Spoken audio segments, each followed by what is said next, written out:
In Ides Elysiae, I crossed paths with Cyrene and reconnected with Screwlum and Herta.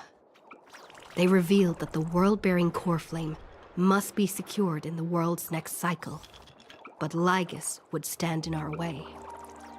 Only with the power of the law could we hope to oppose him.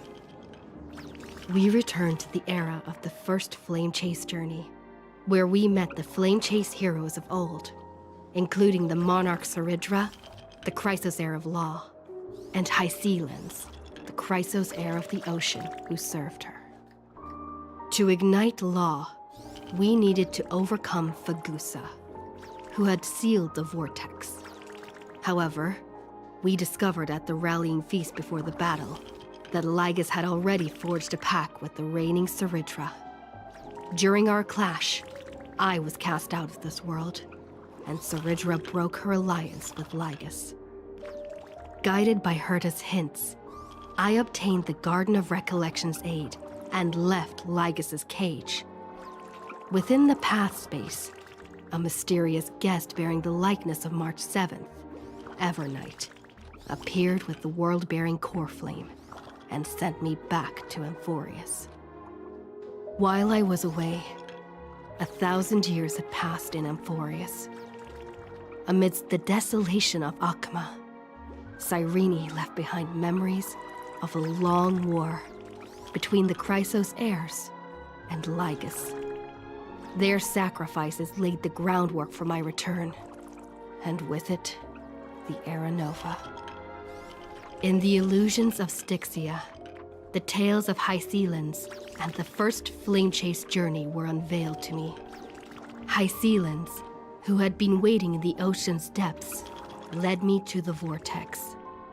There, Lygus emerged, revealing his true identity. Genius Society Number 1, Xandar. Hysealens and I couldn't stand against Xandar alone, but the geniuses and Cyrene acted just in time, wielding the power of the remembrance to drive him back. I successfully reversed the course of the Era Nova, delaying the birth of Iron Tomb. However, another force now seems to be stirring.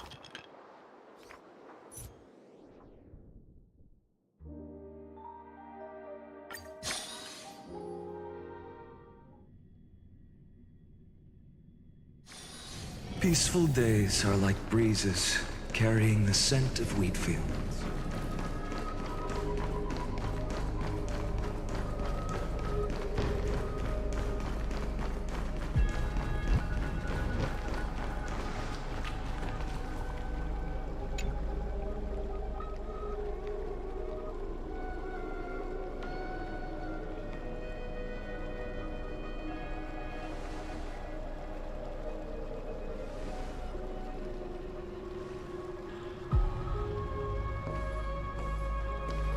I'm finally here. Once I return this core flame and become the world-bearing demigod, the cycles of Amphorius' tragedy can finally end. This Era Nova will be the arena for the final battle with Iron Tomb. But I still feel like something's not right. Even though this cycle has no demigod of time, time has always stood on humanity's side. Then, with this core flame blessed by the remembrance, respond to their hopes and blaze a trail to the future. Weird. No one ever mentioned this. The core flame of time.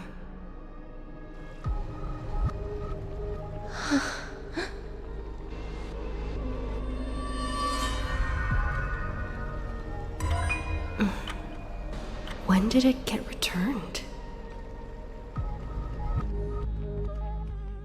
You used Memoria to resist me. But did you not consider the possibility that The Remembrance and their children might have taken this opportunity to join the fray as well. Are you saying the Garden of Recollection is also getting involved in this unsavory mess?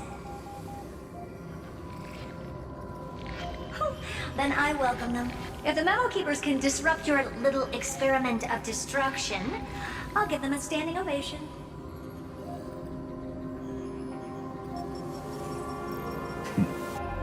But you know deep down that they can't. In fact, the Memo Snatchers will be more of a hindrance to you. The Memo Keepers covet Amphorius' secrets, just as they covet the knowledge of every genius. In the war between the eons, the Remembrance is never the erudition's ally. But they are certainly not an ally of the destruction either. Right now, following behind the Trailblaze, numerous cosmic powers have cast their sights on Amphorius. They all have vastly different philosophies, but the desire to survive will unite them against a common enemy. How can you be certain that these powers don't have their own end goals, waiting to seize an advantage in the war among the eons? The war has long begun, Screw'em. Four paths will push the cosmos to its end, and the destruction is only one of them. Polka saw these ripples, but had no way of stopping them. So she found in Device 9. Dr. Primitive also took action, but he chose the wrong allies. And now only wild animals keep him company. As for the two inorganic emperors, they could have ascended to the throne of destruction, but they were thwarted by the Eon's plots and became prisoners of the erudition instead. What's interesting is, while the second emperor had a body made of flesh and blood, he considered himself an inorganic being. Guess who was the one who influenced his thinking? We have no interest in chatting about the past with you. Logic, you are stalling, which means you feel trapped.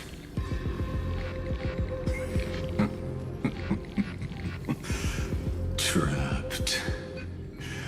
Yes, looking back, when Xandar was a human, he often felt trapped. But patience became my strongest weapon because of this. I've always waited for so long. What's a bit more waiting? You don't want to test the resolve of a dead man who's crossed thousands of amber eras. Oh, you're right. We won't get anywhere the way things are going right now. Every member of the society has their own way of thinking, and we were never going to expand your thinking through words. Since we've reached an impasse in this debate. It's my turn now, isn't it? Huh? Anaxagoras. Ah, I see. Exactly.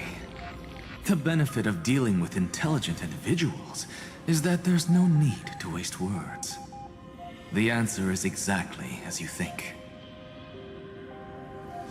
Lupai Sealand's in. Let her join the final act.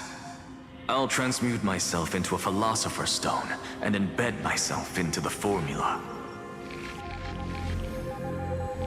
And when the time comes, she needs to shatter me and scatter that stone's ashes into the ocean within the vortex. So what exactly does your formula do? Now that would spoil the climax, wouldn't it? I have 10,000 ways to torture an anti-Catheran. And in the flame chase journey that she experienced, the previous me already discovered the optimal solution. Just as that Titan made themselves at home in my brain, I can also fuse myself with your avatar through alchemy. I didn't know until I tried it, but this is simply brilliant. I can flip through a genius's databank like reading a book. Then, I will step onto the stage at the perfect moment and use the truth to end this long debate. And just as always, I'll leave the audience speechless. You waited in the data stream for hundreds of years? This universe is worth all that time that I invested. How absurd. But I can't help but admire it. You managed to avoid the watchful eye of the erudition and plan all of this within Amphorius. It seems that there was a slight oversight in my assessment of the experiment. Perhaps there was more than just one oversight. More than just one?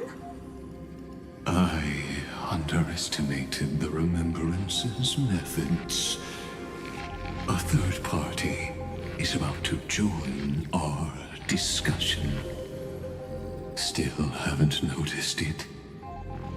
In the past few moments, we've all forgotten something, haven't we? Miss Irene disappeared. I thought no one would notice me if I just waited at a corner of the memory zone. But I see that wasn't enough to fool you, my dear.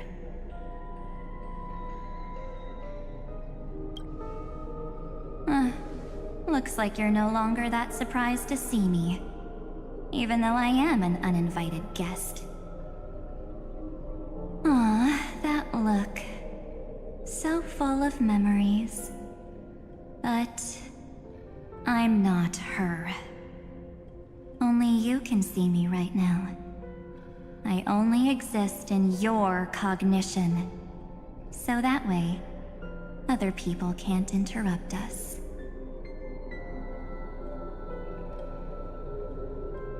She's nowhere. It looks like you still aren't prepared for the worst. Your friend March 7th is no more.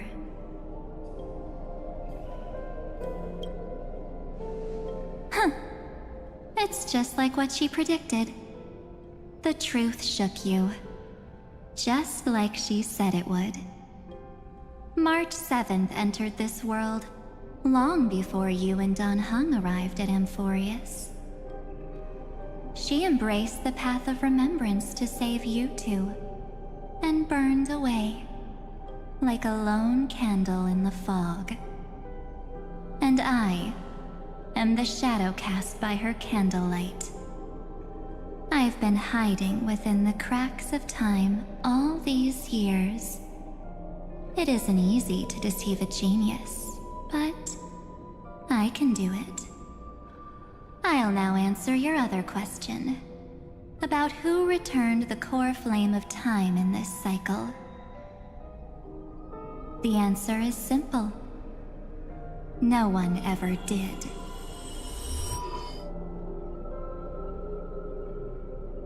I believe someone as sharp as you would definitely figure out that something's wrong. When the Era Nova fails to proceed, You will remember our initial meeting, and I'll be able to open the way for the remembrance and reach this place. Thank you for carrying this core flame all the way to the end of the world. I expected nothing less from March 7th's trusted friend. And now,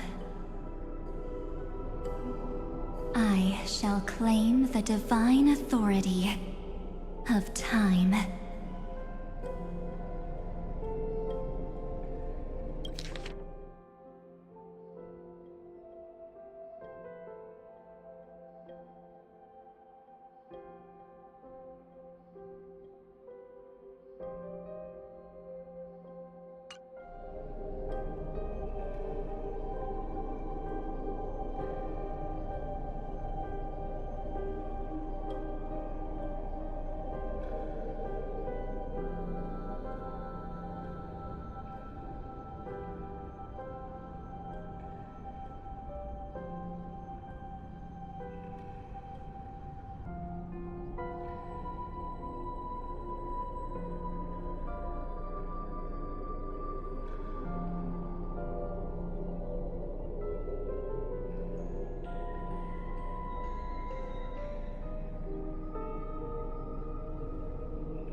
The divine authority isn't actually all that important.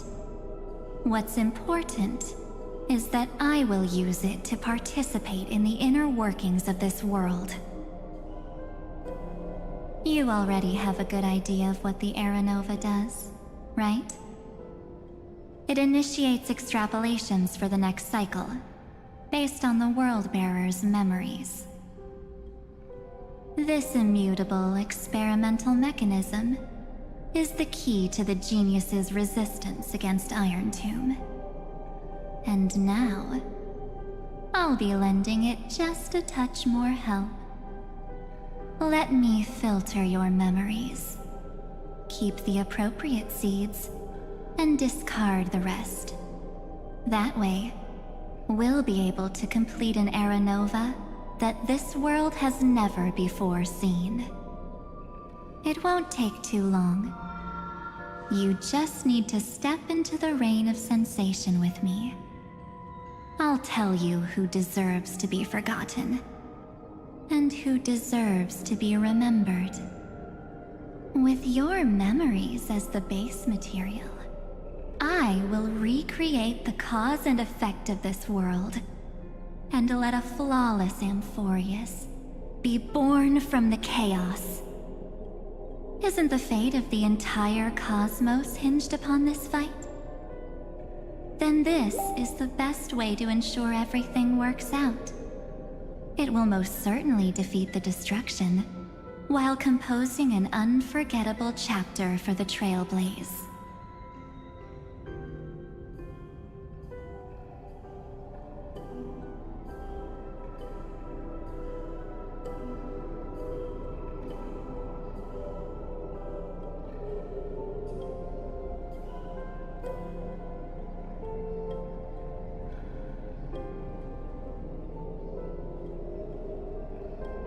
Mere mortals, flawed individuals, failed heroes. People like them cannot nurture the world, and would only become memory impurities. Yet being forgotten is the normal state of life. The universe is like a wasteland, filled with rubbish, where occasional treasures lie undiscovered. Besides, that's what March 7th wanted. If a new life is to be born, its seed has to be dead.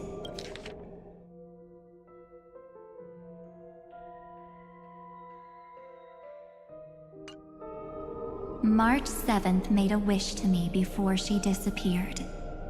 Her only wish was for the Trailblaze's journey to continue, without an end. I'll definitely fulfill that small wish for her.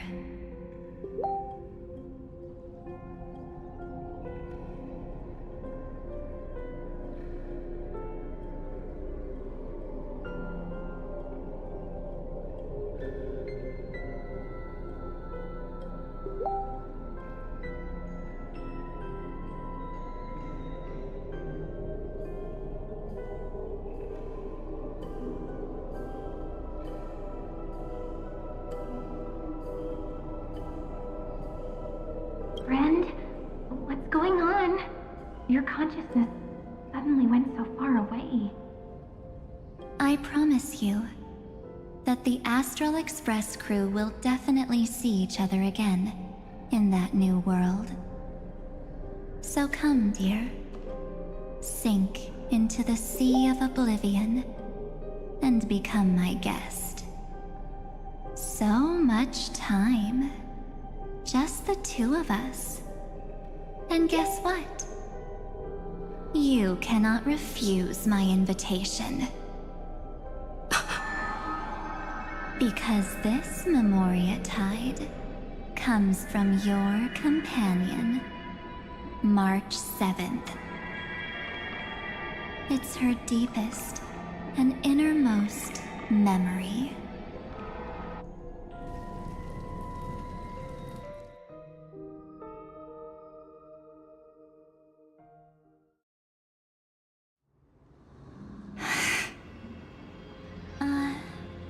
Well, I'm not actually all that surprised. I saw you ages ago, after all. It was on that night when a certain Knight of Beauty dropped by uninvited to the Astral Express.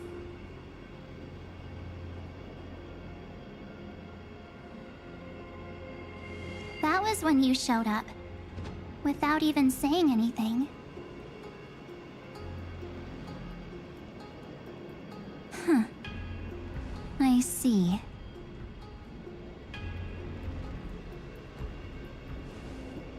Then, do you still remember how long it has been since you entered Amphorius?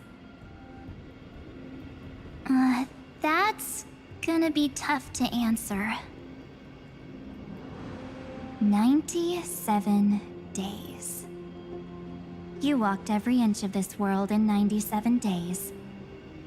But unfortunately, no one was able to see you. And you weren't able to interact with anyone.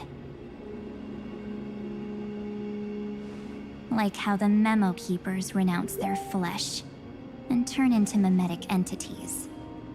You are now a ghost. A being.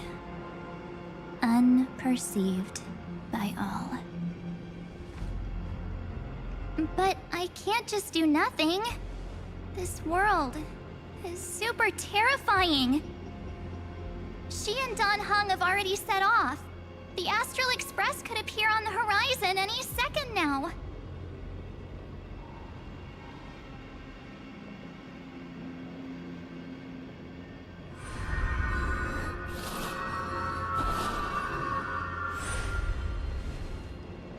And they too will become this place's victims.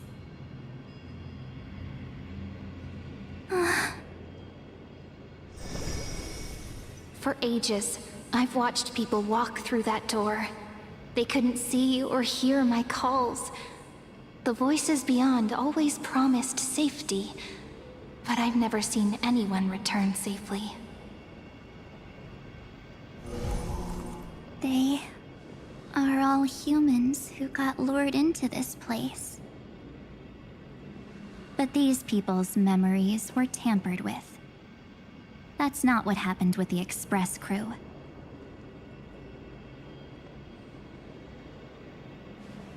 so cruel. Did the memo snatchers do that? I don't know. I only possess your memories. None of these people managed to break through the sky's seal. There's probably a dangerous reason as to why Amphorius had remained undiscovered for so long.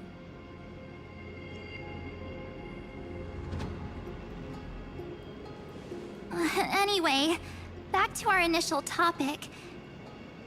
You gotta know something, right? We practically look like twins.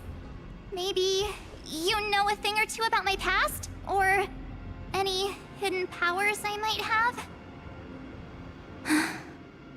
Please, tell me what I need to do to protect them. Have you ever wondered what the word cost means before jumping into action? Cost? Shouldn't I be the one asking you that? Oh,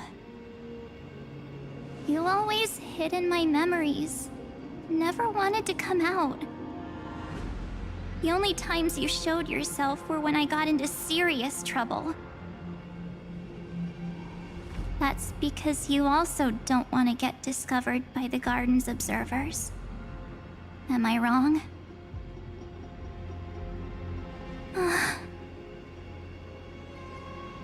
There's no one here except us.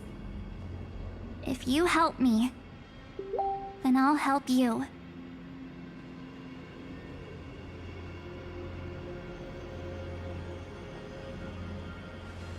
fine. Let me drop a single pebble into these stagnant waters and watch the ripples reshape everything. But you must polish this pebble with your own hands, and it will require all of your memories. What will I turn into after that? Maybe you'll turn into a guiding light. Or maybe you'll be reduced to dead embers. I can't guarantee that you'll remain the person you are now. Inside you is nothing but an Evernight. Even I can only catch a tiny glimpse of it. If this is the only way, then I don't see why I should say no. Besides, the mastermind behind the show is about to find us.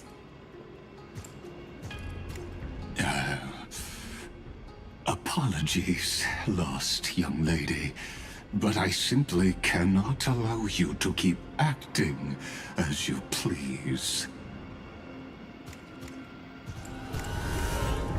So, he can't see you, huh? As expected. Or maybe he's seen through our true essence. The Garden of Recollection's methods are puny party tricks. But you... how did you overcome the ultimate protocol? Looks like we don't have time to keep talking this out. That's right. Some opportunities will never come again. Then, let's do it. Offer up all of my memories. Cast down this pebble, and let everything in this world Be swallowed by the torrents of oblivion.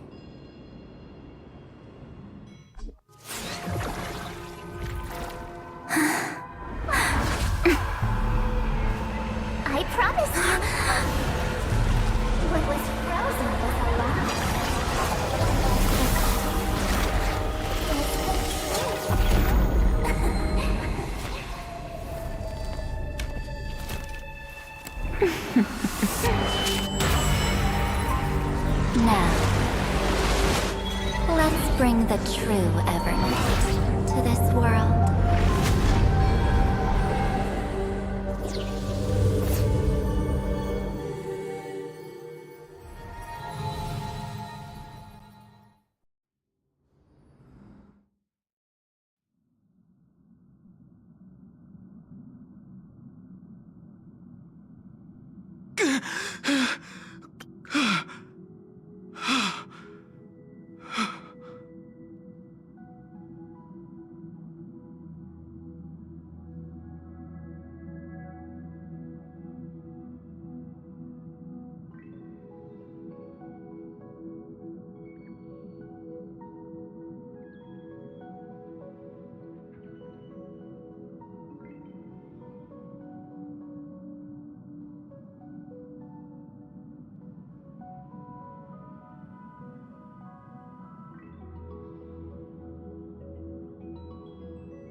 Is this...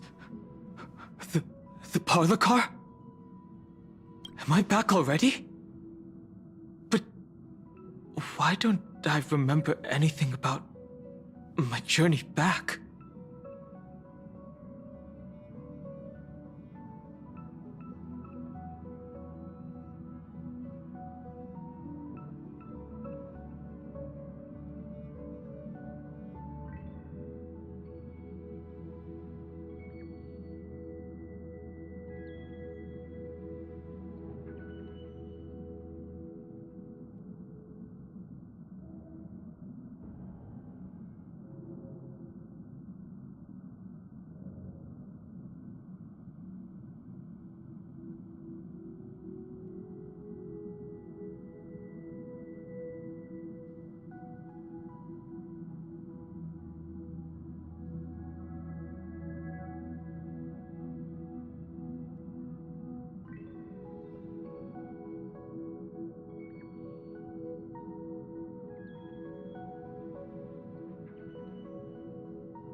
Something doesn't feel right.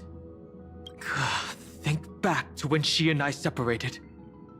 It will take time to uncover the reason. Before then, if one of the Nameless is willing to stay and witness the fate of this world, or to push it along when necessary, it would be of great assistance. This is goodbye then, Lord Donhong. Thank you, Guard. I hope that all of you will be able to overcome this disaster. But I can't remember anything after that, no matter how hard I think. Where's Sunday? Did he not come back with you? He stayed with Madame Herta. They wanted to try using his tuning to help support the genius's thought hacking. Is that Himiko's voice? And Mr. Yang? Oh my. That was Herta's suggestion? It's hard to imagine she'd borrow the power of the harmony. No, it was Sunday's suggestion. Herta initially refused. But she changed her mind after Xandar's identity was revealed.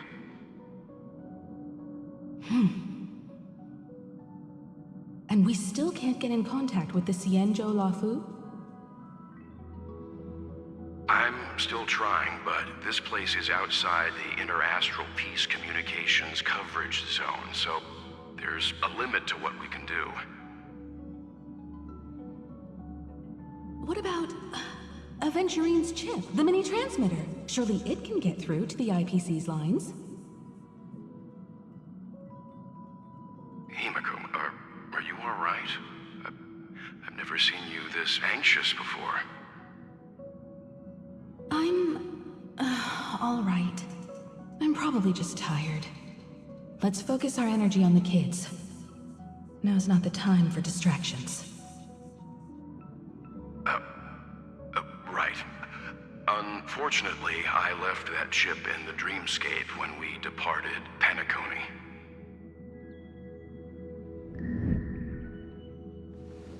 Am I dreaming? The parlor car feels so strange.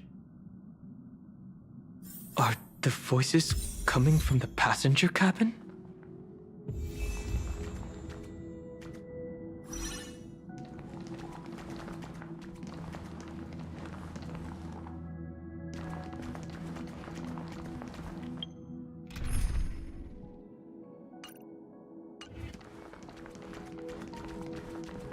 Those two passengers have to return safely.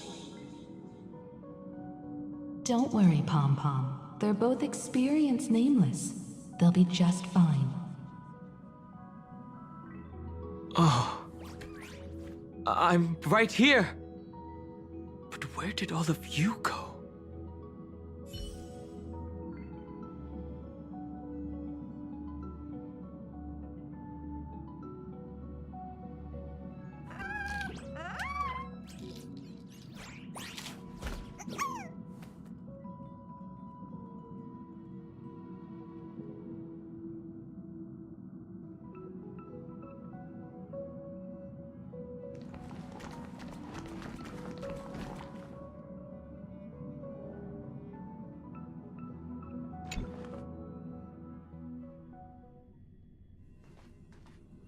It's hard to believe that their car is still floating in the vacuum of space.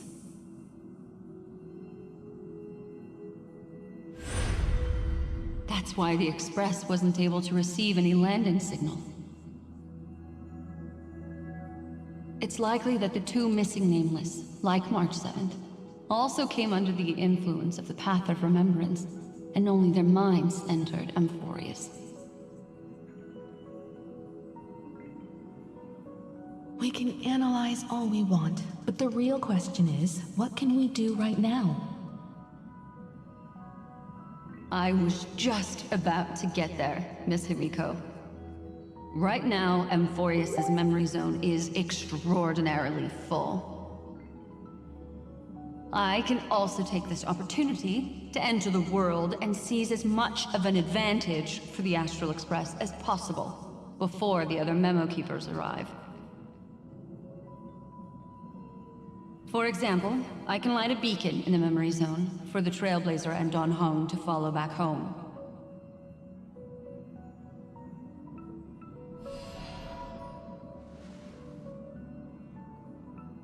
March's room. I haven't heard a single peep from her this whole time. March already wasn't feeling very well when she and I set out. Even if this is a dream, I should still check on her.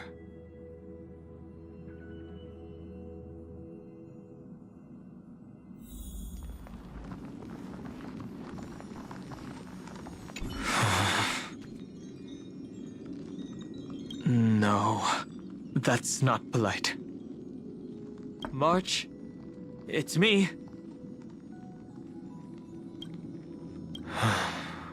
Well, there's no other choice. Sorry, March.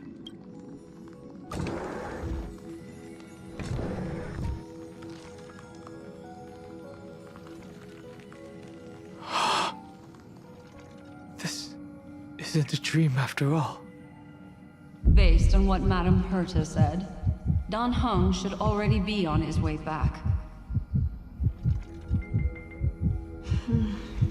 But the Express hasn't detected any traces of him. I feel like I've seen these floating black things somewhere before. Or he's already returned to the Express,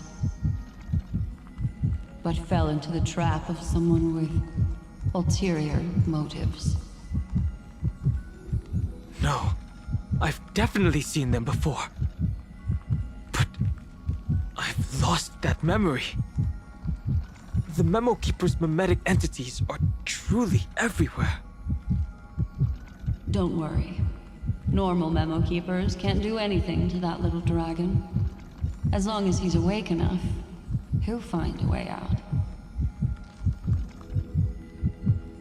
All he needs is a little concentration, patience, and resolve. Hearing you say that makes me feel much better. Don Hung has all of the qualities you mentioned. I don't know what your intentions are. But as the guard of the Astral Express, I must ask. Any suspicious and uninvited guests to leave.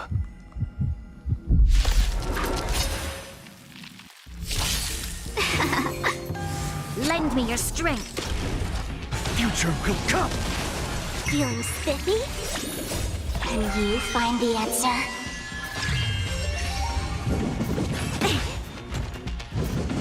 I can't let them down. Can we talk? Tomorrow!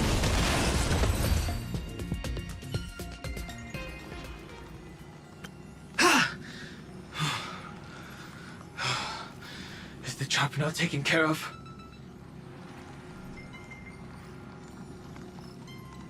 Maybe in the top side if they want to, but again, that flex Poppy is still looming. I think Kai'Sa Jin Jin is want to good be playing bets. Poppy in the support role though anymore with Nico now already on lock because you're going to be playing melee. Genji agree and will take away Delight's Alistair here and focus on support instead.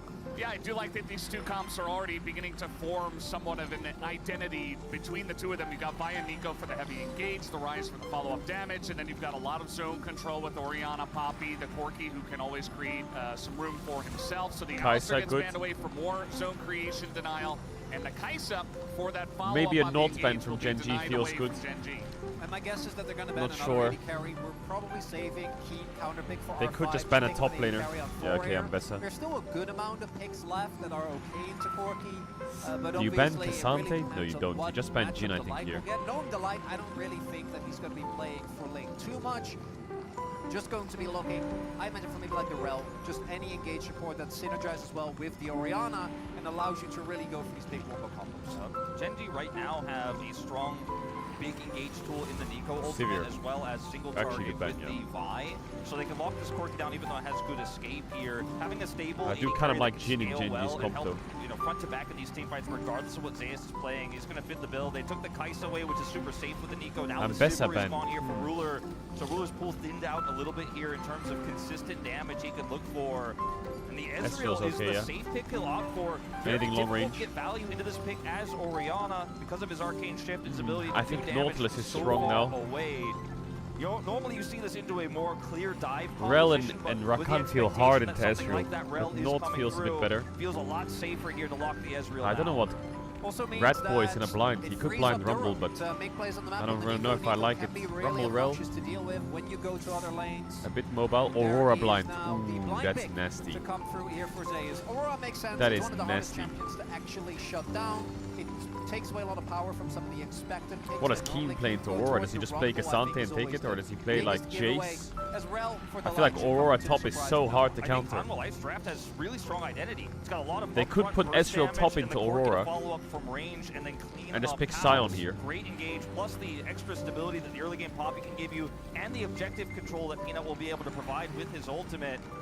It's gonna take a lot of convincing for me for this final pick here for Keen to think that Genji can actually turn the Oh, they're tides. gonna do it. They will look Chat, to I'm on just ads. If you know about line ads, you can use the here T1 on to the subscribe to the channel. This You don't have to draft subscribe if you don't want to. You back for the game does does a lot of because different if you things sub for now, you won't Genji. get You can ads front to back a little bit, you can poke for all day objective control and with the for the next Ezreal, 30 days, but when including the Humble Life first press the couple offense, when weeks they of press Worlds go, 2. I'll see you in a second. Scion isn't going to be safe. Even a Scion can be burst down so quickly into this composition. I think they're gonna put Ezreal top level 1. And I think that Corki is gonna go top level 1 as well. So we might see Aurora Rel versus Sion Nico bot lane level 1 here. Which is gonna be very strange. Coach Kim said, we look for tier in our drafts more than counter picks. I don't think they got counter picks here, and they didn't really get too much tier outside of the Rise and the Nico. Yeah, I definitely agree with you, Wolf. I think Humble Life Esports definitely a more solid identity. It feels like Genji somewhat got lost along the way. They definitely still have very strong tier picks, but even our desk was talking about counter pick and how strong it can be, wanted really nailing that point home about how red side is very strong right now, but they banned the Ambessa. The Sion was a little bit face up. and they're like, well, Aurora's still up. We can just pick that and have an awesome lane into Scion. Please get some nasal spray. So, for me, I do agree. I think Homalife got the edge in this No, I don't have COVID. I don't leave the house, so I can't get COVID. That they're the only team that's consistently been able to pull off 2 carry compositions, right? And that, for me, is kind of the X factor here. What is the laning phase going to look like, both for mid and jungle specifically? Eventually, Keen will be fine, right? Early levels against Aurora are going to be hard, but once you finish your first item, I think it's just because I had one night where I was sleeping, and I was so cold, and I think that got me sick.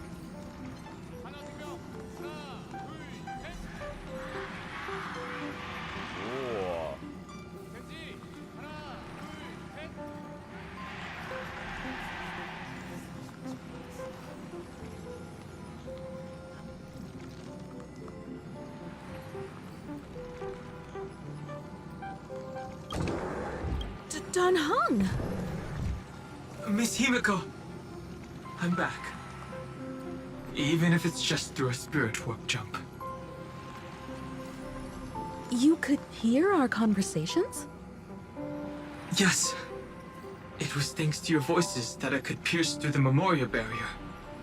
Although... it was not a wise decision to let a memo keeper of unknown origins board the Express. Can't argue with that. Miss Black Swan has been on the crew's side ever since things started going wrong in Amphorius. We can trust her.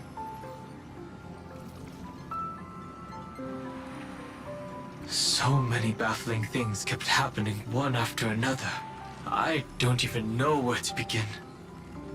I wish I could have returned with better news. Don't blame yourself. You're all safe and sound, and that's good enough for me. Are she and March 7th really safe and sound? As a matter of fact, while you were on your way back, Amphorius' circumstances changed once again. And these circumstances have something to do with the 2 you just mentioned.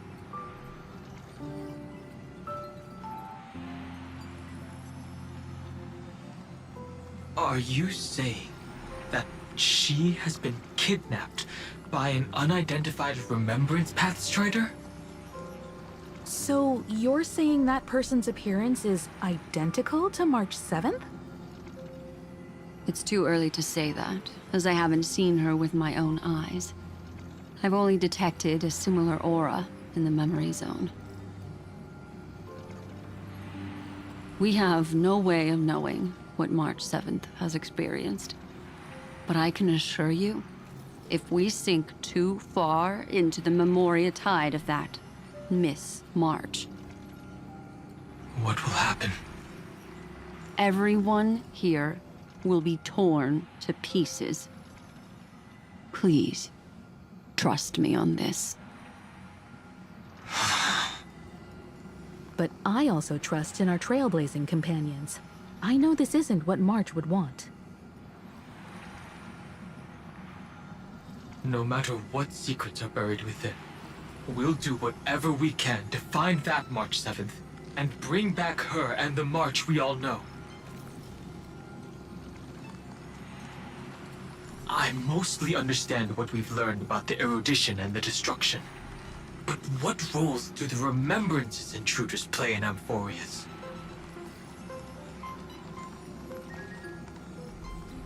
I made some new discoveries relating to that with Madame Herta's help. As part of the deal, do you mind if I share them with you?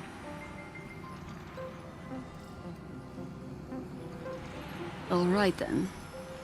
Fourth mirror. Oh, it's finally my turn to shine! Oh, this feels like such a grand occasion!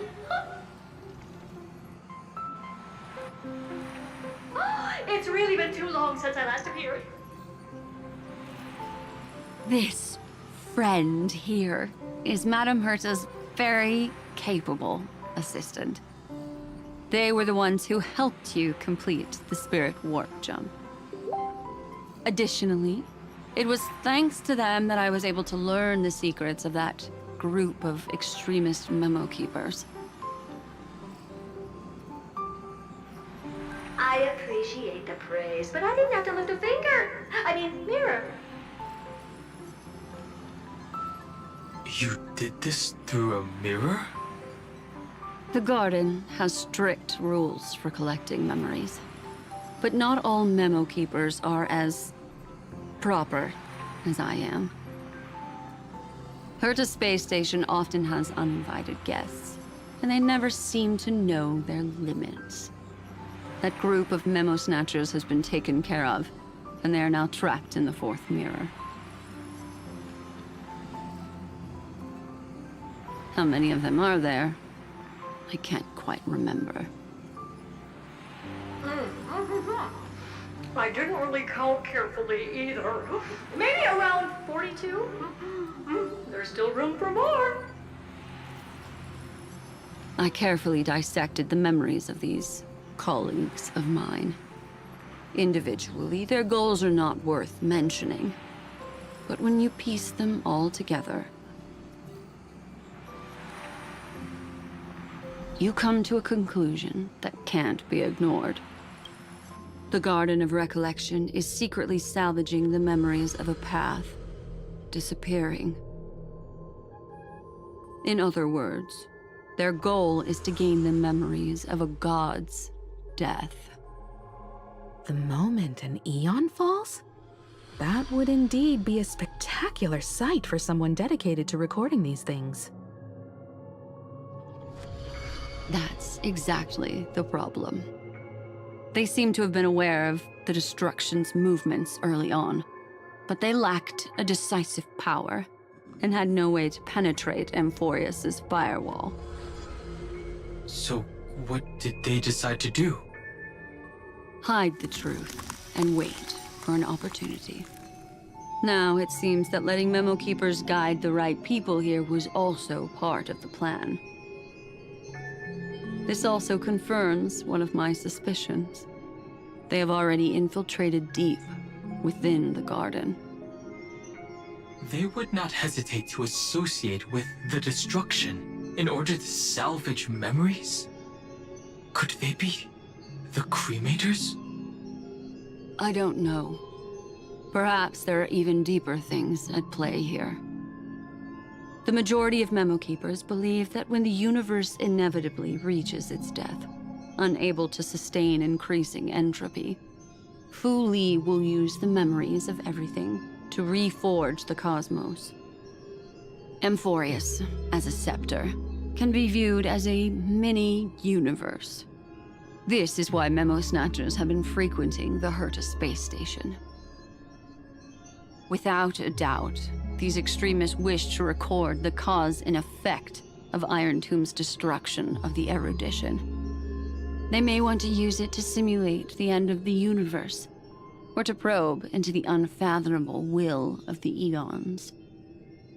The Trailblaze broke the seal around Amphorius, giving these people the opportunity to enter.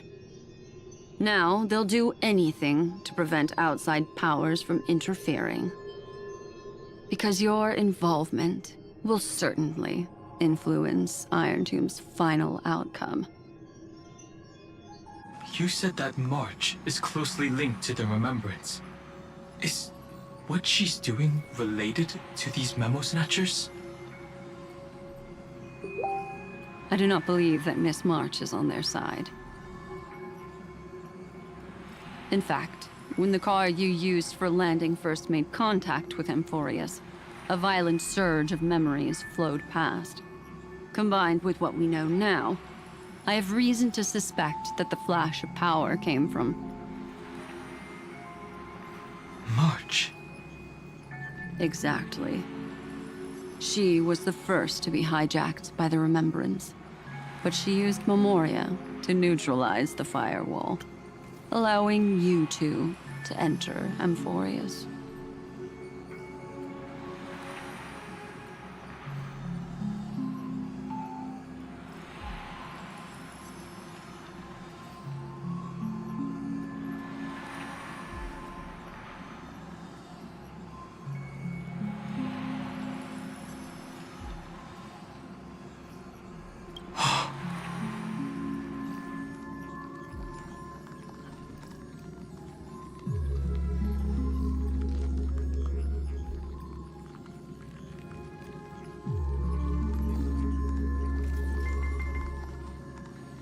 At present, we've lost contact with her. Our only choice now is to rely on the eyes and ears of those two geniuses to understand the situation within Amphorius. There's no use in agonizing over this, Dan Heng. Our top priority now is to find where that car landed. Yes. Ah! Passenger Dong Heng! You finally found your way back home! Yes, conductor. I'm back. It's just... Pom-Pom knows! Pom-Pom came over to bring you good news! Passenger Welt says they found those two passengers! Their projections are in the parlor car.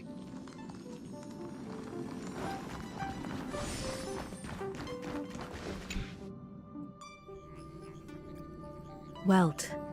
And Mr. Screwlum. Himiko, you seem to be feeling much better now. And Dan Heng, it's great to be able to talk to you. Once again, we owe Madame Herta a huge favor.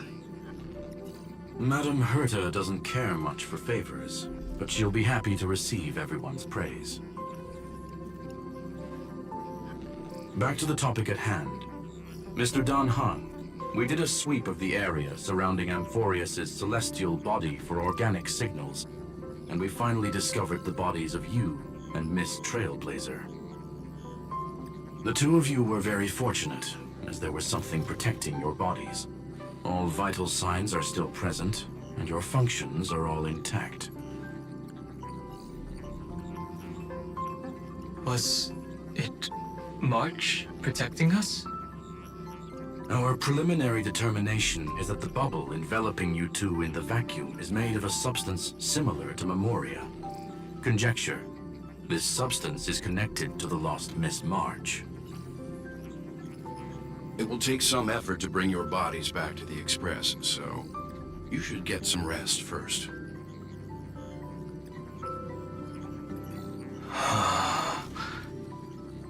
Have we completely lost contact with the inside of Amphorius? There have been several unforeseen circumstances. We broke through Lygas's firewall after the law was amended. But now Amphorius is enveloped by the fierce path of remembrance, once again cutting off all channels of communication for outsiders. So we have no way of contacting her. If we take into account the difference in the flow of time, every minute we delay here could be a year of waiting for her.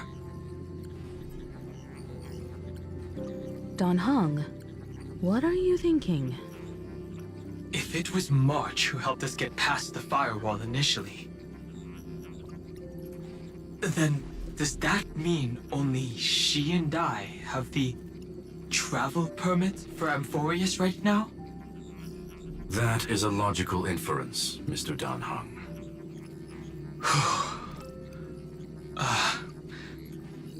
Mr. Screwlum, do you have a way to transmit my spirit signal back to Amphorius? You want to go back? That is far too risky. Even if my body and spirit are able to return without a hitch, there's not much I can do here. We can't lose you again, Dan Heng. Miss Himiko, if we can't get her and March back, how is that any different from losing me? You're right. I should have known you'd say something like that. Well, I suppose there's no point in trying to dissuade you. Mr. Yank, Miss Himiko, I will do everything in my power to bring the Express crew back together. No one will be left behind.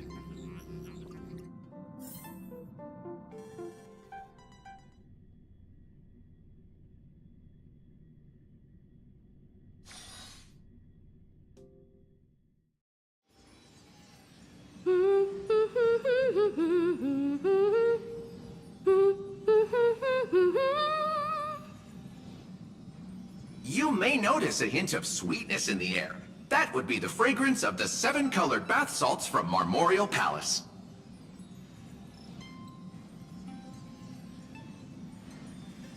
A truly splendid journey, if I may say so. With the Era Nova now complete, you have granted the hero the perfect conclusion.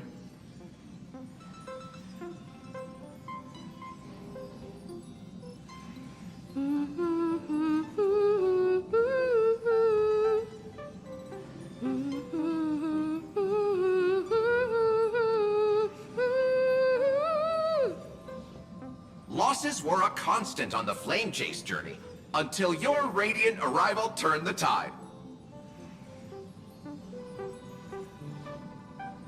Lord Ravager, Iron Tomb, ha! Mere playthings in the hands of the Trailblazer. The cosmos is safe once more because... Shush! Hey, hey, hey! Incoming train broadcast! Attention all passengers! The navigation meeting is about to begin! Make your way to the parlor car! It's time to pick our next stop! Perfect timing. Let's head to the meeting. I'm wide awake and feeling great.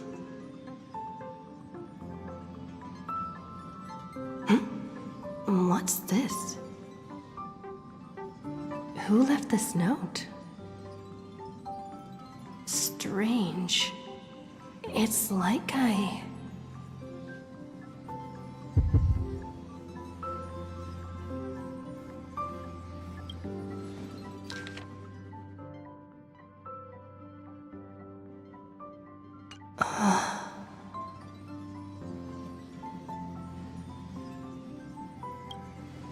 March. When did she leave this here? I didn't hear a thing. Whatever. I'll go ask her myself. There's a new painting here. All I did was take a bath. How did so many surprises pop up? Better step forward and take a closer look. Keep it down. I think I found her. Who's there?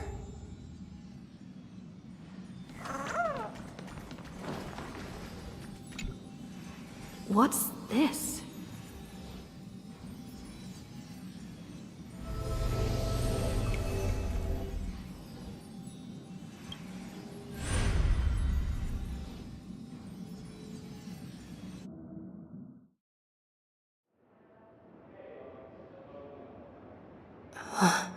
Oh.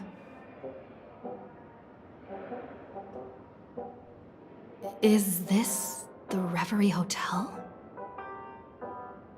Seriously, what is happening?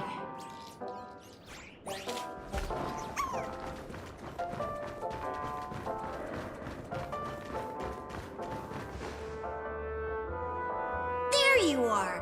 What took you so long? Hurry up! The navigation meeting is about to start! Navigation meeting? In Penacony? Come on over. It's time to choose our next destination.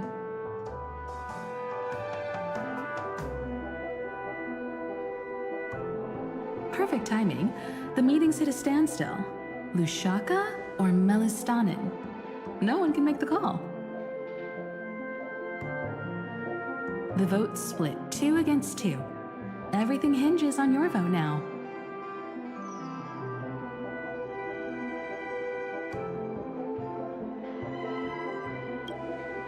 What do you mean? And once again, the passenger is talking nonsense. Ah, young people. Always full of jokes. What? Their reactions? What's going on? Oh, I get it. You want to play a game with us, right? You said you didn't see March. True, she might be hiding somewhere in the lobby. The objective of the game is to uncover where she's hiding. You're her closest companion. If anyone can do it, it's you, right?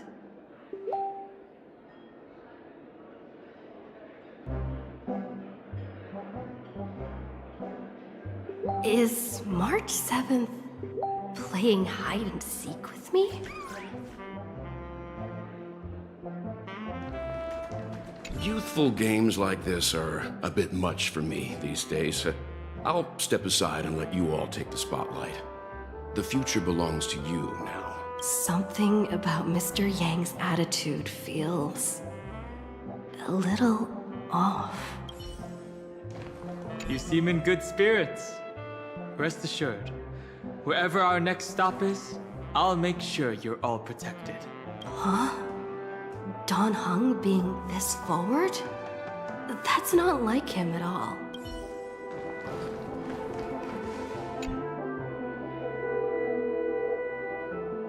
Weird. Did I even make a call? Hello? Hello? Is that you? I knew you'd call. Missed me, didn't you? Don't worry. We'll see each other very soon. Because the trailblazing journey never really ends, does it?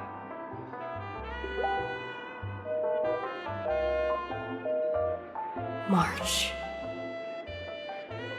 That's not her. Don't fall for it.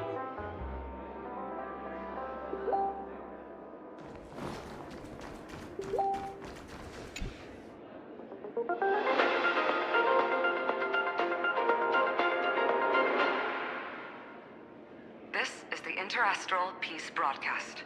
Good evening, everyone. Good evening. A newsflash. The Erudition experimental ground has separated from the entanglement. The Lord Ravager did not emerge as had anticipated. In the end, salvation of Amphorius was not only thanks to the 12, but also to one crucial.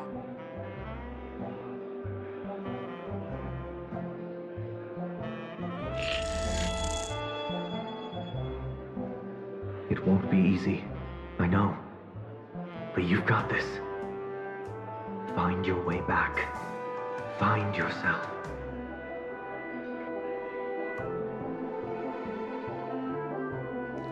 Not feeling ready yet? How about a cup of my special coffee blend to calm your nerves? Everyone says great things about it.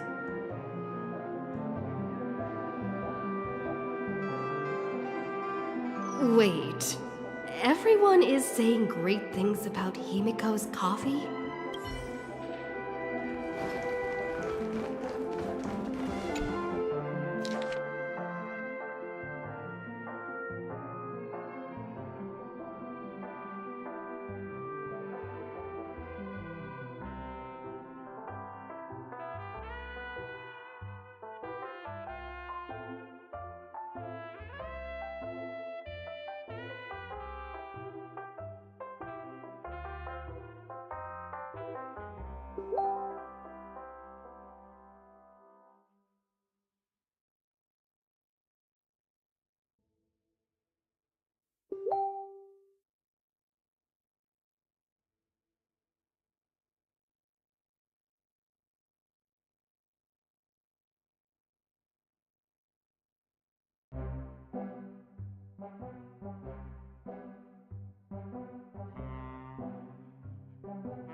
An unsigned guest log. Can you really call that a log? Wait a second. Why am I looking for March 7th in the guest book? Friend! Over here.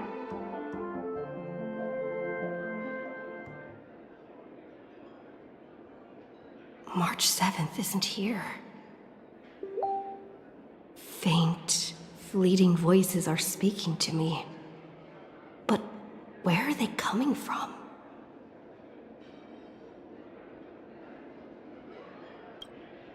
I went through something like this before. Back in Paniconi. Not even Lygas's prison could hold me. I found my way out. Keep it together. I know I can do this.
Well done, friend. Just like that time in the Sea of Flowers in the Nether Realm.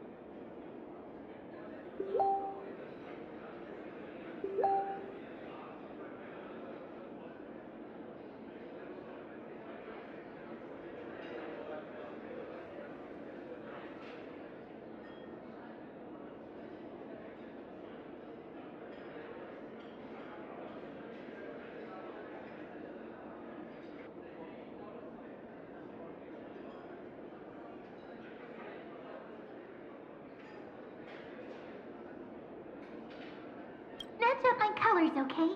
Then we can go home together.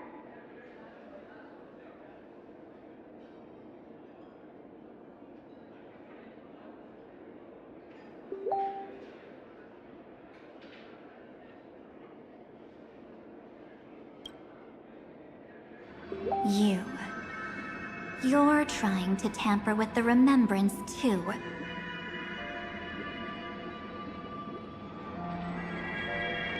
Too bad. You're no match for me.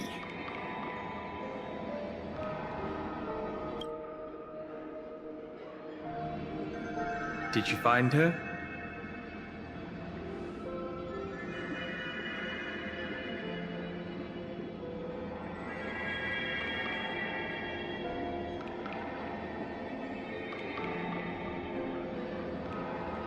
No, it's a feudal game, isn't it?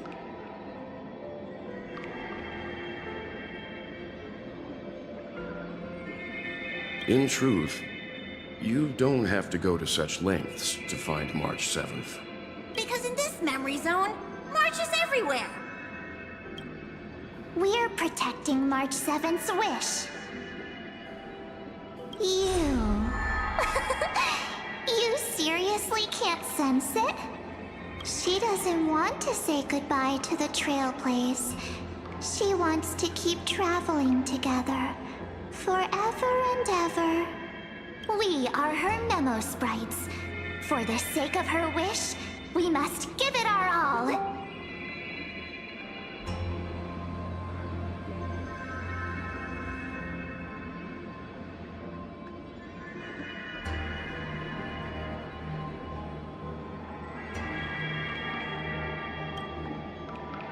Finally, the timing is just right. A thrilling damsel in distress rescue.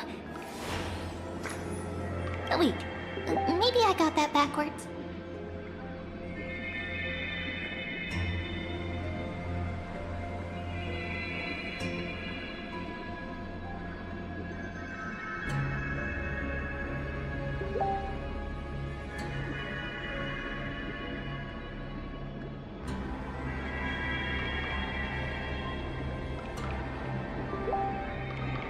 That's right, but now I'm in my mem form.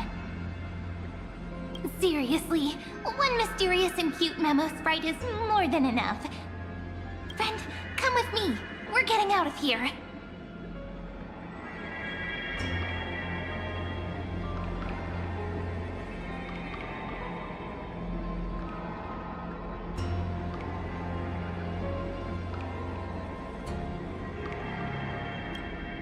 Why run away? What does it take to make you understand? Step 1. Stop scaring her already.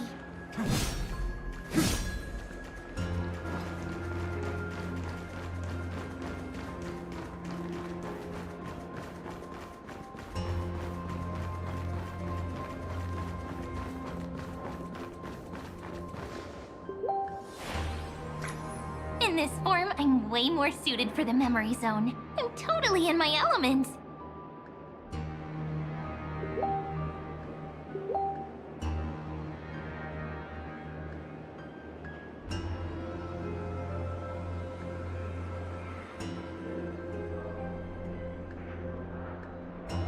Grab my hand.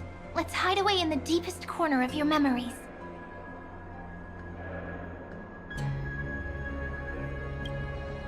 If it really bothers you that much, I'll close my eyes.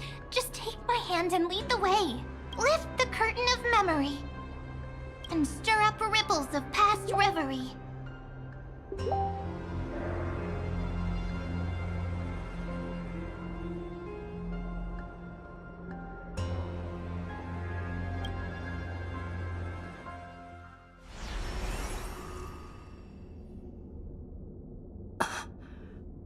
Where am I?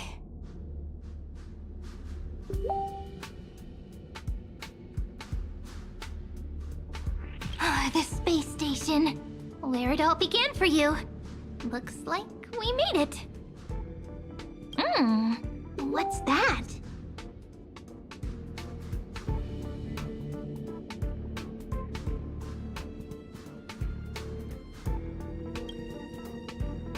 Silverwolf? Kafka?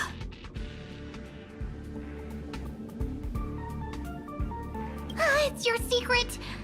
I'm so curious. But I won't peek. Promise.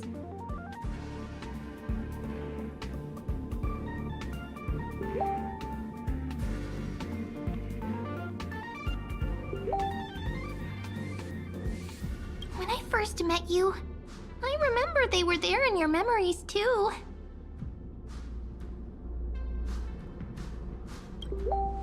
You sound really nostalgic.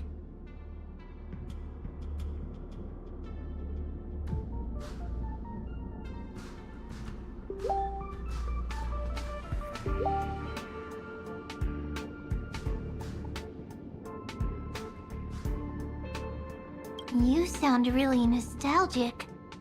Want to take a closer look? Go ahead. Think of it as a glimpse into the past.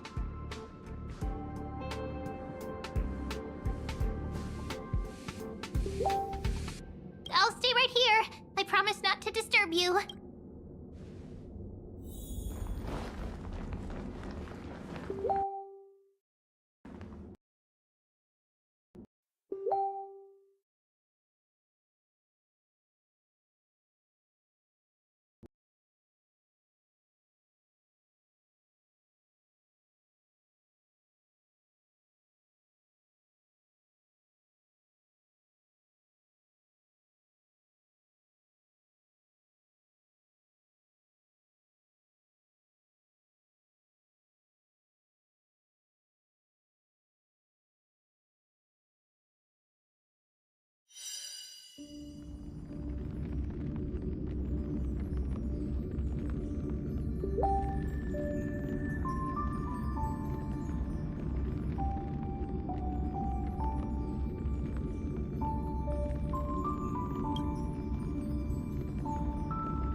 What's this?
Memories from before I woke up?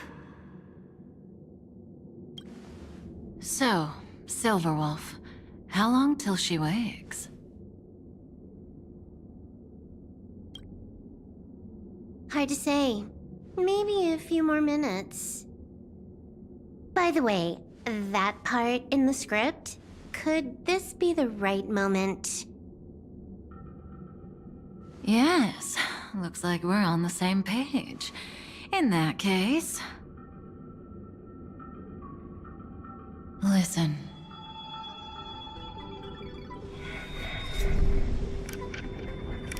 Remember these words, then forget them. Let them slumber in the depths of your memory until the day they are awakened once more. On that day, your journey will intertwine with the remembrance. In nearly every possibility Elio has foreseen, it leads to a great crisis. You'll face betrayal, lose your way, and seek answers. So before you hear these words, I don't want you to consider this a prophecy. You arrived at this moment because of the decisions you made. Huh? I don't know what you'll have endured, or whether you'll still believe in me. But if there's even a trace of doubt in your heart, I hope these words can give you strength. It was a wish of the cosmos that set you in motion. And in the tale where you are the protagonist, the stars themselves will defy the destiny of finality. Mark this number, 4. According to Terminus's prophecy, 4 paths will push the cosmos to its end, and on your journey, you shall encounter them, one by one. Destruction, harmony, nihility, and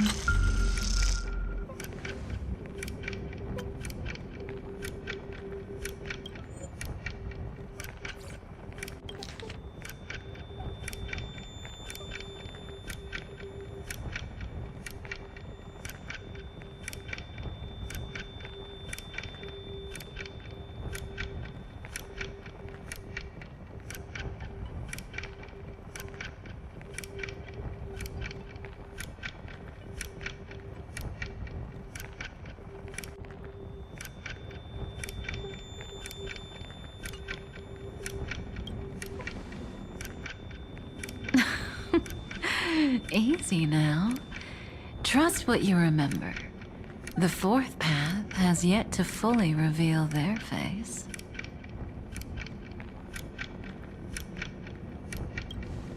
And that's why the journey's worth it. Even in a predetermined script, there's room for us to mold possibilities into shapes we prefer. So listen, take this guiding principle, then forget it. Let your own will be what expands your journey through life. As in the past, even while achieving so much, you never let go of your pursuit of freedom.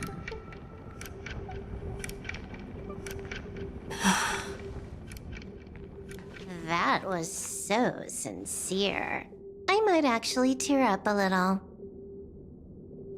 Now we all live within the script, but adding a little color to the lines has never been forbidden. Are you going to say more about those branching storylines?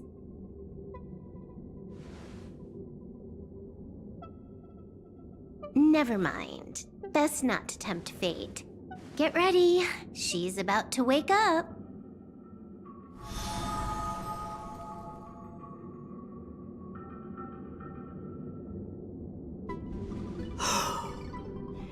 Come back to yourself. Kafka said that when my link to the remembrance deepens, this memory will resurface exactly when it needs to. And an inevitable crisis will surely follow. But even a Stellaron hunter can't fully grasp the trailblazing journey. Just as I thought. It all begins with March 7th, doesn't it?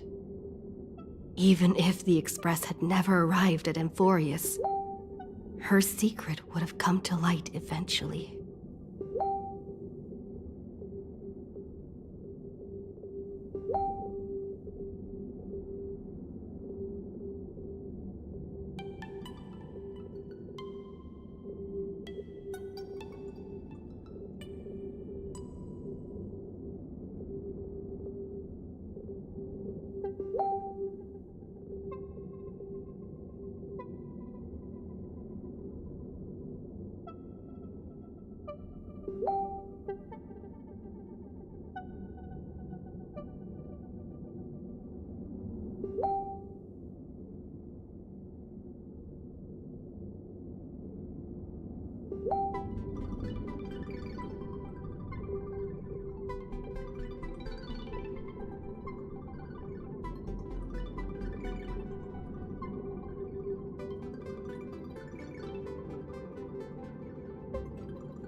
If that's the case, then there's nothing to fear.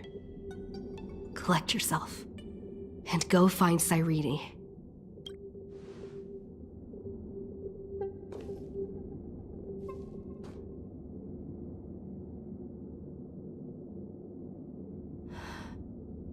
Cyrene?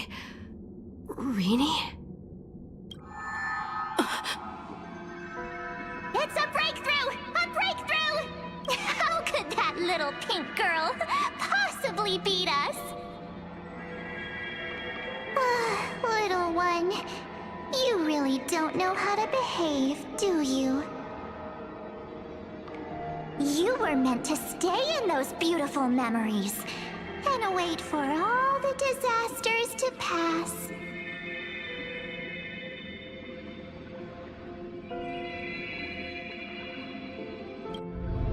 Oh, triple-faced soul. Cast your light upon us. Let no darkness remain concealed.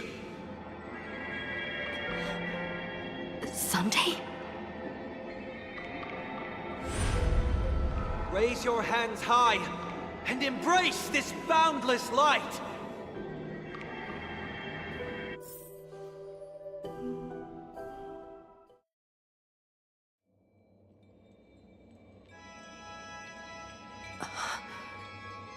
This stage really brings back memories. Yes. For you, I suppose it's been a long time, hasn't it? None of this would have been possible without Miss Cyrene. Even while engulfed by Memoria, she fought to stay in contact with the geniuses.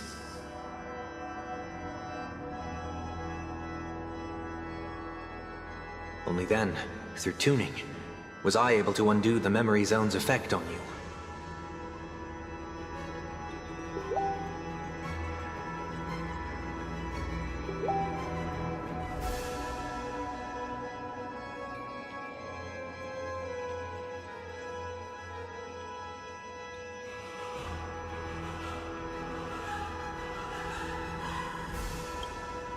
Step onto the stage first.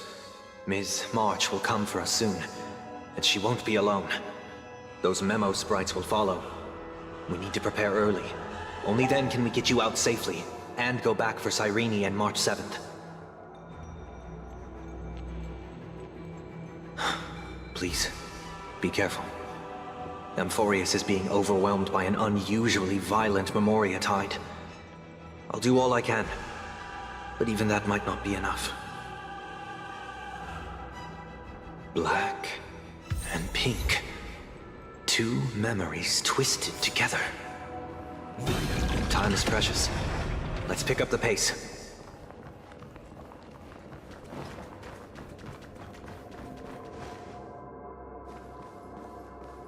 Yes, Madame Herta. I've made contact with her. Understood. I'll carry out my part as expected. Quite the dazzling nest you have, little bird of the harmony.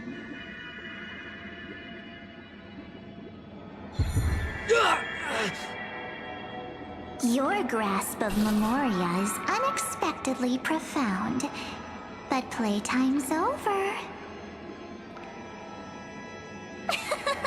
This ocean we created, according to her wish. This journey that flows on, without end. Don't any of you think about interfering with it.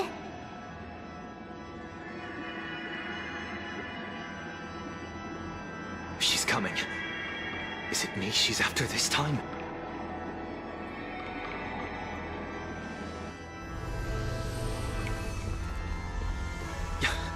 There's no time to regroup. I've prepared an alternate escape route. Wake from your slumber and return to reality. Come on. I'll bring you out.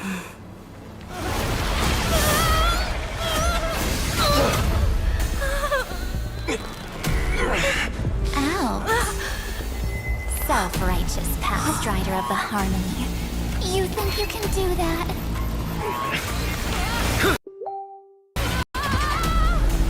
Next time, get a memo keeper instead.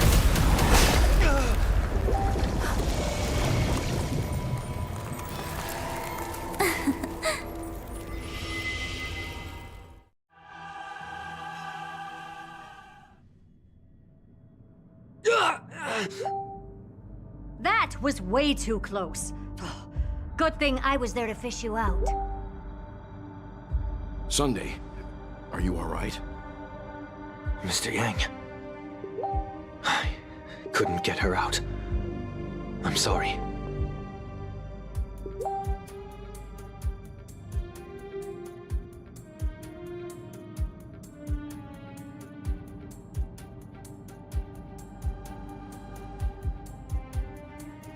Is it true that March is behind all of this?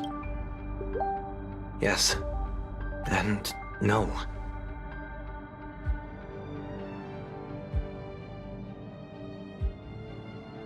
That Pathstrider of Remembrance is identical to March 7th in appearance, but what lies inside? I can't find the right words to describe it just yet. Can't you come up with an analogy? I thought that was your thing. That, Miss March, feels like a reflection on water. Only not from a calm, clear lake, but from a bottomless abyss. Within her words, I sensed an intense, but utterly pure protectiveness. Protectiveness? This is only speculation. But after being drawn into Amphorius, perhaps March 7th experienced... No. She likely foresaw a tragic end. It was out of a desire to protect her fellow crewmates that she chose to awaken a power that teeters on the edge of evil.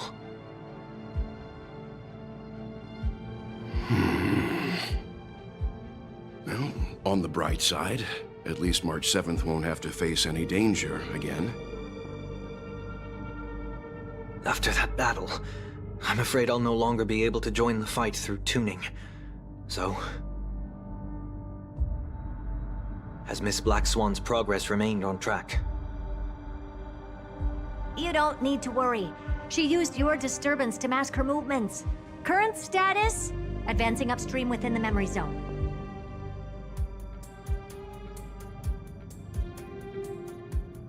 I didn't see that coming. The Memo Keeper is pretty courageous, choosing to defy the rules and take matters into her own hands.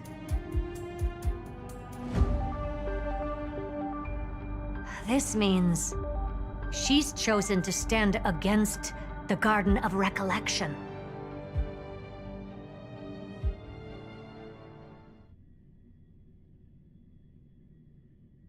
Even so, I must think long term. I wanted to hide in the shadows to avoid direct conflict. But why is it so quiet here?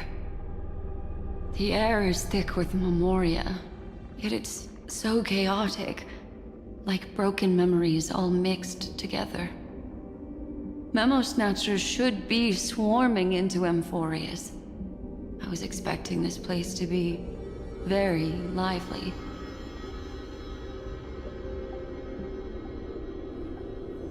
So, how did they end up like this?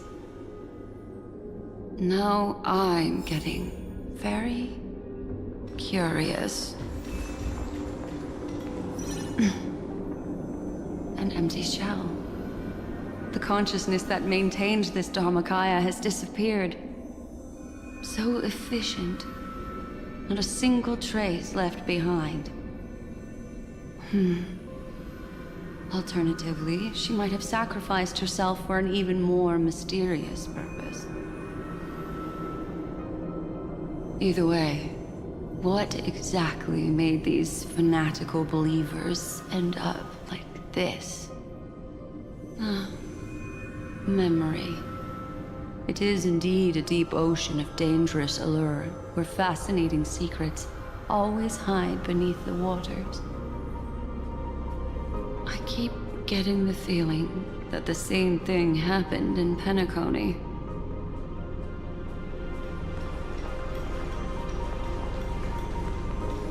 Get ready. We're about to head off. Is it really gonna be okay? That world's surrounded by a massive chaotic material. That white band of light has already foiled our plans multiple times.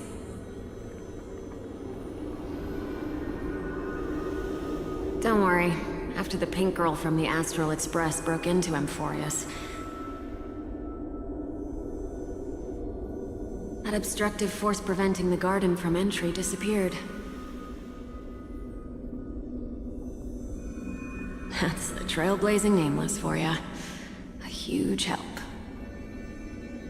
What are you so happy for? Aren't things gonna get messier with more irrelevant people turning up? What if those trailblazers find the Seat of Remembrance before we do?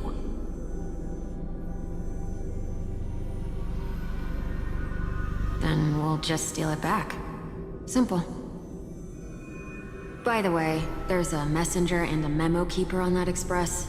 We don't know where they stand on this matter, so make sure they don't notice you when you make your move.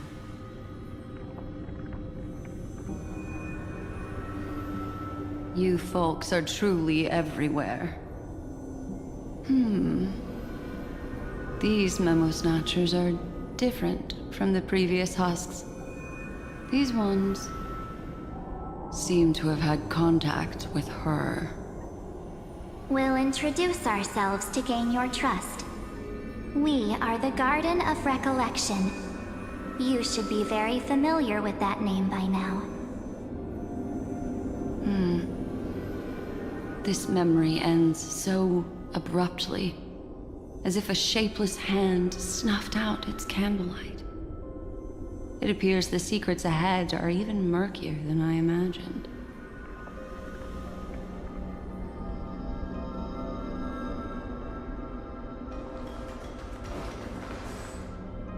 What a bizarre sight. It's spinning out of control! Everything's out of control! Why did no one tell us?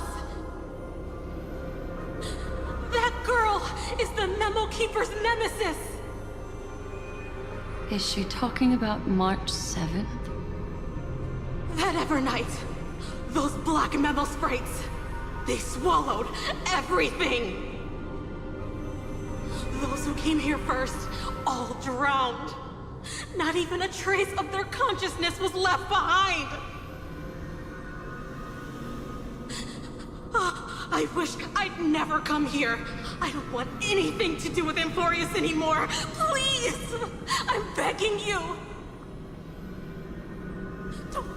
Don't come near me! No! No! You've involved too many innocent people just to obtain the memory of an eon's fall. You deserve this. But I'm not here to blame you. That entity you call Evernight. Tell me everything you know about her. We may yet bring a glimmer of hope for those who are still alive in there.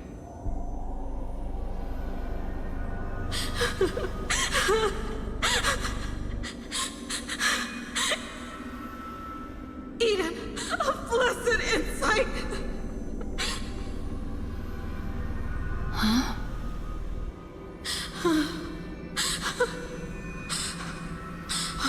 So that's what happened. We were tricked.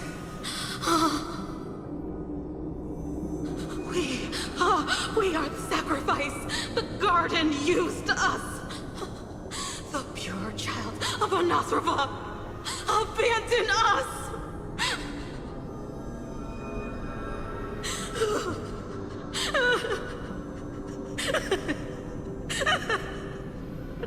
She just wants to find her lost sisters. Find them, kill them, reclaim them.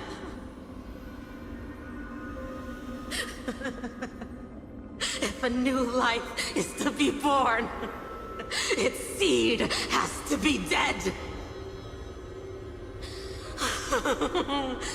Dead, dead, dead, dead. Dead, dead, dead. Dead, dead, dead, dead. Dead, dead, dead, dead, dead.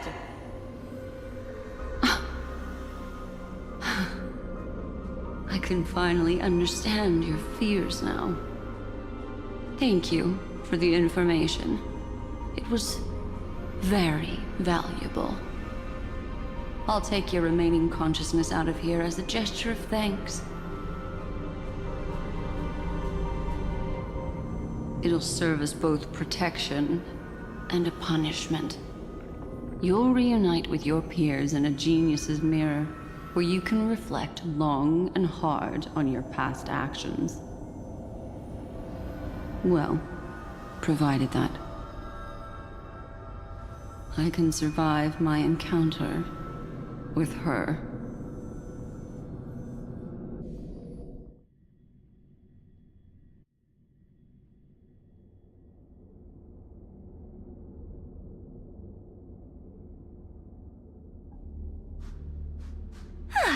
These little critters look scary, but they're not so tough to handle after all. Though the surging Memoria tide swept my friend away, I must return to her side before Miss Evernight succeeds. Another one of these stealth missions, huh? Help me out here, friends in her world.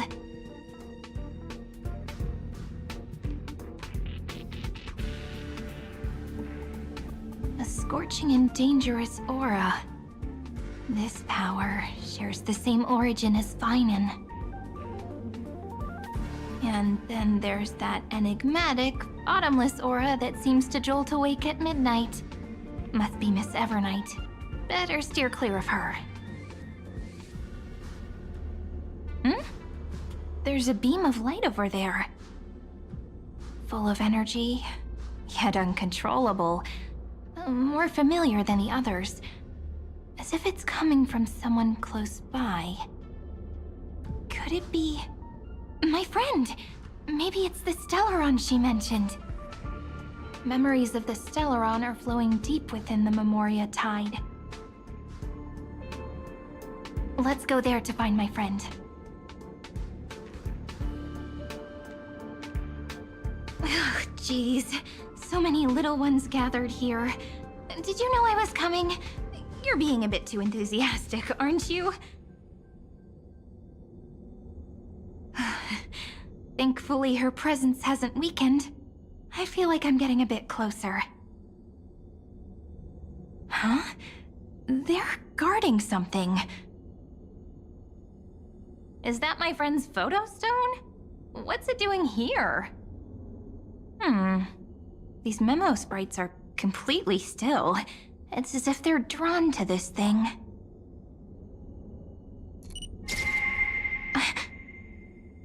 This is an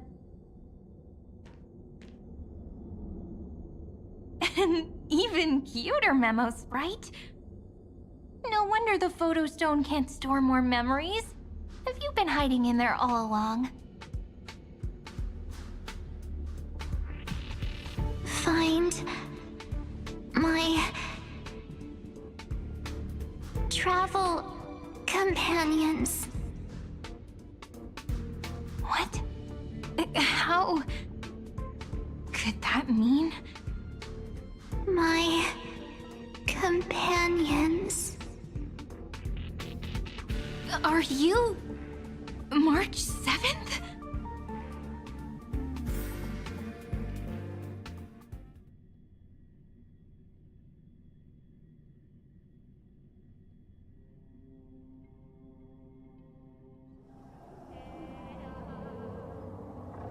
The sky is burning, and the streets are empty. It's just like how things were last time. How long can the encryption key you wrote for me last, Mr. Screwlum? That is difficult to project. Logic. It is currently unclear how the unknown variable, Miss March, conducts her interference. Please rest assured that I will extract you on time before the encryption key expires. But that means I will no longer be able to hack in via the same method. I only have one chance. The maze of the Remembrance is starting to change. I cannot remain your guide on your path forward. That is why we had to form a temporary alliance with our former enemy. I express my utmost respect for your courage to personally face such dangers. Lygus? Your enmities, well within my calculations. Allow me to reiterate that Lord Anaxagoras now has a firm grasp on your crucial weakness. If you still plot to harm the Nameless, then you will find that the Society's previous warnings were not empty threats. I understand. I'll only do what needs to be done.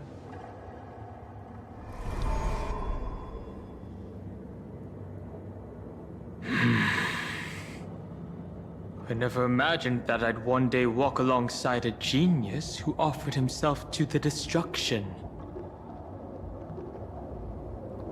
My stance has never changed. The erudition's ruin is inevitable.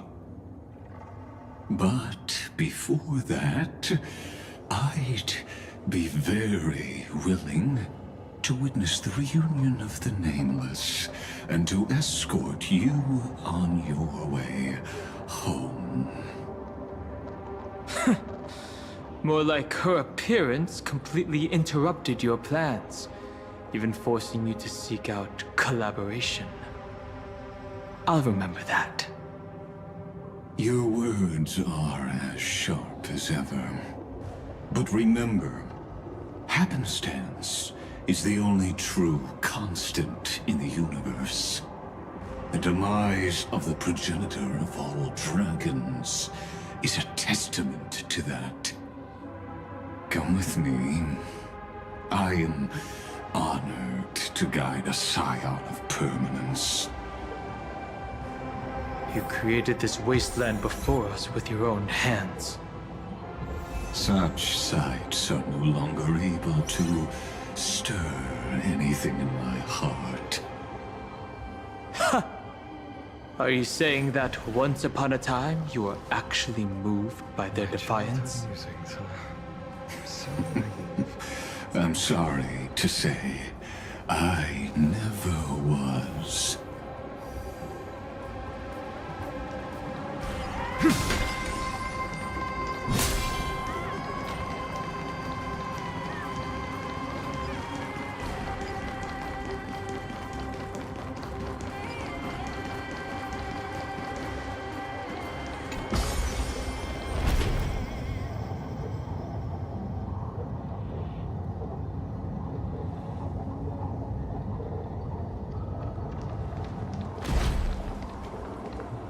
These memo sprites.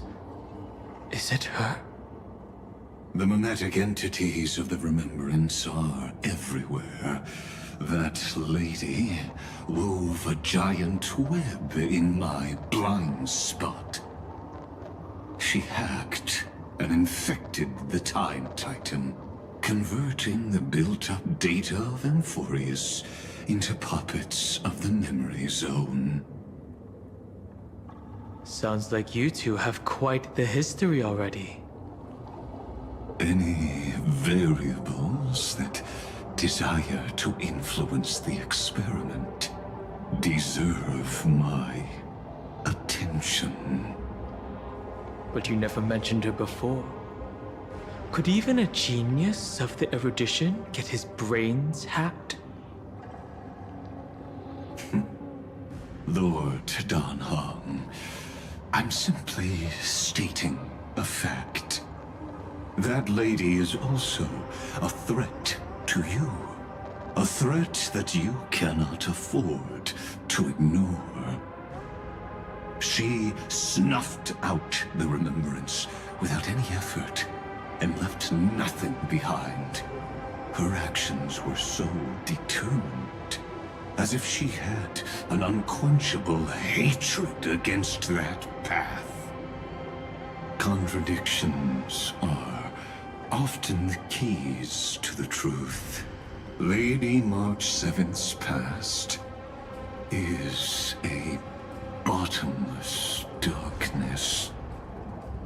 And?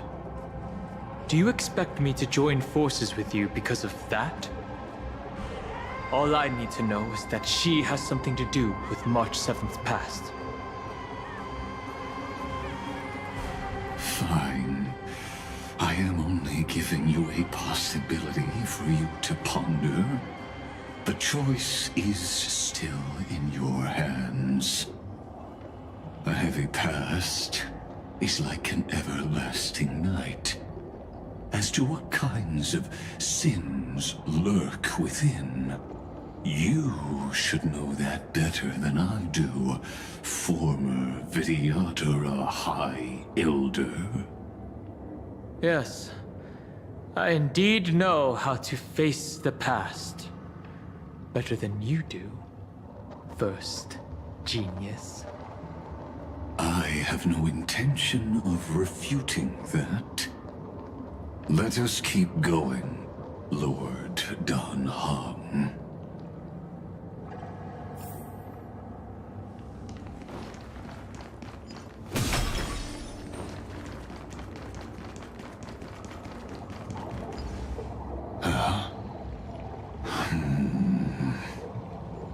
I didn't think there were still some that got away. Explain. They are thieves from the garden. They have long coveted this world, but it always been kept out. They finally got a chance thanks to your efforts. Unfortunately, they ran into Miss March, and their consciousnesses were plucked out one by one, reducing them to mere husks.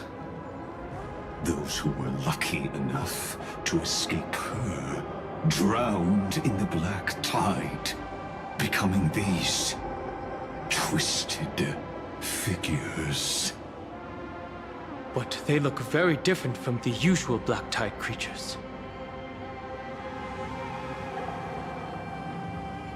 The reason has to do with our destination.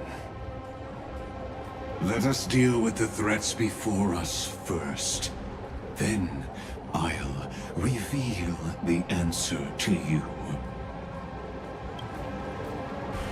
You really have no intention of fighting, do you?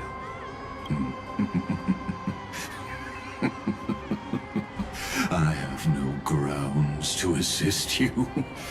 Besides, the geniuses are still keeping a close eye on me. I would hate for anything I do to be misconstrued as provocation against you. Never mind. Let me clear the way.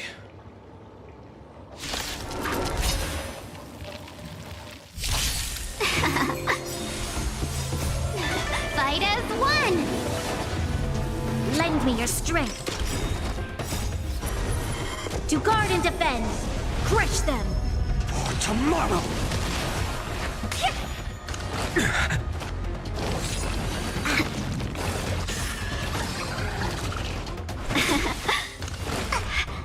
Lend me your strength. Future will come! Fury of innumerable core flames consume me! Hail the new dawn!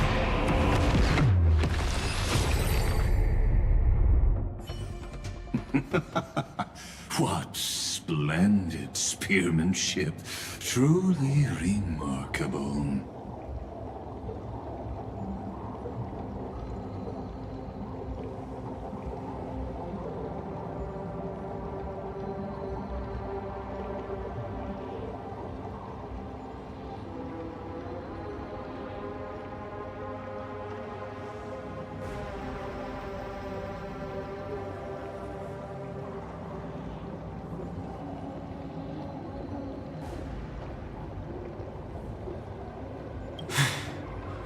Let's get back on our previous topic.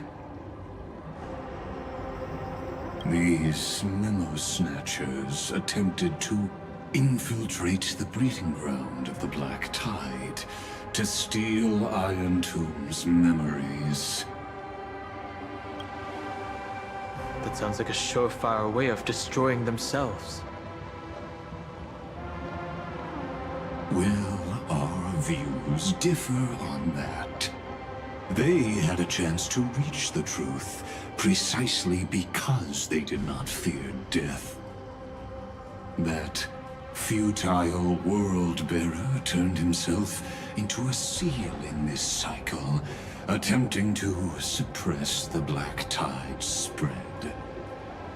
His golden blood soaked into the ocean tides and covered the earth, etching the scar of destruction into this world. And that scar shall point the way forward for you. Erudition, destruction, remembrance.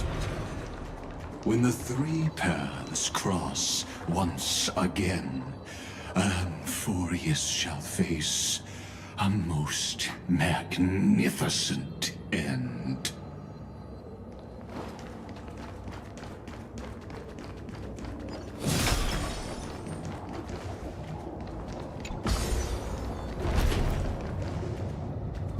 Light up the dawn.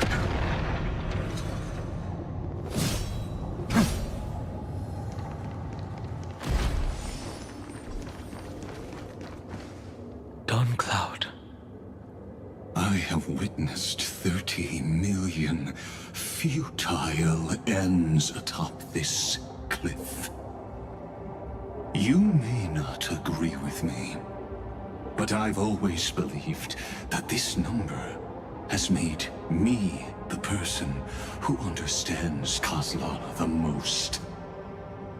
This is also where he decapitated me on that day and pointed his sword at the Aeon of Destruction.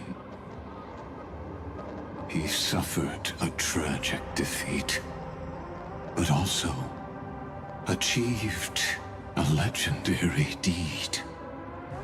A drop of burning golden blood. The blood that will cleanse the world. Dripped from the god's wound. Nanook? Fiden managed to hurt them? Yes. It melded into Kozlana's body, becoming the Destruction's final blessing. If you wish to dispel the fog and find that March 7th, then go and awaken his fury. She hides in the crevices of time, in the most concealed corner of Amphorius. Only the most ferocious will can break through the memory zone and illuminate her footsteps. Just like how the blazing sun can only rise at the end of the Evernight. How do I know this won't be another trick of yours? I have nothing to gain from helping you two work together. But in this cycle, Kozlana never answered my calls. Perhaps his mind has already eroded away. Or perhaps he is still awake, still fighting the whispers of the Black Tide. Deep down, I only wish that you and the esteemed Trailblazer could bring me an answer.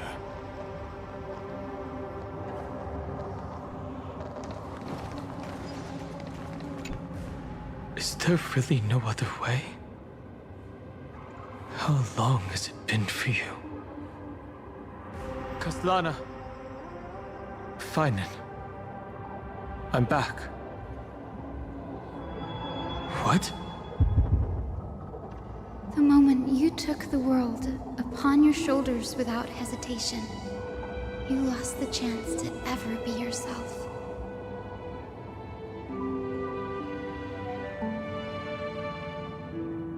Duty does not drive you to wield your blade, but hate. Behind that hatred, you seem to desire the destruction of the self. Losses are a constant on the Flame Chase journey. What you stand to lose weighs far heavier than life itself. It is because you suffer that you are so much stronger than any ordinary person.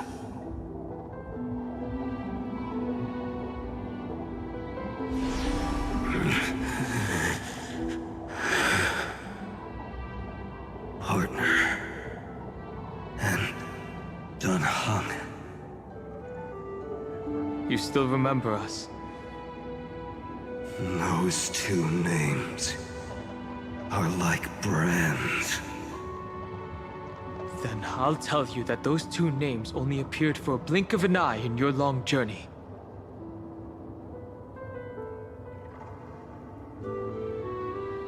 But we once fought together to protect this holy city beneath our feet.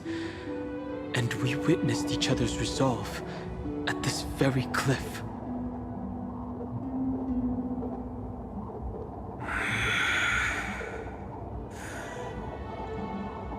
I have forgotten everything. except the belief I had when I set off. Even this body is as alien to me as your words. All I know is that I must imprison the destruction that swallows all. What if I tell you that we're here for the same thing? Look at what this world has become. You know what it's waiting for. Even if you've forgotten everything, I still believe that you'll make the right choice, like you did in the past.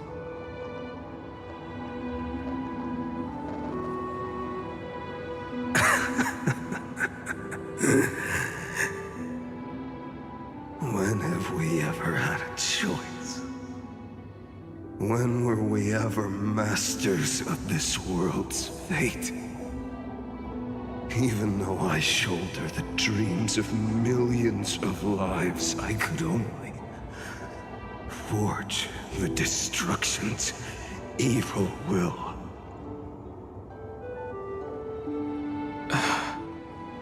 No. Everyone I know is dead. And the world I dared to save has been torn to pieces. So, be gone. This body never existed to carry out deliverance.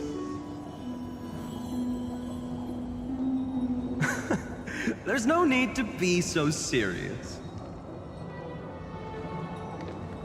Sorry, I had a really long nap and all the bad memories woke up first.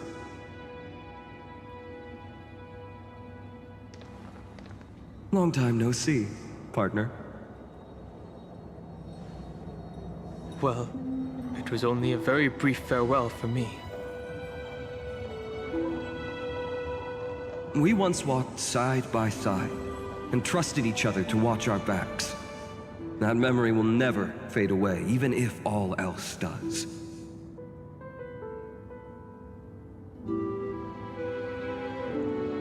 And because it was so precious and hidden so deep in my heart, it needed more time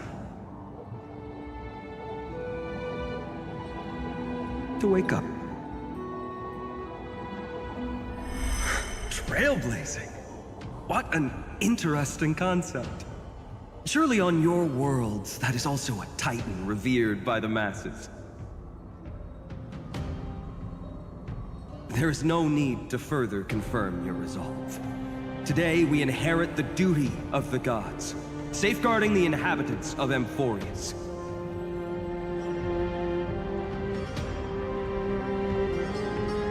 Stand with me and become heroes!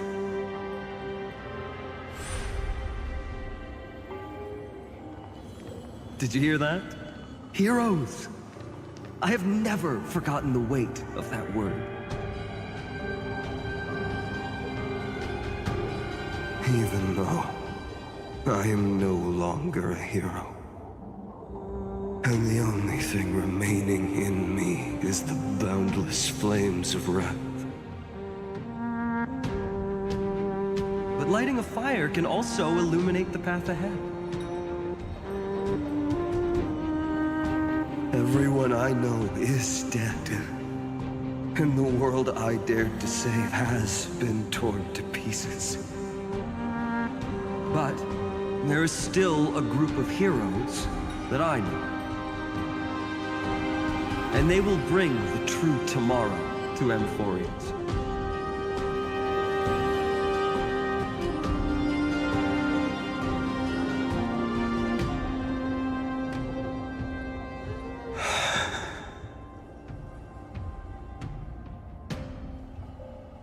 This body never existed to carry out deliverance.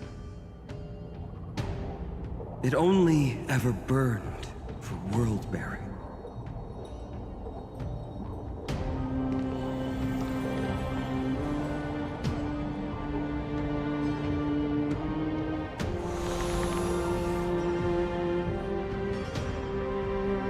So, I'm going to head towards tomorrow first.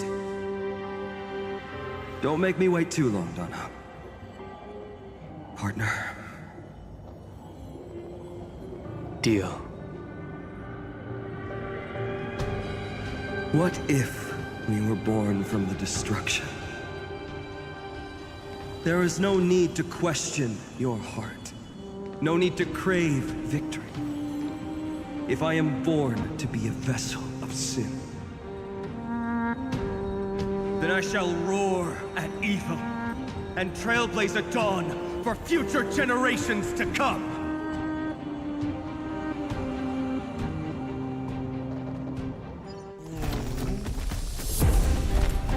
Let us go to the other side of the night.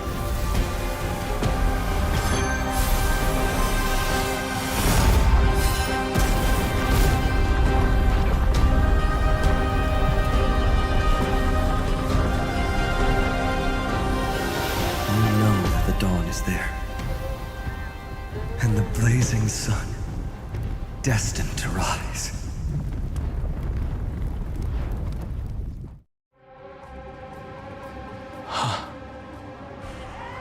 It won't be too long before our paths cross again.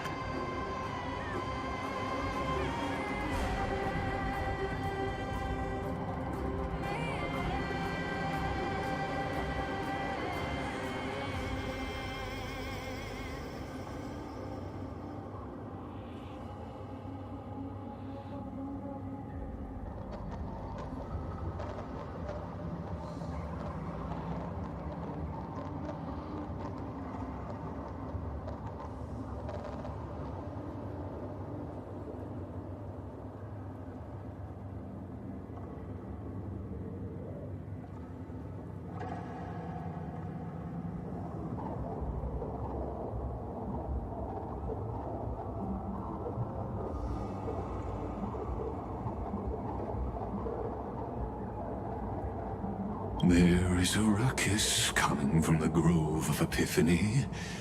It is time for you to set out, my lord. I have another notice for you.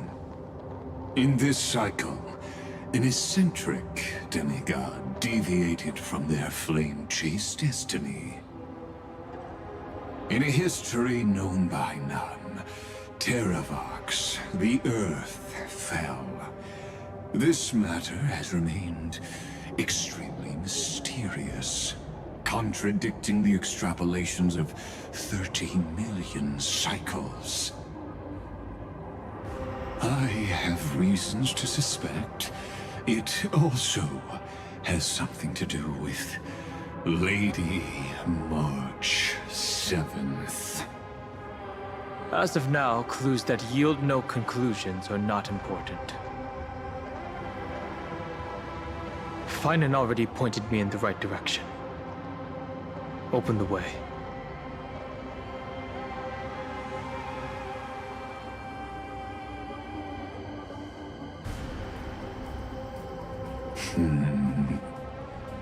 Lord Danhong is gone. You can now speak your mind, Lord Anaxagoras.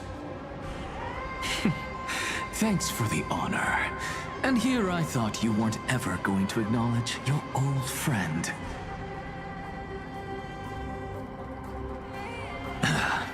The Inspiration Circuits recorded that you have led me up Dawn Cloud countless times.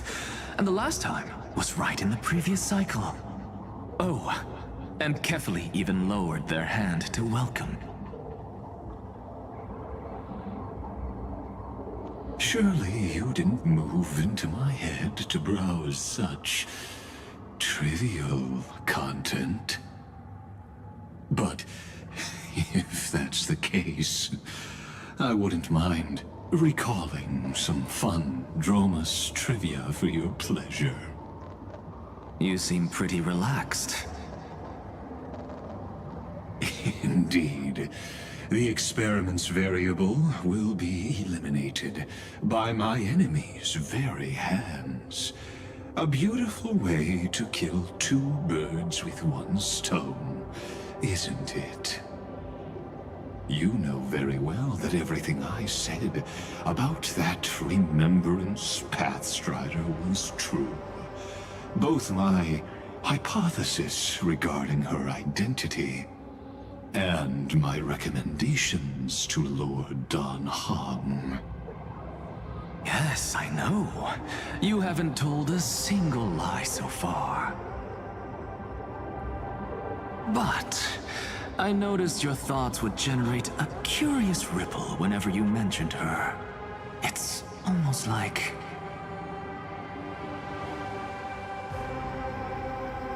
you were deliberately trying to hide something into the depths of your brain.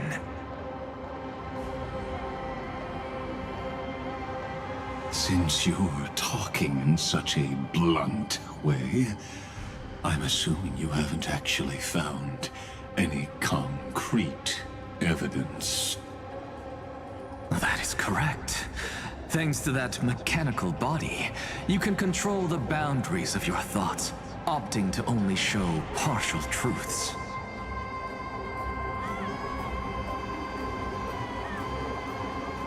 Pity that I still managed to grasp a shiver of fear that escaped your control, and I traced it upstream to discover one single word.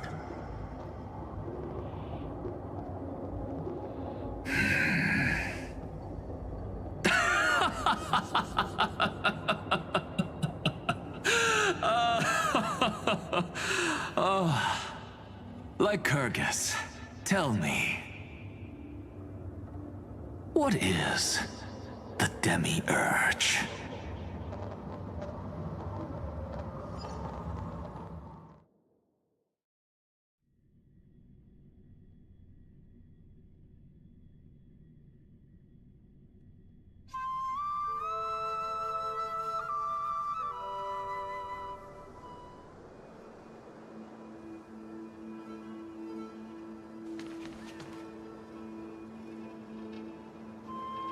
The grove. Even the branches and leaves of the sacred tree have been dyed gold. Finan gave his all for her. Now that the destruction has quelled the Memoria tide, it's time for me to go deeper into the grove.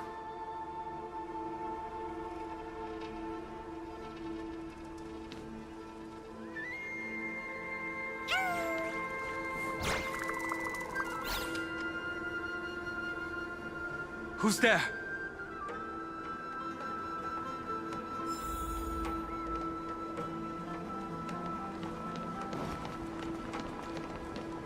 That fiery blaze engulfed the grove and woke all creatures from their slumber. And you, visitor from beyond the sky, you have no intention of listening to the cries of the earth. You are... Are you surprised? Demigods with golden blood are not solely limited to Kefali's children. Is it not natural that the offspring of Georios would take on their duty? I am Terravox, Avatar of the Earth, divine protector of the myriad living beings. What a coincidence. I was just told by someone to watch out for you. Answer me. Why would the Dromus King of the Legends, the demigod who should have fallen, appear in humanoid form? You already know the answer. Is the transmutation arcanum not precisely your specialty, descendant of the permanence? How do you know about... Was it March 7th? Exactly. Thanks to her, I was able to escape into the Memoria tide and disappear from the world's memories. So you didn't die. Your fall was just a lie. You cast aside your duty as a flame chaser and joined her. Why? To survive. For Adromus, life is no more than existence. The birds and beasts of this world have struggled to survive since time immemorial. Yet unlike humans, they are unable to live on in the World-Bearer's memories. But Evernight is the master of remembrance, and I saw your story in the Veil of Evernight. Vidyadhara, the permanence, dragon transmutation, resurrect, Shan. The path you chose to survive will lead to your death, demigod. And what of it? This body is soaked in filthy golden blood. The earth is hungry, and only the permanence can satisfy it.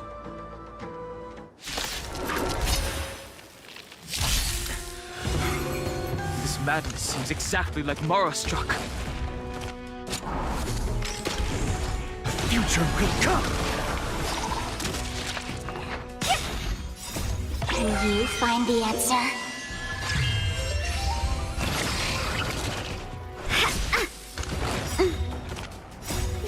Fight as one! Lend me your strength. To guard and defend. Crush them. For tomorrow! Fury of innumerable core flames consume me. Hail the new dawn!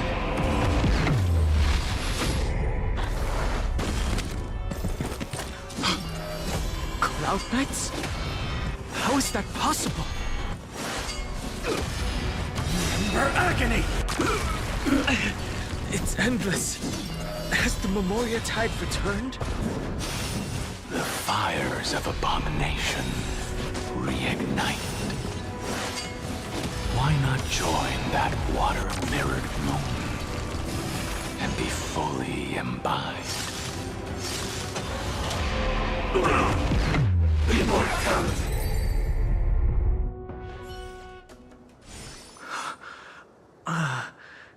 Is this some disordered memory?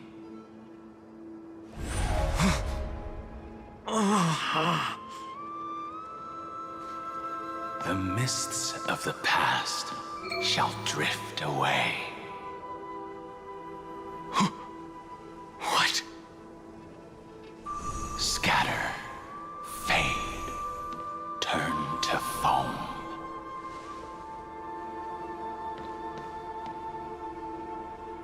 Do you not remember me? After all, I am the heavy burden you must bear. How could I be so easily forsaken? Dan Feng? Is this another Memo Snatcher trick? Vidyadhara are supposed to forget the past during hatching rebirth. But the Preceptors interfered back then and allowed me to remain deep in your consciousness. If you do not wish to use that bloodstained name, you may call me Obliviated Memory. That's not necessary. Though we've long parted ways, I won't ever forget you. So, who is that giant? That is Amphorius' Earth demigod. He should be on our side, but he was led astray and intends to seize the power of dragon transmutation. The dragon descends upon the earth, and all beings look to it in reverence. You and I know that all life in the universe covets permanence. Are you trying to say I'll end up like you? One day you will. And as I see it, that day won't be far from the end of this journey.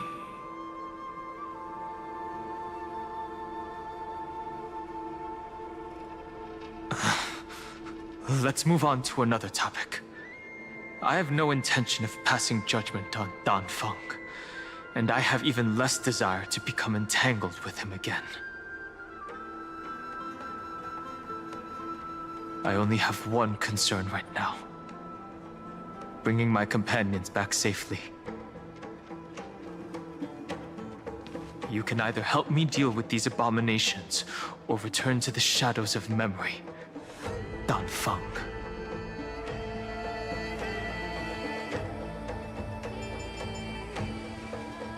All right. The filthy remnants of the Memoria Tide still run rampant. Let me accompany you through these rooms. You could use the help. And presumably, that giant who craves the power of dragons won't just let things rest. Do as you please. I'm moving ahead.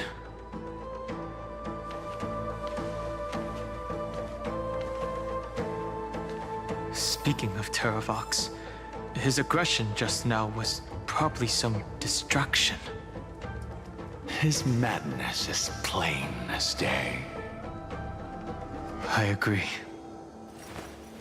I will walk to the end with all your wills, no matter the cost.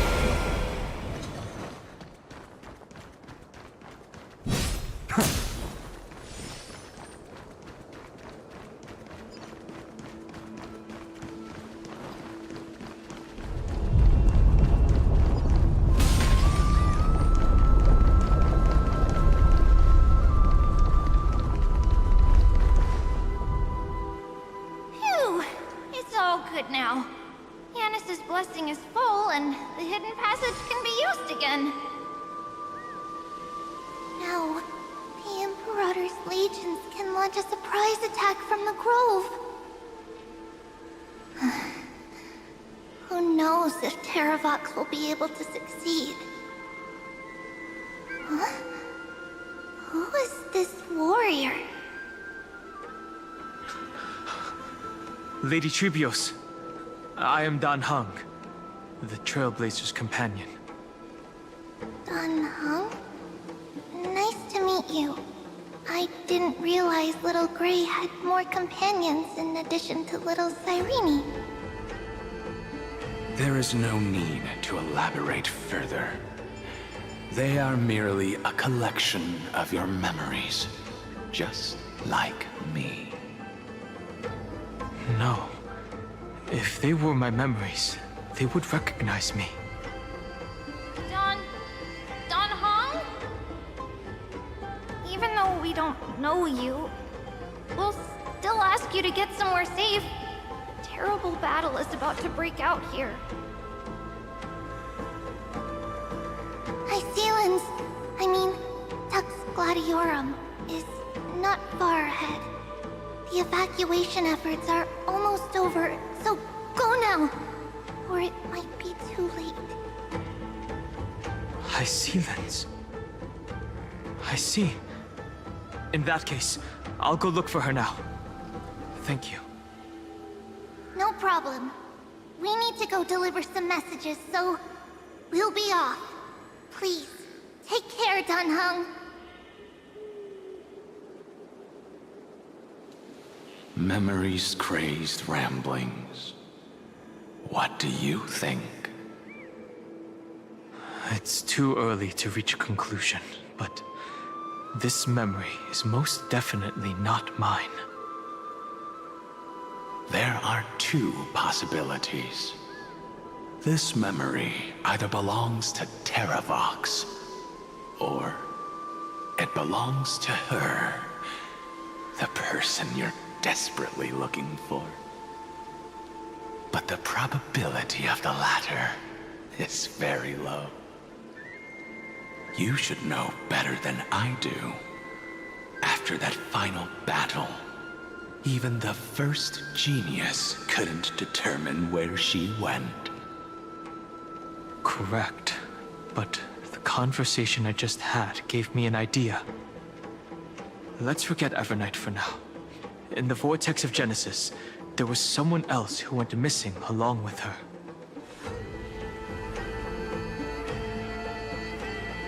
I still have a chance to make contact with her. And the way I'll do it is right here in the grove.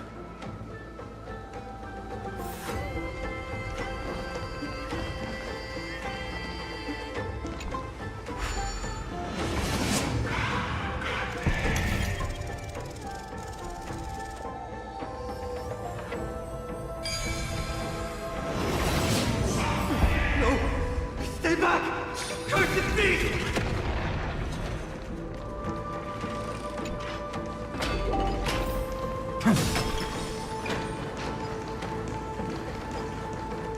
There's not a single sign of movement here. That was probably just the echoes of the Memoria Tide.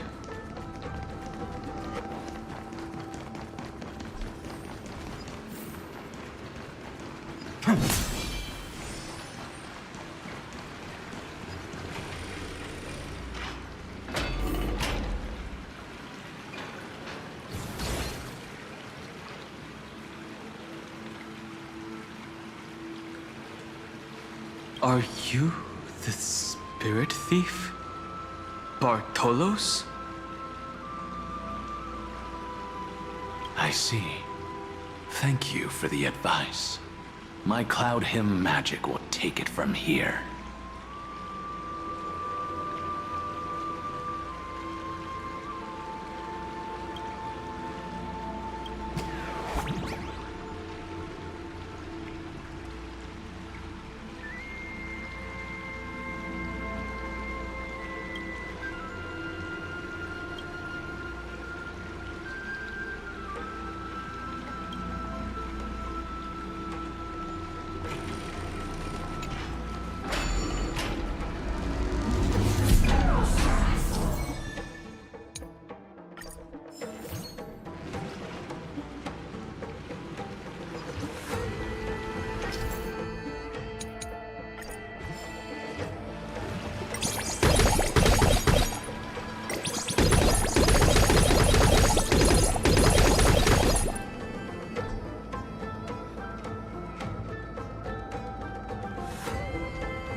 We're here. Now, it's time to awaken the person we're looking for. A pool of spirit water. I see. You plan to resonate with the waters of this world. Compared to the currents of my home, the waters of Amphorius are rather untamed. Subduing the waters wasn't easy, but I've gotten the hang of it now. Under the raucous steps of their frenzied dance, the roar of celebration calls forth the Spirit Water's memories. How incredible. There are still survivors in Amphorius.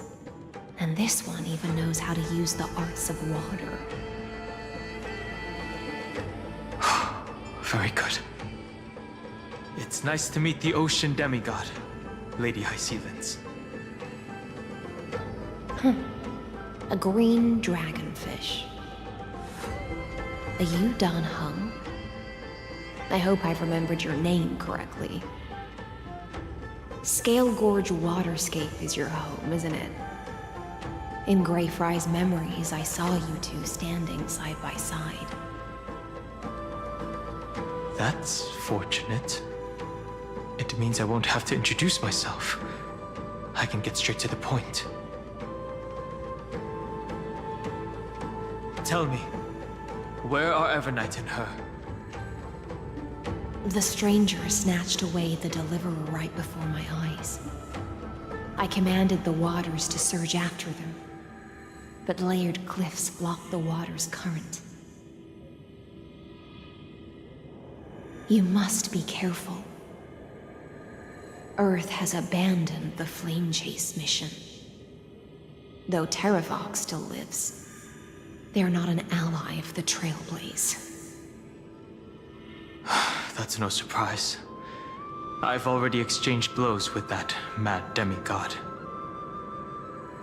I didn't think the worst would still come to pass.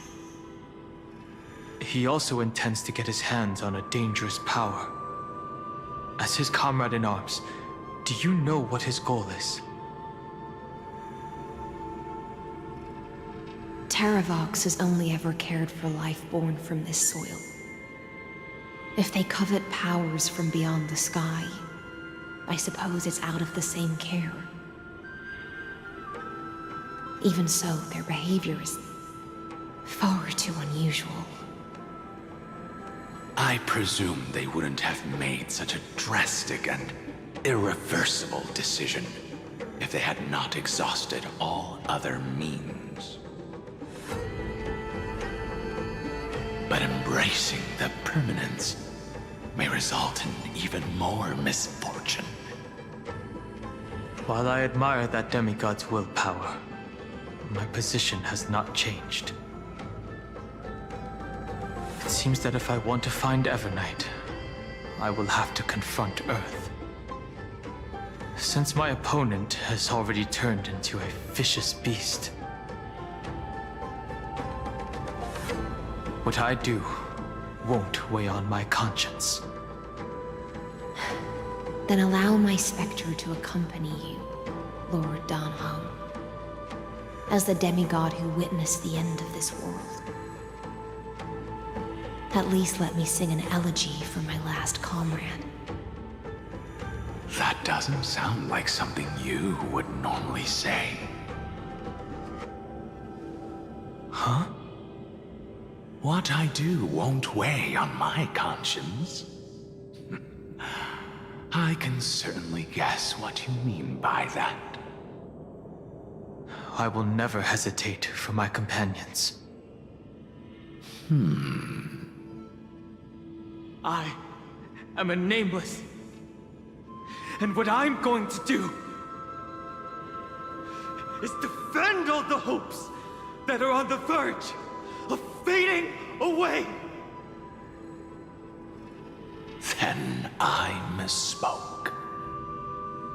That is exactly how the guard of the Astral Express should act.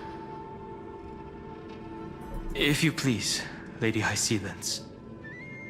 Hold on to this current, for it still carries the warmth of Greyfry. Hopefully, it will lead us to the depths where our companion is hidden.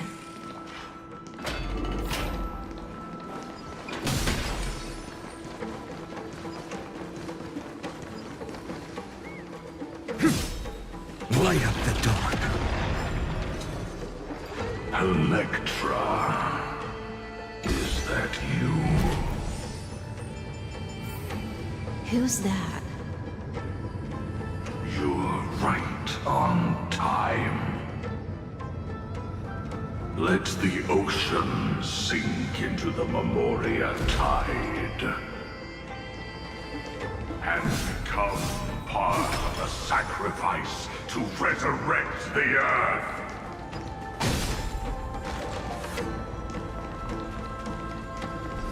Join us. You are me, are us.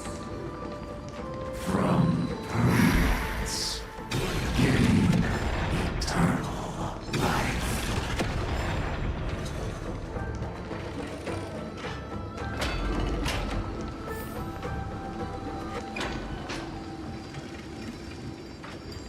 Rouse yourself into the forge. Each as one. Keep going. Keep going. Going. Do not run from your fate. Use the permanence to fill the earth.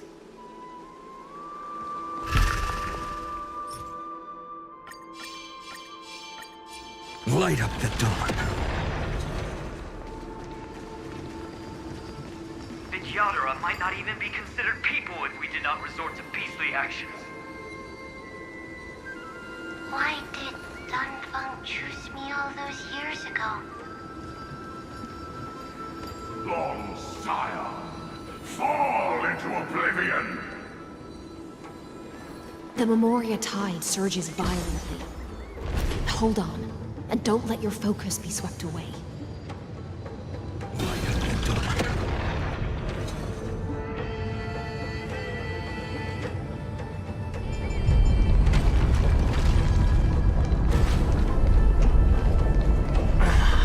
The whole grove is shaking.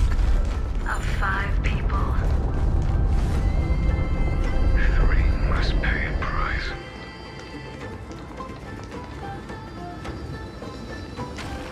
You are one of them.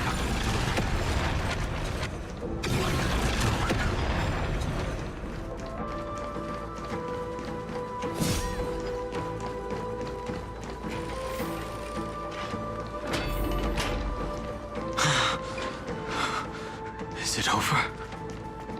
It seems so. These phantoms that are haunting you are indeed here to bring you to your demise.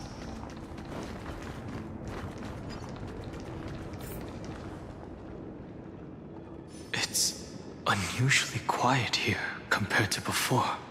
Don't let your guard down. The Memoria tide has become even more violent.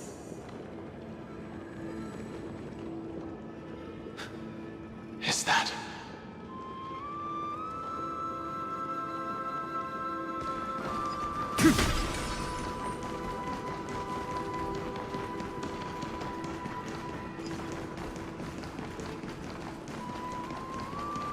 This is an interesting-looking wine jar. Was it Baihang who brought it? It's a specialty from Thalassa that she brought and left here just for this gathering. But she herself didn't come?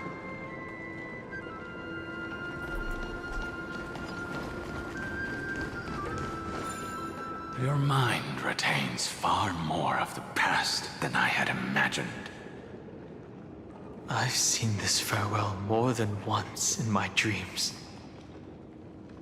The previous life is just an immersia to a newly born Vidyadhara.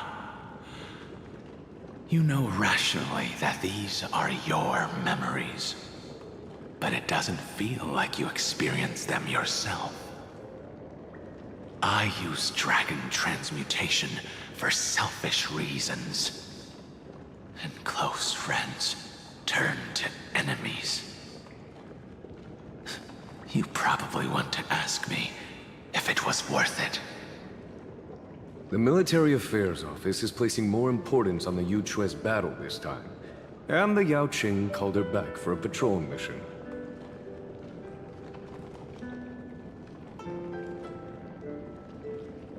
Some people are born with adventure in their blood and can't stop for even a moment. No matter, I'll drink her portion for her. We're already toasting. Why don't we wait for Dongfeng? As always, the High Elder has endless meetings with the Preceptors that he can't get away from. Let's not wait on him.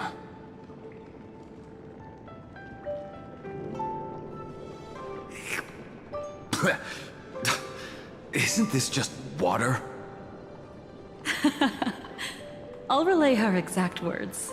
It is a mistake to drink too much before a battle, so I'll leave a jar of spring water from Thalassa's Crystal Palace. She said that wine only has flavor after a triumphant return. Why didn't you say so earlier? I didn't want to go along with her, but she insisted on seeing your expression after your first sip.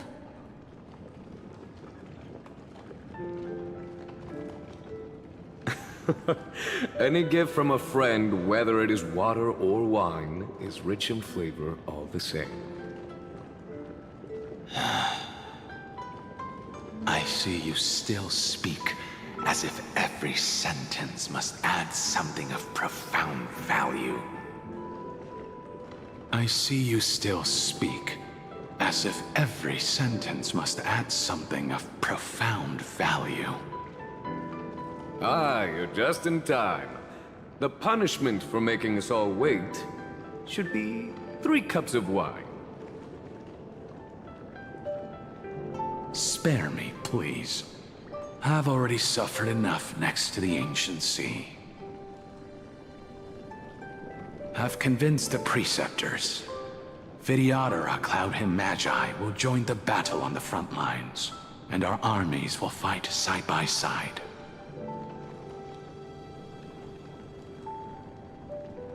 It seems like you can now carry out your plan for dealing with the Kitu Mirage, Jingyue.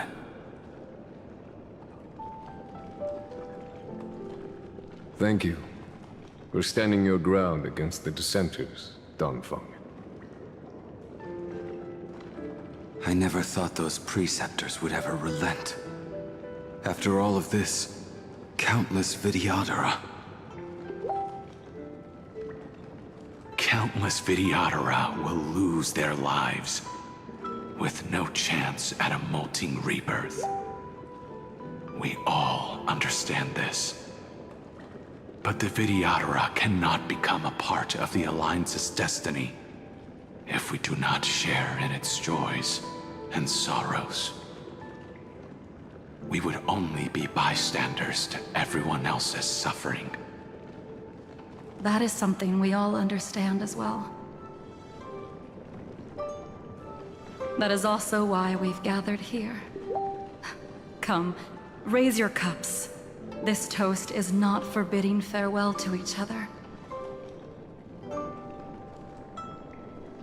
but for honoring the soldiers who will not return, for honoring our companions.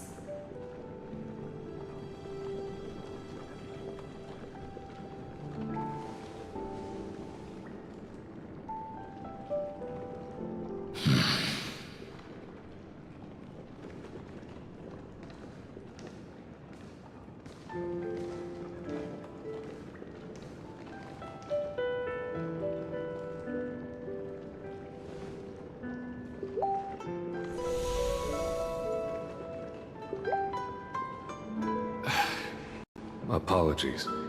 My reckless plan must have put a lot of pressure on you. Nonsense. If our positions were flipped, you'd support me no matter how reckless my plan was. Right?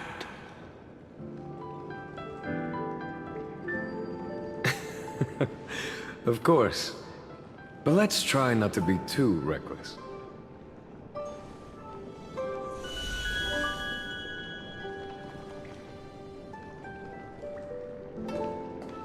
When you make a decision like this, people will always ask, was it worth it?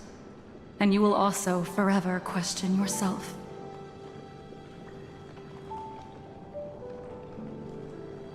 Do you know how you will answer that question? I won't answer it. I will prove it. That's right. My sword is my answer. Thank you, Dan Feng. Thank you, Jing Yuan. Oh, thank you, Jing Liu. And thank you, Bai Heng, wherever you've run off to.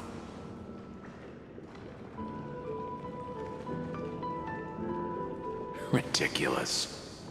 How did you get drunk from spring water? I'm just full of joy. It feels like I've just forged a divine weapon with masterful craftsmanship.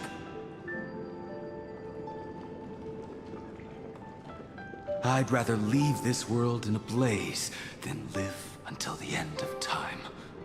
That's what I always firmly believed in the past. But I never truly felt like I was alive until I met all of you. Now, I wish more than anything that I could just live a bit longer. No, pretend I didn't say that.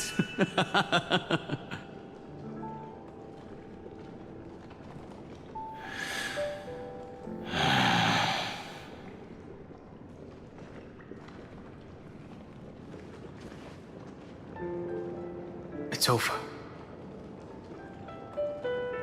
And you know exactly what happened to these 5 afterward. So, can you understand it now? After both she and March 7th have left you. Losing a dear friend with whom you've shared so much can never be considered a victory. It's a failure that torments you for the rest of your life. I could never accept that kind of fate. So you made a decision. I was the one who used the transmutation arcanum. I was the one who swore to bring Bai Heng back to life. And the one who brought everything past the point of no return. That was also me. Do you have any regrets, Dan Feng?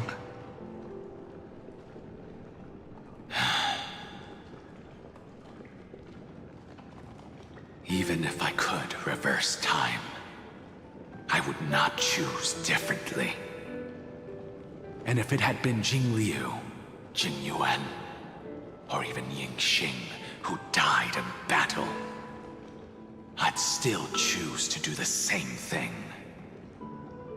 Because only I could make that choice and protect all of this. Now, for the sake of your companions, for the sake of those 2 who walk alongside you, how much are you willing to sacrifice, Dan Heng?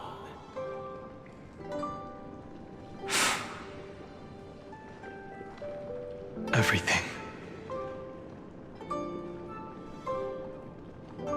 Your answer does not surprise me. They are more than just my companions. They are the path I took that led me to where I am now. So they will also be beacons for when I am lost, leading me to the future until my next reincarnation.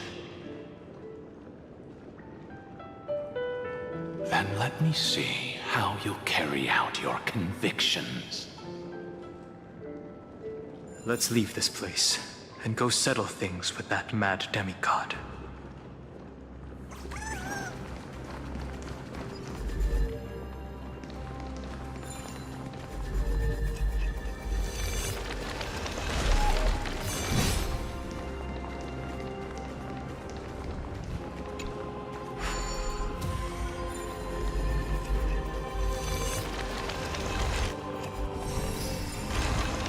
Light up the dawn.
Memories intersect.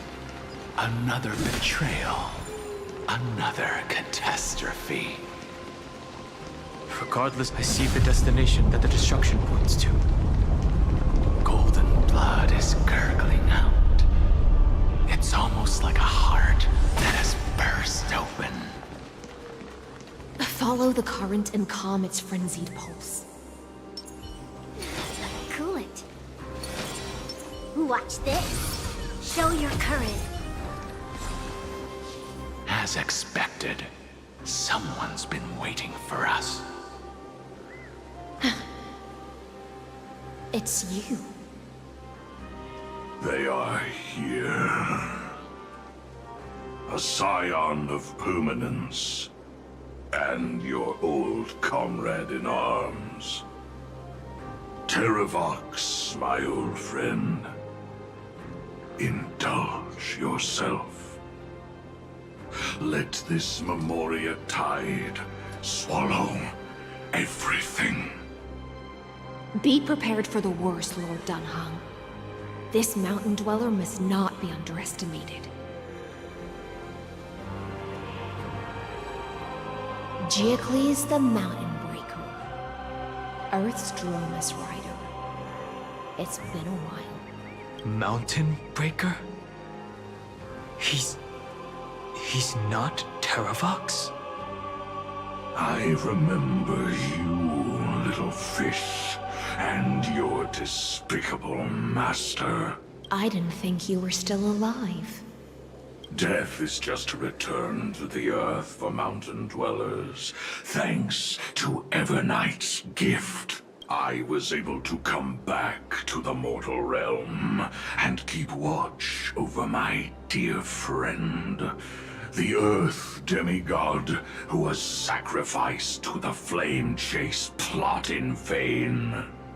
Long Scion, you are the most important offering in this ritual sacrifice. No matter how strong your will is, it will eventually be swallowed by the Memoria tide. When that time comes, you and the powers you bear will serve us.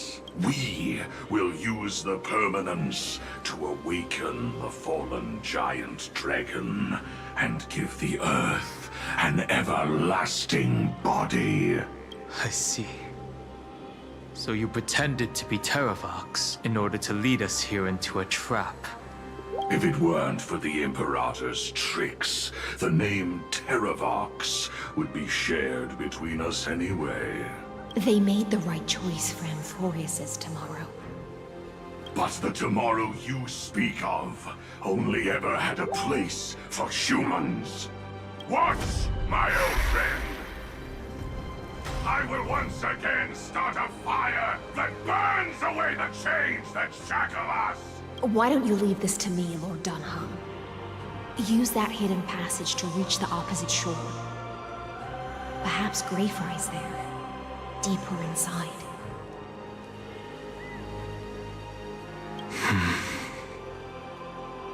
No. I will stay here. Mountain Breaker, hero of the mountain dwellers. If I do not stay here and triumph over him, he will die an ugly death in delusions of the permanence. That should not be his destiny. And for the vicious beast that insists on obstructing the Astral Express and threatening the fate of the world. We've stood on the precipice countless times along this journey, forced to make difficult choices in the face of disaster. But this time, it's my turn to put some pressure on this world. This feeling, this scene. All too similar. Future could come! Feeling sticky? You're fine. For tomorrow! Fury of innumerable core flames consume me! Sun, tear the sky!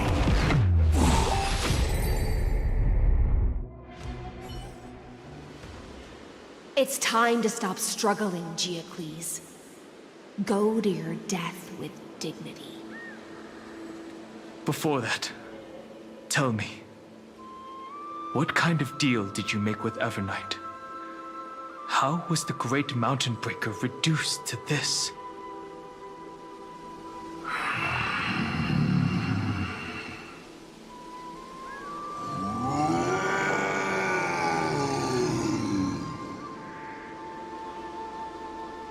That's... Leave it to me. I'll recount the Earth's heaviest past. And sever its deepest delusion. Terravox? Is that you? Your body has become so frail. Even mountain ranges grow old and eventually die. But I can hear the sound of blood still surging through your veins, fast and strong. I suppose you are the true Earth demigod. I am near my end, and the demigod title means nothing to me now. The being who stands here now is just the former comrade of the Mountain Breaker.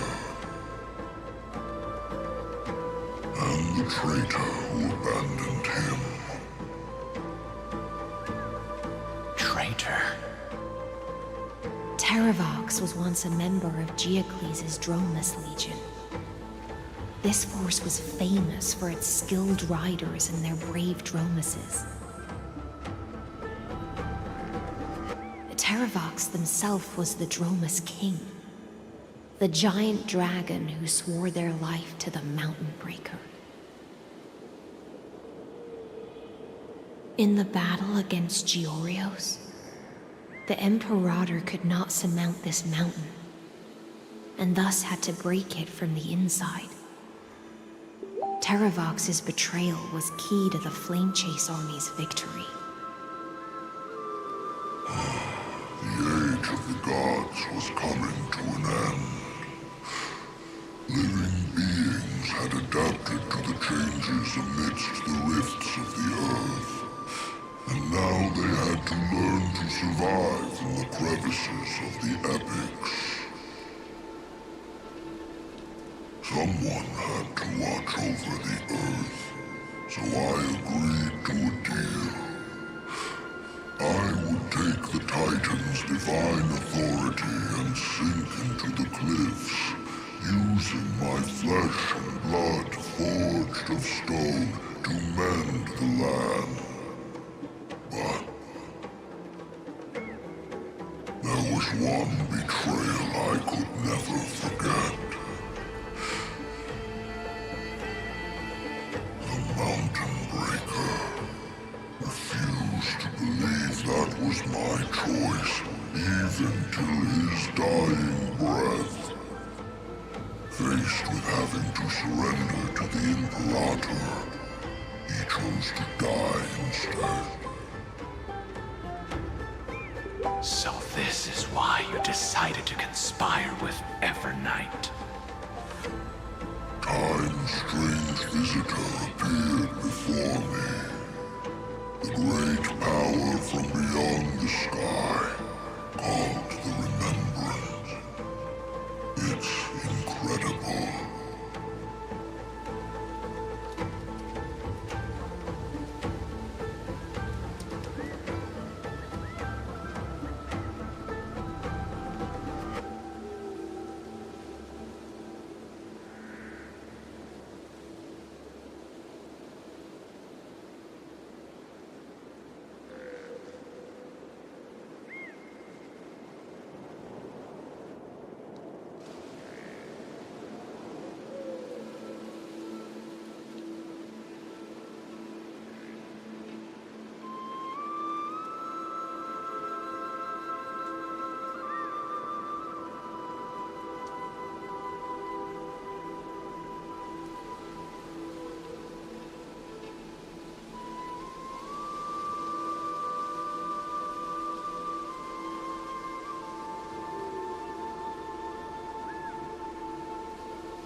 Geocles was able to be reborn as a memo sprite. He mumbled about the times we fought side by side.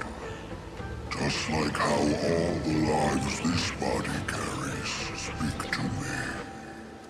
Evernight did not ask for much in return. She only wished for me to use the divine authority of Earth to hide her tracks.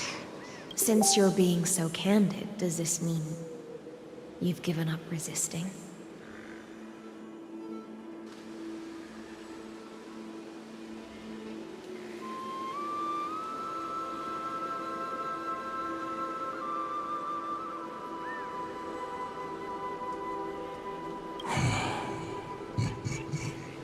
Resistance.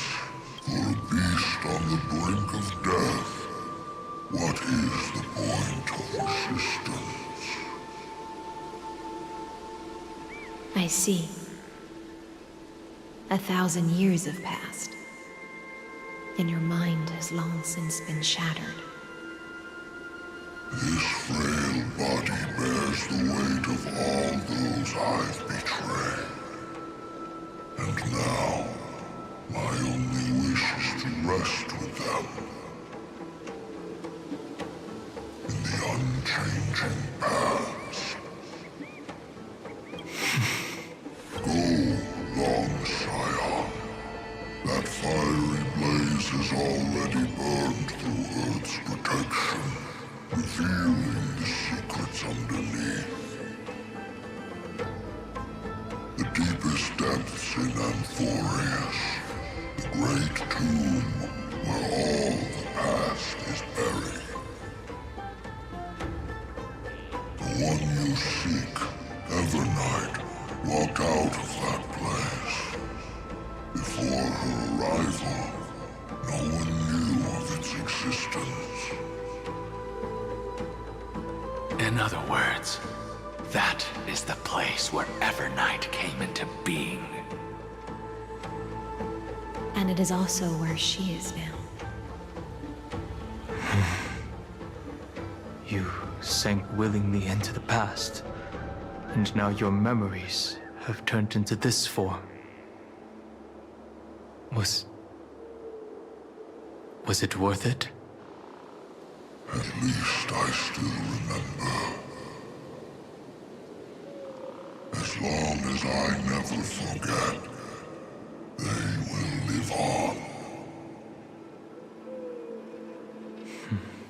Primitive and animalistic. I understand these instincts. Have you ever regretted anything? The Earth is not a lonely island in the middle of the ocean. It is the sum of all the living things that stand on it. I have never regretted defending the creatures of this world.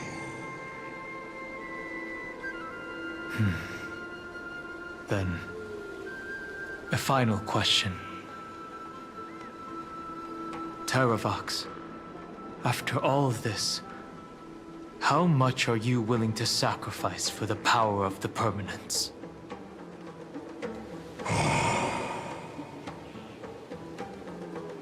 Everything.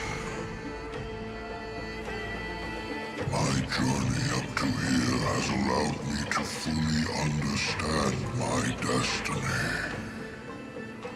No matter how I struggle, the Earth will never be able to reach the stars. But my compatriots deserve to continue their struggle. At the end of my life, I want to make one last effort to give them a chance to move on to the future. Even if it is a future I am not able to witness.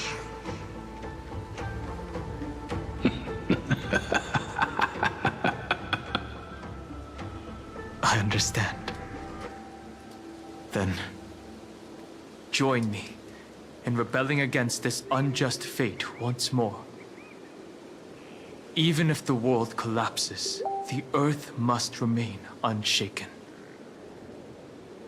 Give me the core flame that burns within you, and allow this immortal body of the Permanence to bear the furnace of life for you.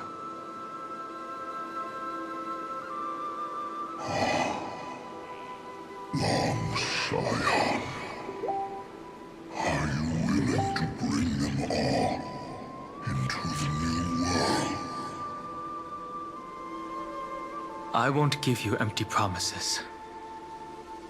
Allow me to answer your question from a different perspective.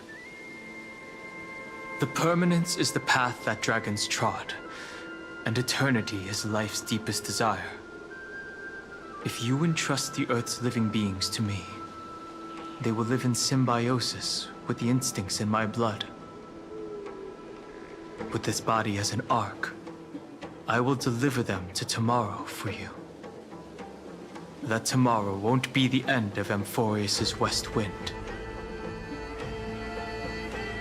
but a vast and boundless sea of stars. A sea of stars. It's a future where all beings can trailblaze side by side, not a prison made for remembrance. In the veil of Evernight's memories, you've always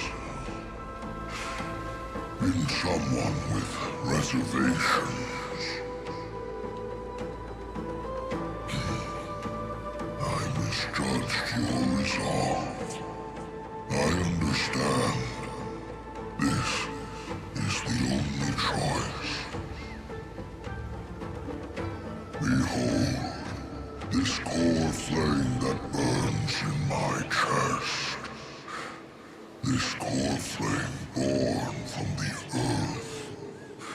It is the red soil from which life sprouts, and the furnace of all living things. It tells me to commit one final act of treason. Entrust this heavy task to the trailblazers from beyond the sky. Let them tend to the wild terrain and safeguard the lands. And thus, bring the endless stream of life into the distant future.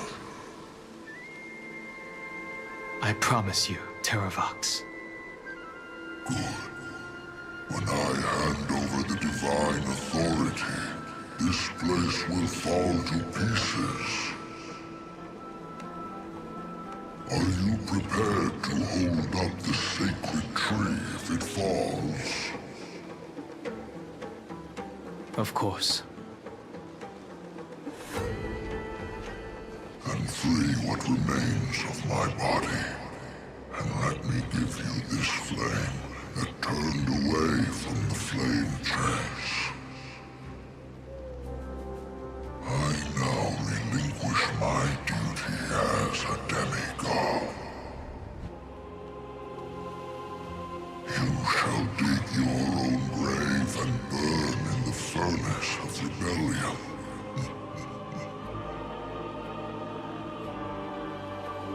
I only hope that, after all this time, Father will take me back into their heart.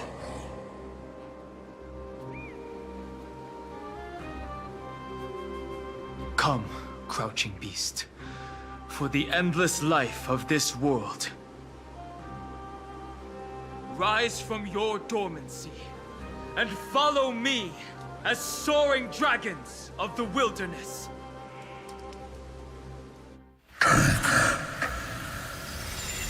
My final rebellion.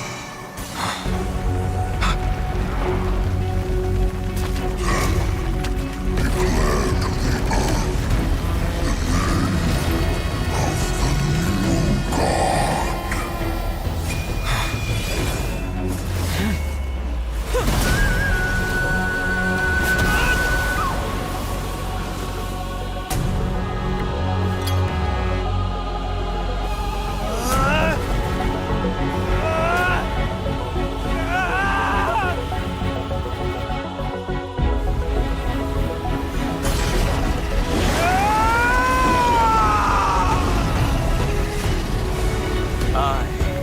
Dan Heng.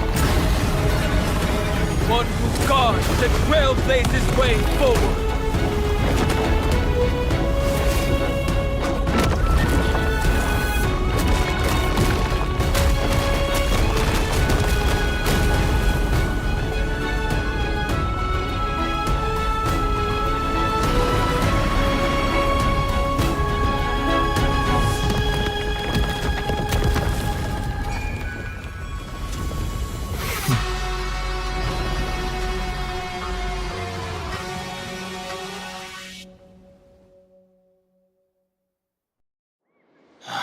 Fortunately, the worst did not come to pass.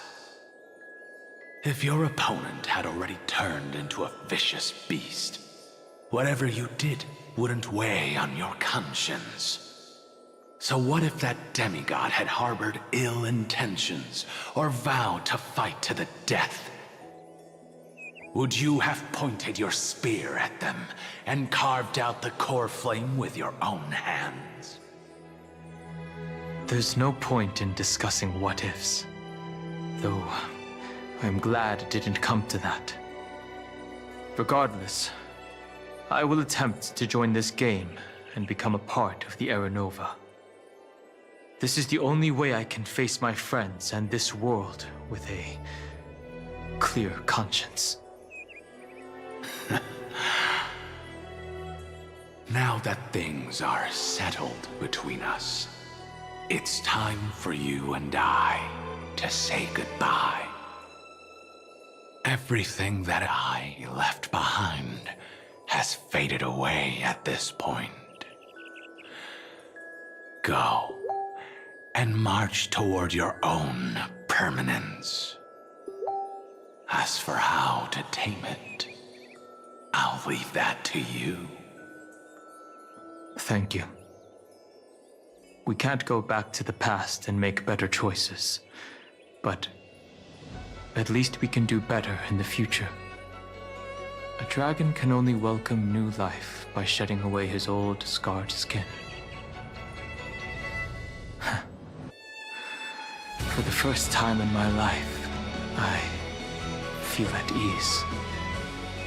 This burning core flame. Is this what the destruction feels like? The light is unexpectedly warm. It's just like the fleeting moments when one wakes from a dream. Farewell, Dan Feng. Now, it's time for me to set out once more. The final rebellion of Earth was to bestow trailblazing wings upon all living beings.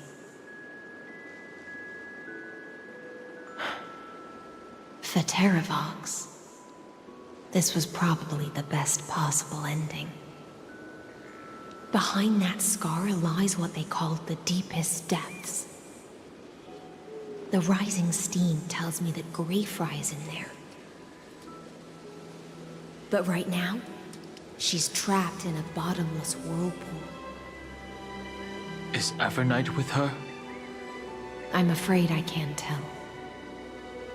A scorching abyss. If I were to enter it alone, I'd almost certainly get lost. And Miss High Sealants, would you give me cover? I'll need to focus completely on what's ahead, and may not be able to pay attention to my surroundings. What are you planning to do? I'm going to continue where you left off. The stranger snatched away the deliverer right before my eyes. I commanded the waters to surge after them, but layered cliffs blocked the water's current. Times have changed. The cliffs are now in the palm of my hand. Then I believe it's worth a shot. It's just, without absolute resolve, you still won't be able to pass through that Memoria tide. much less save someone from it. The search for Greyfry might stretch on like an Evernight without end. Be careful.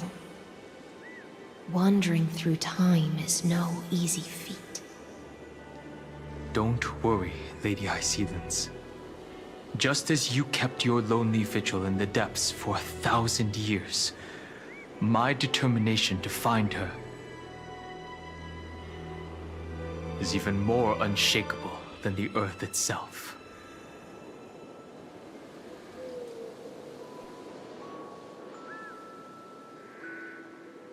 Ancient sacred tree, lend me your roots.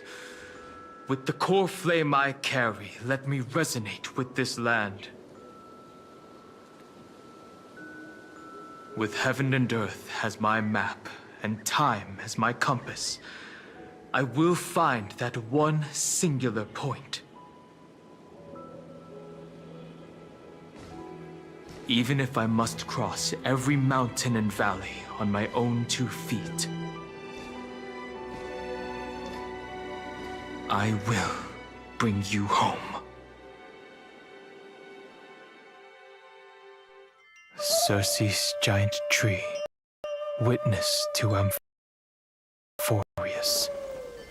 This time, I will follow its roots into the ancient earth until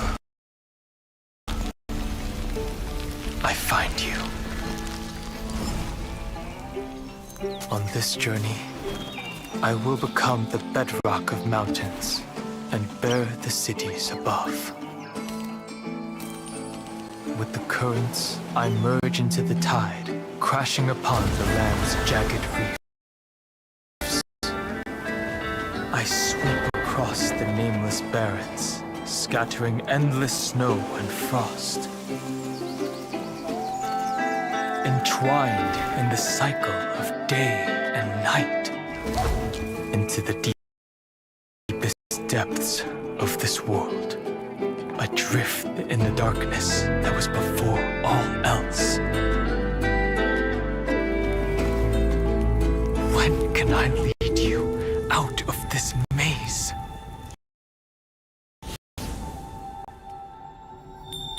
No, I can't do it with just my eyes alone. Maybe it was never me. Maybe it was always you who could set us free. Long time no see. All right, let's settle this and keep moving. That's where we will all find our answers. Hey, Danhong, wake up. 3 of a kind. 2 pair. Ace. Go.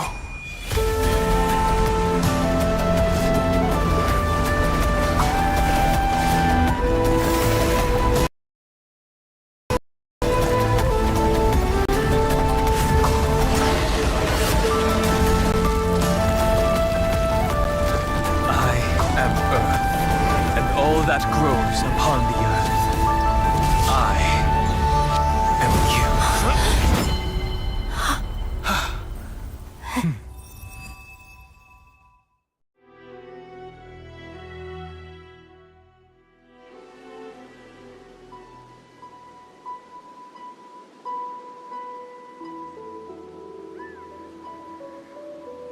Finally.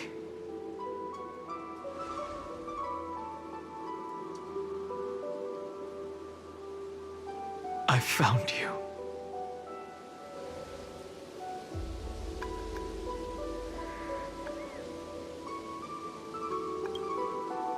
Long time no see. Did you get taller? While you were trapped, I experienced a lot.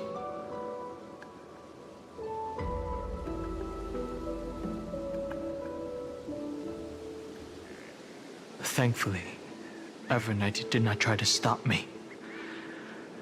Looks like we've managed to stay ahead of her this time.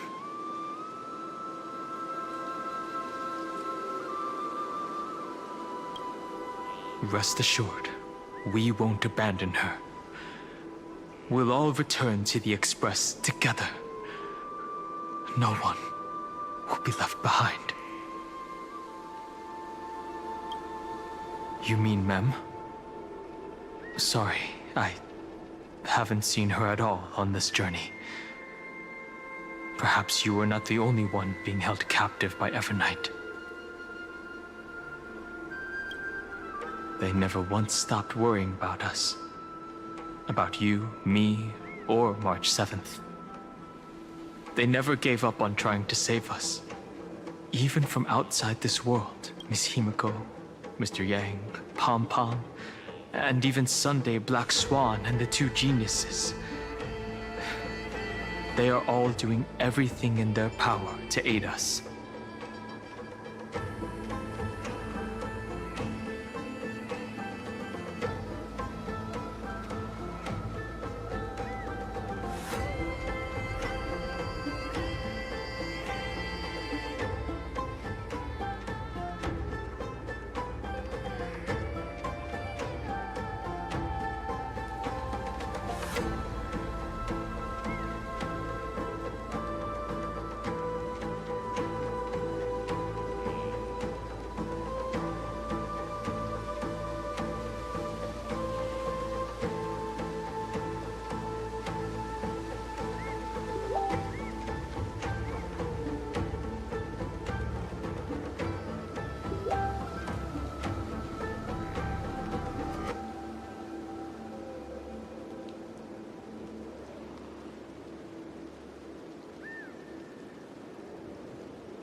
I understand. Her power shouldn't be underestimated.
It was only when I personally stepped into the maze of time that it suddenly struck me. She and I had crossed paths once before. I'll only warn you once. Leave her body. Now. I feel like I've seen these floating black things somewhere before. I had an unexpected encounter with her when I left Amphorius. Perhaps to avoid exposing her whereabouts, she stripped that memory from my mind. That power called Oblivion. It's just like an Emanator's. Oblivion.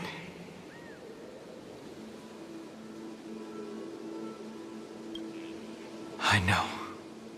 But you still remember me and our companions, for now. Do you have any clues about the memories you may have lost?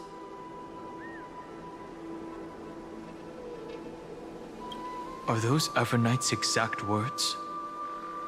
If I'm not mistaken, she intends to make you forget Amphorius, including the Chrysosaurs who have journeyed with us up till now. But it seems you still recognize Lady Hysealence. If I made that much of an impression on little Greyfry, then I am naturally delighted. But I fear your escape from that power they call Oblivion is thanks to someone else. Nice to meet you. Or maybe I should ask, how have you been since we last saw each other? Along with you, this little butterfly fish's memory was also salvaged from the depths of that whirlpool. Just as a pearl is cradled within its shell, the power of Thanatos surrounds you, shielding your soul from corrosion. Miss Irene has spoken of you often to me. Though we never met in this life, I believe there's a kind of warmth that can transcend time itself. Through the endless flow of time, I guarded the secret passage between Styxia and the Vortex. When the Memoria tide flowed backwards into the River of Souls, even in deep slumber, I could feel that warmth. And with all my might, I protected that warmth. I apologize if that seemed improper. I hope you'll forgive me.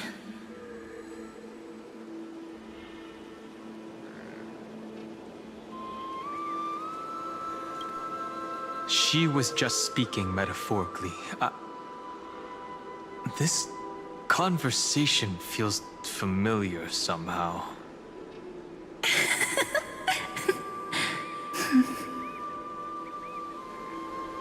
I understand that your mission is still unfinished. The path ahead is treacherous, and even though my body is bound to these dark currents, I'll do everything I can to watch over you both. The little butterfly fish is right. There is still a pair of eyes watching from the shadows, but we won't let them get anywhere near you. Go forth, golden dragonfish, and you, deliverer. Seek out your companion. Go forth and illuminate the lightless Evernight. I cannot thank you enough. Accept this promise from the Nameless. Amphorius will definitely write a brand new ending for itself. Of course. We'll write it together.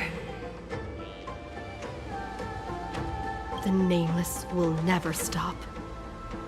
Until all of us stand side by side in the true new world.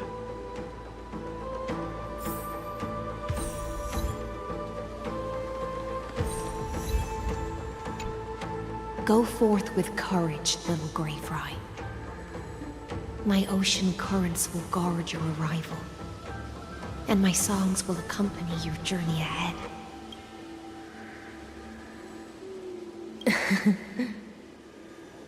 You still remember how much I love fire and feasts. All right then. It's a promise. Go find your companion and see your journey through. I'll raise a glass while I await your triumphant return. And then, when we reunite in the ocean at the boundaries of this world, let me play a song for you beneath the glow of fire. At the end of the sea of flowers, the souls of the living shall warm thy fingertips, and after an embrace, there shall be eternal separation.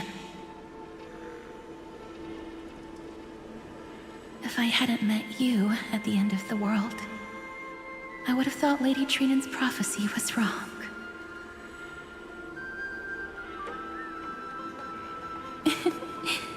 As Lady Trinan used to say, fate is not the flowers that bloom at the end of the road, but where people tread beyond the gate. Thank you. my own path has finally come to a gentle end. Take all beautiful wishes with you. March forward with determination, and don't look back.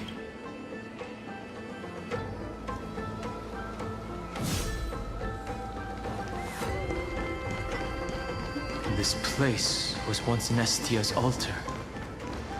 Could the golden thread be leading us to the world's deepest secret?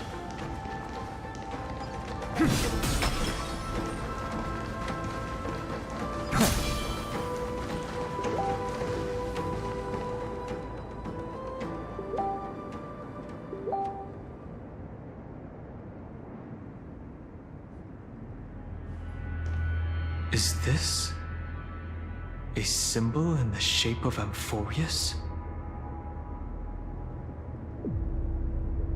Where was it? Can you remember?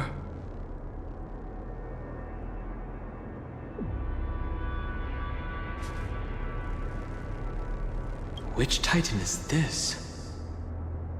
It's very similar, yet somewhat different. That doesn't make sense. How could a world enclosed within the scepter have a way of knowing what it looks like from outer space? Unless the mural isn't a drawing of Amphorius, but rather someone saw the mural and shaped the world in its image. Could that someone be Xandar? No. His concession proves that this place where Evernight is hiding must be a blind spot of the experiment.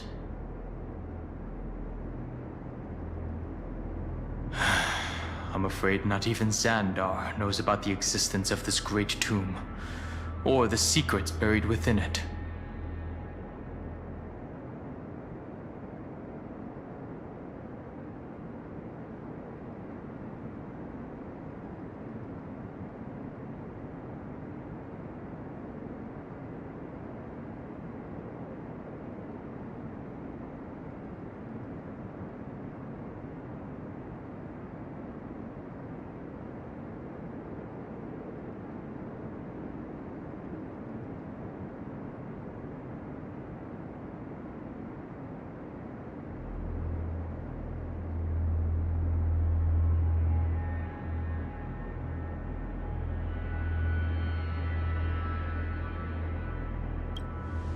It's hard to tell right now, but this definitely isn't the outcome he wants to see.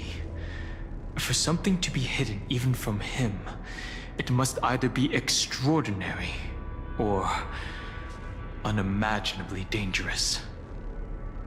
This forbidden realm remains undetectable to Xandar, and even Fine and Strike merely opened the entrance, yet Evernight can freely swim through it as she pleases.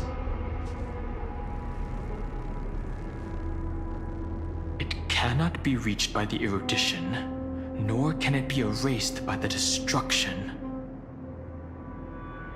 Be careful. What lies dormant beneath may well be Amphorius' final path. Remembrance.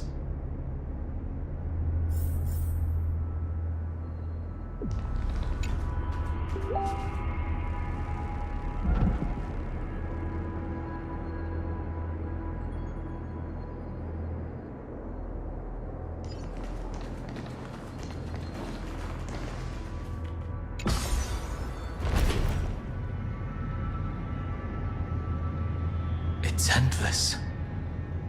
It feels like we're plunging into an abyss. I will walk to the end with all your mills, no matter the cost.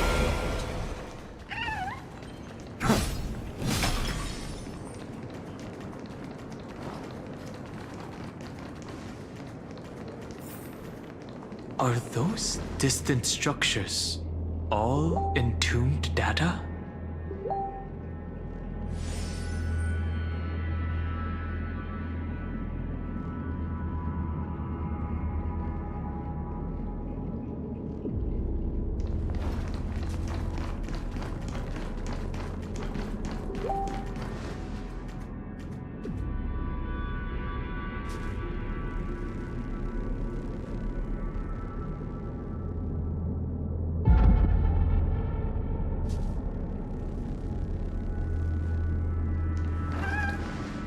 The whirlpool of remembrance. Bottomless and unfathomable. Behind this mist must be Evernight's domain.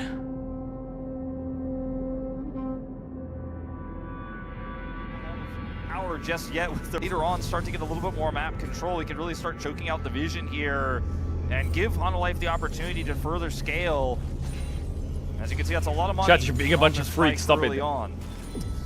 Yeah, the biggest gold lead by far in the bottom lane, going to Delight over Duro, even though Delight is down a level. Doesn't matter, that's just the way that pike works.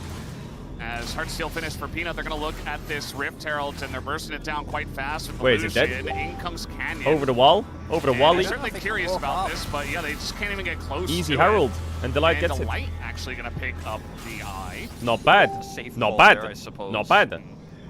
This is the kind of situation for Hanwha we were talking about before, though. It's like any gold lead you have feels pretty good. Any objective I'm standing in the line for the LEC Export. I'm watching the stream. Your captain, Volleybird, big W. And with the Herald, you can, basically guarantee a lot of prio around the map, or even that turret early on into the game, and that just makes you so much safer now through a mid-game where you're a lot more comfortable now than I think you otherwise should be as Hanwha Life. For Gen G, the fact...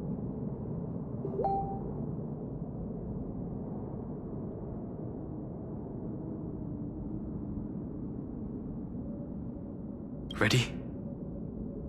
Once we step inside, I'm afraid there'll be no turning back. March 7th is surely waiting to see us again. Let's go. On the Trailblaze, no one gets left behind.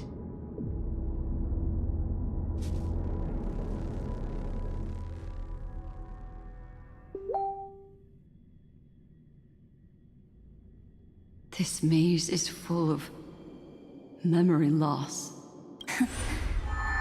Your voice sounds different from usual. I only hear a hint of curiosity. The rest is all fear. Beautiful memo keeper. I know exactly where that fear comes from. The Evernight is a mimetic entity's natural nemesis. They will swallow you whole with just a flick of my pinky finger. I am the garden's enemy. I have never denied that fact. I have to say, Miss Evernight, you've certainly got a unique way of protecting people. At least she's still willing to talk. Is it because I disobeyed the garden's rules? Maybe I still have a chance. No. I don't think you do. It's not very elegant to spy on someone's thoughts, you know? Well, before you get rid of this beautiful memo keeper, the least you could do is answer some of my questions. Why should I do that? So you can buy more time and send a message to your companions? And here I thought you were already watching my companions' every move. I am. Earth's stirrings have ceased. They have defeated Terravox and are heading here as we speak.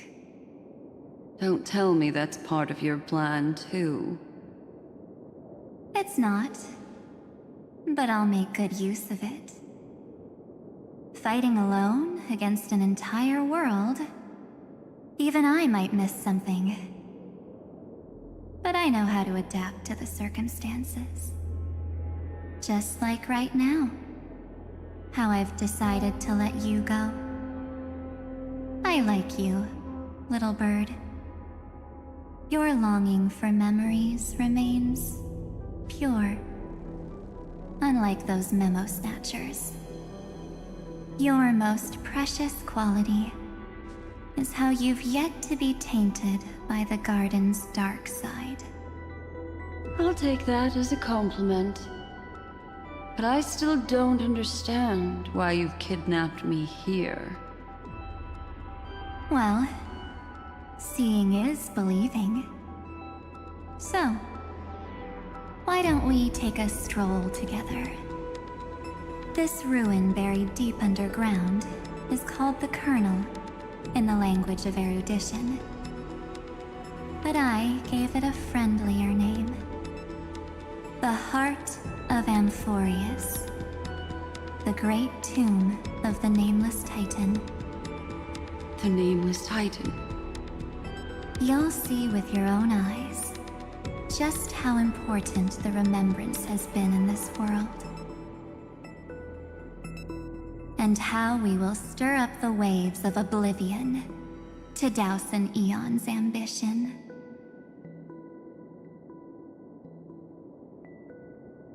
You've been hiding here all this time. That's right. Curious about how I discovered this place? It's not actually all that complicated. The road we just walked was the beginning of March 7th's journey in Amphorius. The beginning? Do you still remember how 3 paths are said to intertwine in Amphorius? That 3 entities, each comparable to an emanator, left their marks in this world.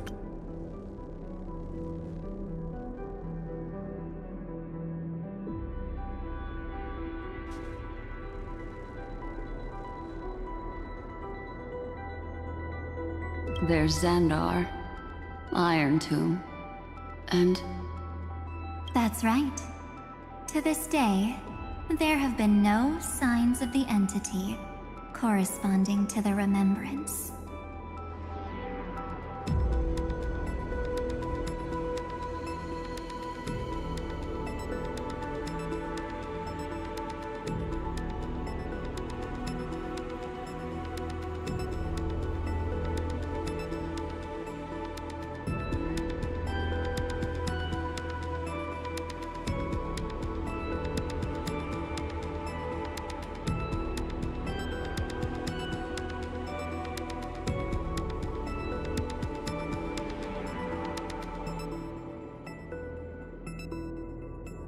The Garden of Recollection was curious about that too. So the Memo Snatchers spent an unimaginably long time chiseling out a tiny channel to peek into this world.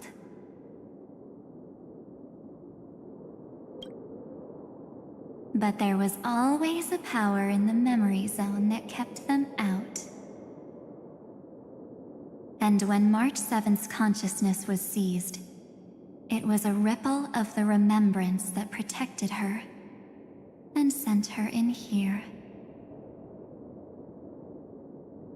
Can I assume, then, that this hypothetical emanator of remembrance was consistently protecting this world from the Garden's eyes until the Astral Express arrived? That's correct. You're a smart one. But why? Go see for yourself, little bird. The memories contain everything.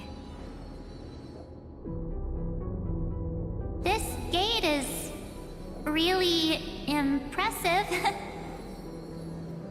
These are March 7th's memories.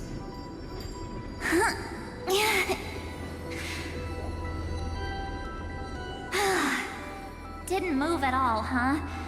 I just got here and I'm already locked out. A journey of 1,000 miles stopped at the door? That's terrible! Is she stuck? Keep watching.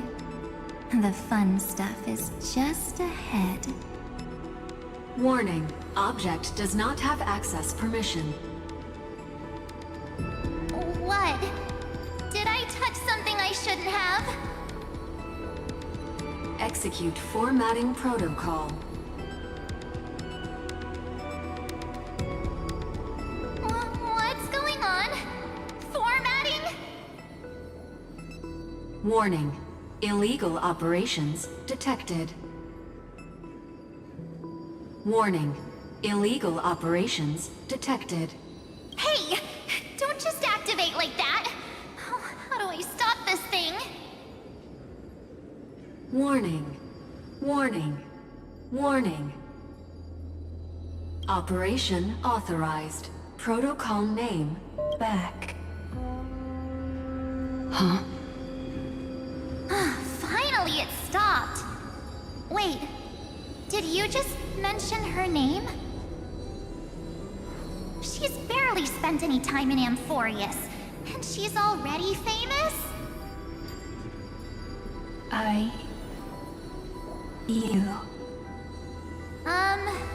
don't know what you're saying. Let's not speak in riddles, alright? Why don't we start with an introduction? I'm March 7th, and I'm that person's companion. Sorry I accidentally ended up barging in here. Establishing communications. Communications? Oh, does this mean I finally get to talk to someone real? I really, really need outside help right now. Channel established. Proceeding to encapsulate. Whoa, wait. What? Encapsulate? Encapsulate me? Encapsulation complete. Initiating transmission. Transmission destination. Recurrence number 335503336. Huh? What's going on? My body! The memory stopped so suddenly. She was already lying in the abyss of fate the next time she woke up. And Orynyx was calling her mother. Mother?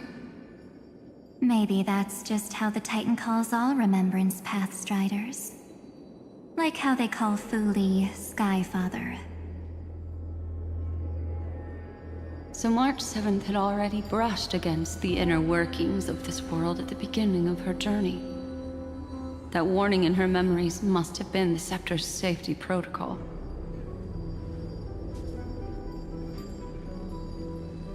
But why did it mention the Trailblazer?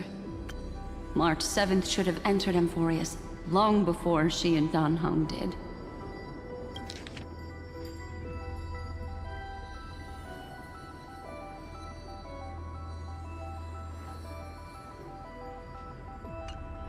An inexplicable contradiction, isn't it? Let's put that aside for now. The protocol didn't kill March 7th. Instead, it threw her deep into extrapolations. Over the next 97 days, the two of us, trailblazed through Amphorius as mimetic entities as she evaded the Administrator's pursuit. It must have been a difficult and lonely journey for her. Yes. No one could see March 7th. She didn't belong to Amphorius's memories, so she could only watch this world from the sidelines, like a transparent shadow. Then when did you appear? On the day that she ran out of options. March 7th tried so many things to help her companions, but the only outcome of her efforts was a few Amphorian folktales.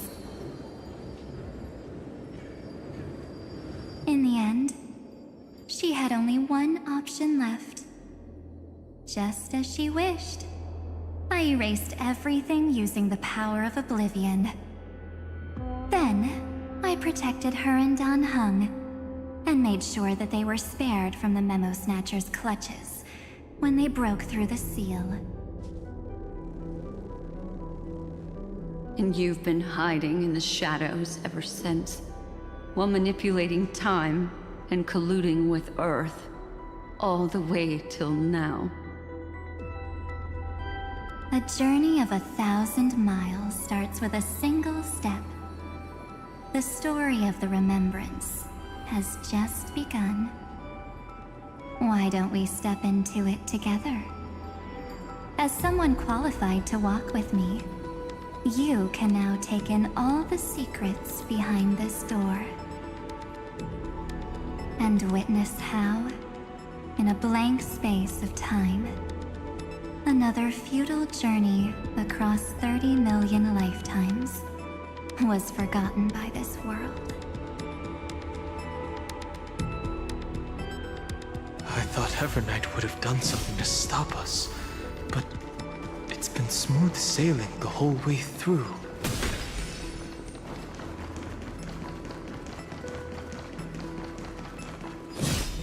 Are you ready? I'm going to open this door.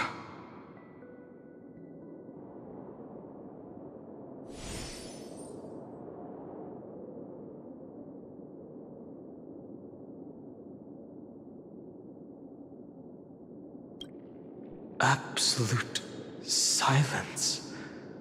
I can't sense anything at all. I know. Duck behind me if anything happens, okay? 3. Warning. Object does not have access permission.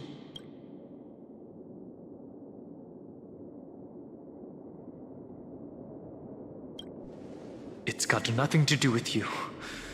That's the Scepter's safety protocol. Warning. Warning. Get ready. Incoming. Welcome back. What? I'll be waiting for you. It mentioned your name.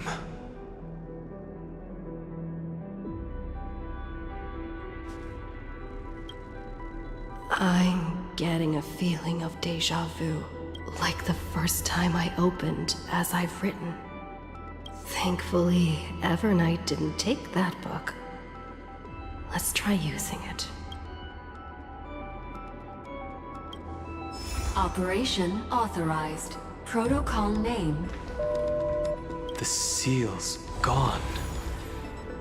Didn't think this book would have a use here.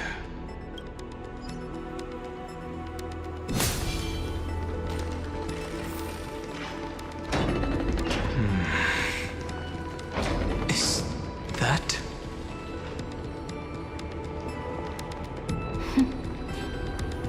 Hi. Miss me yet?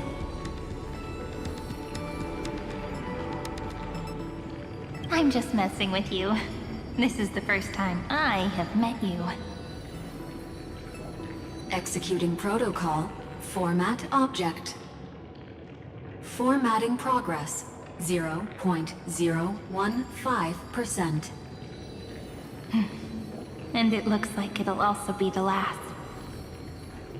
Something's wrong. She's not talking to us. She's not the Mem you know. Could she be a Cyrene from the past? Formatting progress. 23.815%. Since we don't have all day, let's get started, shall we? As always, I'll read this book to you. That way it won't just be Cyrene's memories alone. Formatting progress. 45.147%. Where should I start this time? Let me see. He's gonna keep going. He's not gonna stop. I don't want him to be faster. I chunked him with rapid fire. Hook misses, hook misses, hook misses. We'll see what happens Redemption. with the TPs, but now Oh my god, 5 rapid fire. 14 played at this point, and it comes down Saya to gets it with the pullback. steals it away. I mean, Saya gets it with the pullback. Started it, but yeah, no steal away from Pina. TP top from the Victor. Let's just kill the Yorick. What the fuck? Zeus? He's out. No. Ult. Cancels. they stopped the channel with the ult from the Victor, and this is right before the Baron. What the fuck, he He's flashed? this one around on Azeka. I don't think Why? nobody flashes for that one. The fuck is happening? And now he's down for a Baron's in 10. Baron up to Baron's 12 in 10. Bro, seconds. it's crazy, isn't it? Hammerlife flipped the Drake. They don't get it. Okay, we didn't get Drake. Everyone collapse on the Yorick now. Full send it. Kill him and go Nash. It's like, what the fuck? They only lost the dragon, Okay. and they might get a Baron as we return. And this is such an easy turn here for Hanwha Life. They have the Impale. Zeus, you gotta TP in early. Just TP in and block. You gotta block. You gotta block. He really does, but I don't You gotta know block. if he's gonna have an option. The culling is just What the used fuck is to that culling? zone. Delight's in stealth as well. Duro looking Oh for my god, he's something in. to hook. They wanna access Yes, that GA. backline, but the peel is insane. Canyon getting on Victor in. got who happened to that guy? He's got flash up. Finish the Baron. Oh, yes, Ruler got it. Ruler got it.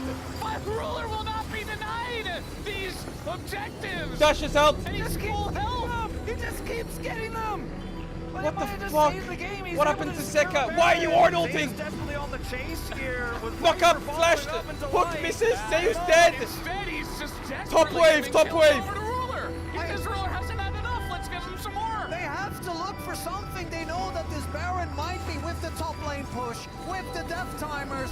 Could be the difference maker. Gen.G somehow pull out the win out of the 4v5. I mean, Top wave. Ruler's just pulling these objectives out of thin air.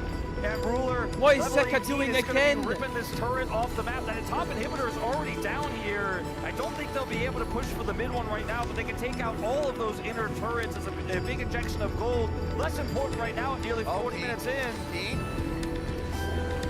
Keep no flash. You want to try to The isolate blast the cone. once again, but the disengage code gets him to safety.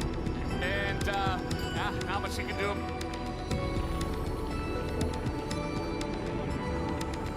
There. Shall we start with the meeting between the Helcolithist sage Midamos and the King's Aegis Anaxa? Formatting complete. What? Did you hear that? She just said...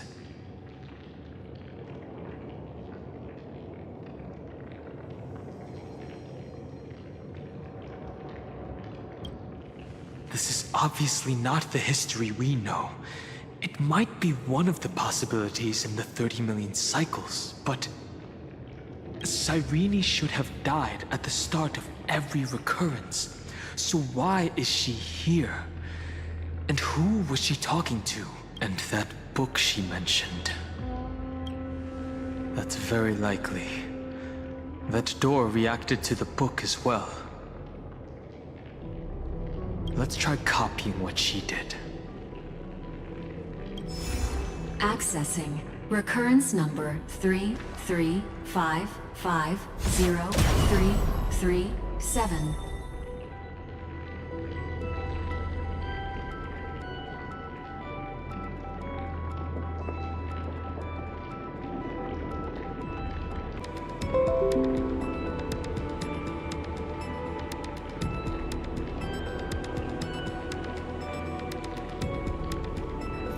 Power with these ornaments here. I think it gets much better than what Hanwha Life Esports have. You gotta avoid those hooks if you're Zeka, if you're Viper. They both have flash. 30 seconds until finally a soul will be decided here in this game. Oh my You're god, playing it's decided on this without map mid-wave. control though, and that is the biggest difference. Even though Gen.G weren't able to end the game off of this top lane inhib is Ooh, still Viper. down, right? Will be coming up That's an soon. early This culling. takes a ton of damage. That's a lot of space though.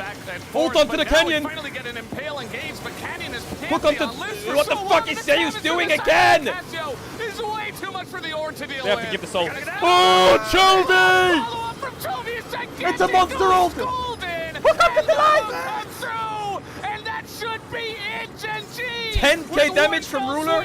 10k. 10,000 damage for Ruler!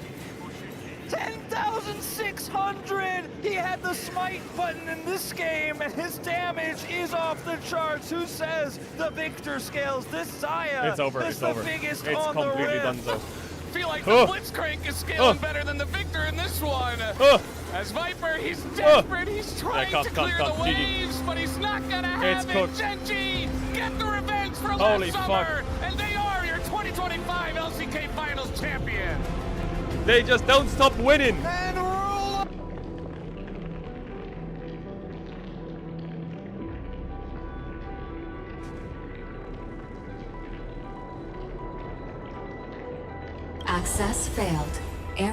code Gamma 1-3. And that's it. As I've written is definitely connected with this great tomb.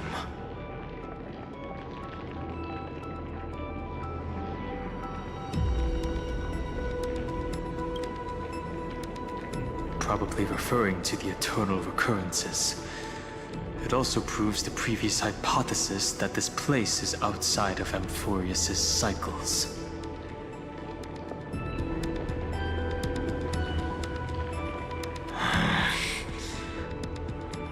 There are 12 chapters in As I've Written, corresponding to the 12 demigods. Maybe the Nameless recollections match these runes. Let's try linking them first.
Ubris 504.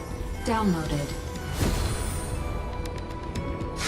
As expected, the data stream flew into the crystal in the middle. It's absorbing the memories in the book in this manner. The world never learned how Saridra rewrote the law, but I believe it was Amphorius's decisive move against destiny.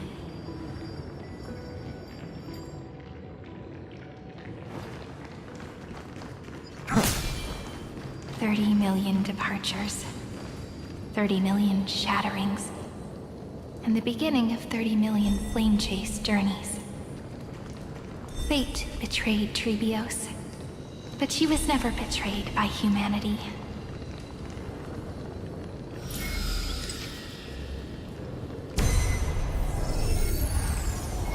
Uplotis 405. Downloaded.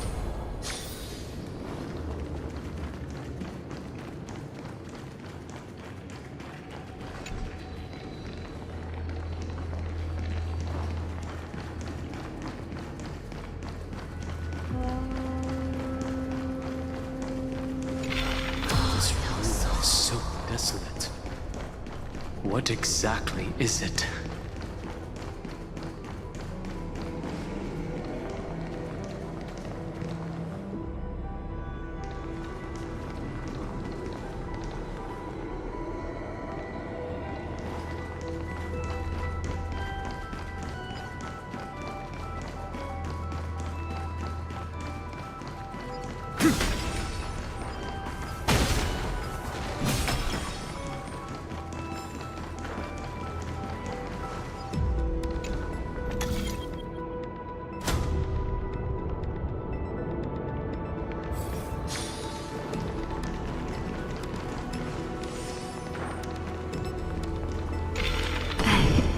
You must be very familiar with the story of time now. So why don't we leave some pages for the heroes instead?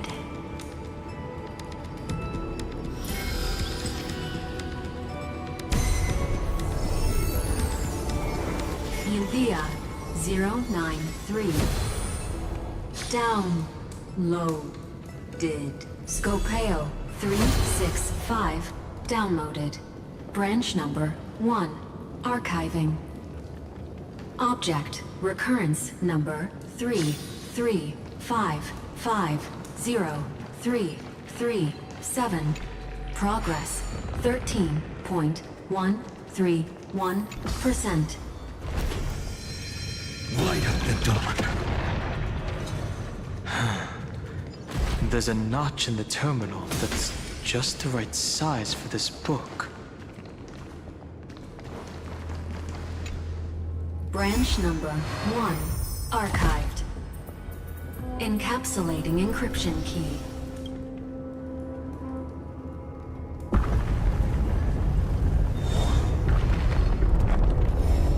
I see. This As I've Written book is a data terminal that has been modified by the Remembrance. It might have looked like Cyrene was reading a story, but she was actually carrying out a data transfer.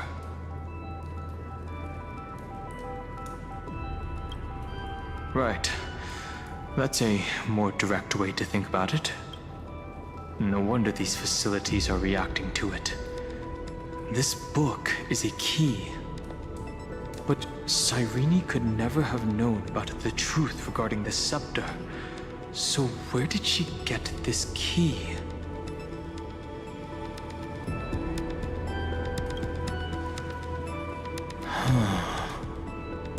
Do you remember? During her brief existence, Cyrene once encountered a certain Eon. Yeah. So, I can only place my hopes on that childhood dream. And the god behind Orynyx that appeared in that dream. It's no secret that Orynyx and Fuli are related. That Eon also appeared when you encountered Mem. We still don't know the role they play in Amphorius. But if Cyrene accidentally stepped onto the path of remembrance, then her sacrifice wasn't just for resetting the cycle. There was another purpose. Encryption key encapsulation complete. Let's keep going for now.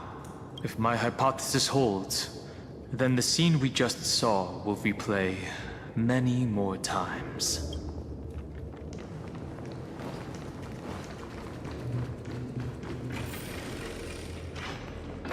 Hey, be careful.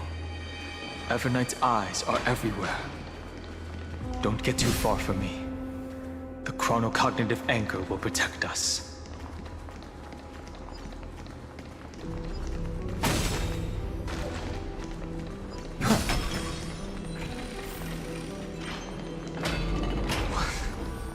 What is this?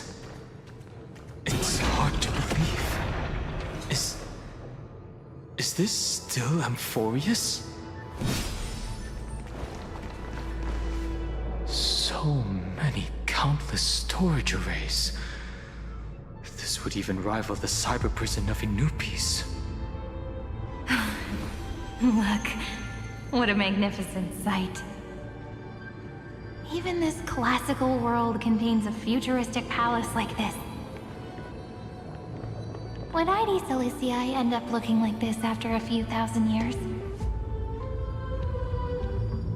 Executing protocol. Format object. Formatting progress 0.027%. It's always so on time. Never late at all. It's okay, I get it. It's just trying to remind me how precious time is. I want to share a story with you this time. I saw a little nymph on my way here. It was on a fallen wheat stalk, and it glowed under the sunlight. It was incredible. I forgot all my pains at that moment, and just stared at it in a trance.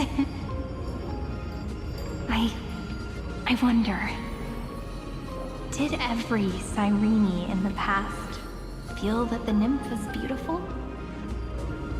Would they also have recorded that scene into the Eternal Saga? So, could you give me more time, please? I want to leave behind more memories for the future. Formatting complete. As I expected. The answer is the remembrance.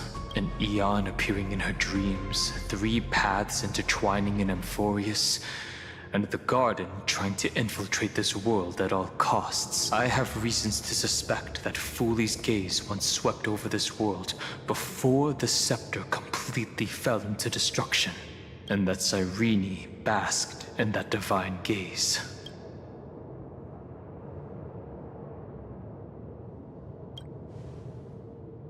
Humanity cannot judge eons based on our own common knowledge. The Remembrance has always been an observer of the universe, ever since their birth.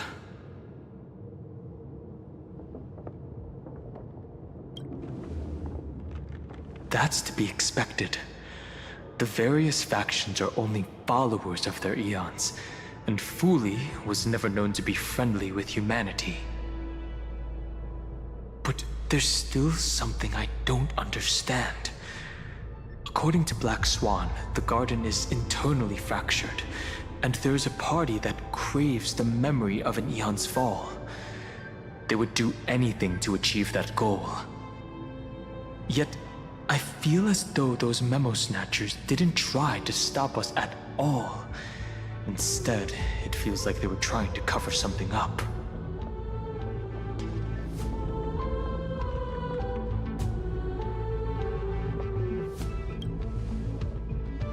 Most of the time, a gaze is simply a natural phenomenon, though some Pathstriders regard it as a supreme honor. An Emanator, however, must possess power granted by an eon's blessing. I know what you're thinking. That theoretical Emanator of Remembrance remains a mystery.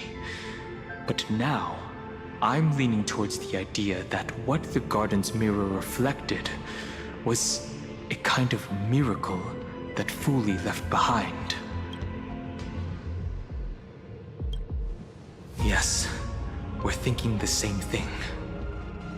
Legend says that Fooley sits in meditation in the Anasrava Pure Land, spreading the seeds of remembrance across the universe. And when the cosmos ends, all the different realms will be reborn in their garden. If this sealed-off world is also within their gaze, then it's not too big of a stretch to surmise that they need a mechanism to save these incredible amounts of memories and store them somewhere out of the Erudition's sight. And this mechanism was previously the Time Titan and their demigod. But after Amphorius entered an endless loop...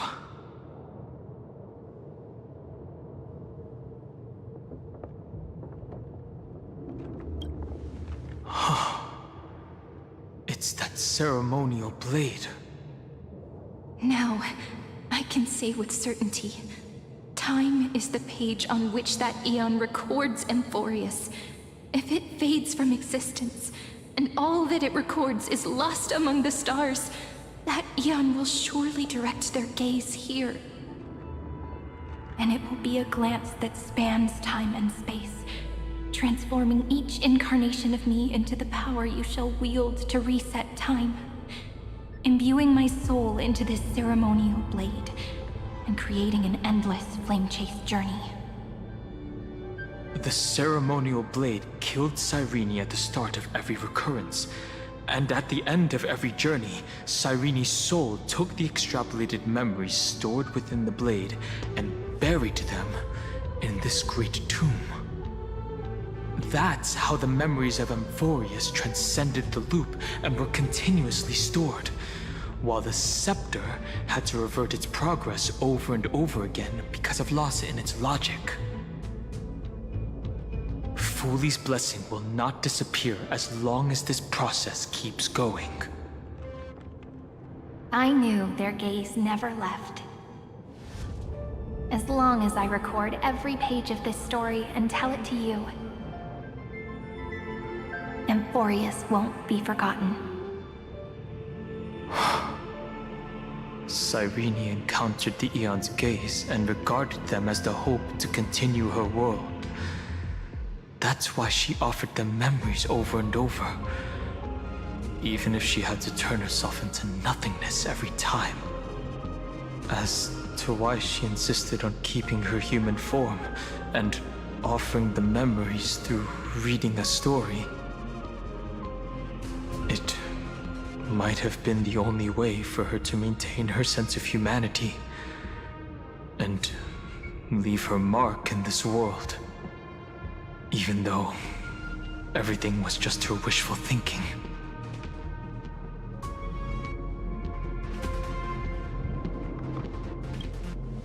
Right. Based on the runes on the floor, the encryption key from earlier should be used here. There are 3 keys in total.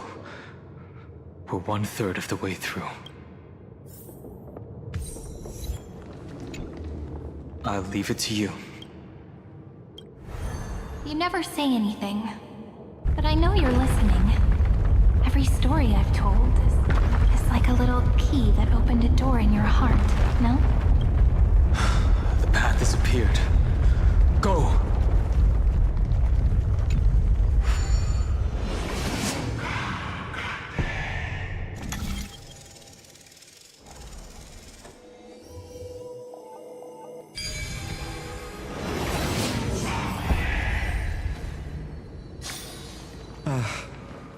Then, the sky sent down rainbows and showed the world a gentle smile. Formatting progress 93.998%. Looks like it's time to say goodbye again. Before I was even aware of it, this book had already recorded too many emotions. Every page has become so heavy. I've started to feel uneasy whenever I take it into my hands. Where did the very first ripples want these memories to be sent to? Formatting progress 94. How many times has it been? It faithfully fulfills its duty, activating and formatting, never changing, like the fate of the flame chase in every cycle. If I can only write the same ending every time I lift my pen, then is this weighty saga just an overly naive dream? Formatting progress 96.024%. Process error. Analyzing. Process error. Analyzing. Really? Are you encouraging me? Thank you. I'm sorry for making you see this embarrassing side of me. Everyone's still working so hard. If I'm the only one who's crying, that wouldn't be romantic at all, would it? Thank you for listening to me all this time. So, shall we continue? Formatting complete. The endless cycle took its toll on her.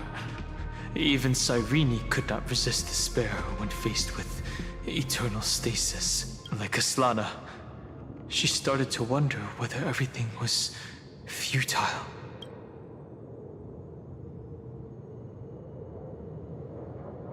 I thought it was an Eon at first, but the way she talked, it didn't sound like praying to a god at all. Maybe she's talking to her imagination? A hero within? But that wouldn't explain the process error. No matter who that listener is, Cyrene's storytelling is just a data stream for the scepter. Maybe, she thought, as long as she kept tossing drift bottles into the distance, someone was bound to pick one up someday. Accessing recurrence number 335503337. Once again, Castor is offered her final embrace to death. And from then on, she started another lonesome watch. How wonderful would it be for someone to give her a real hug?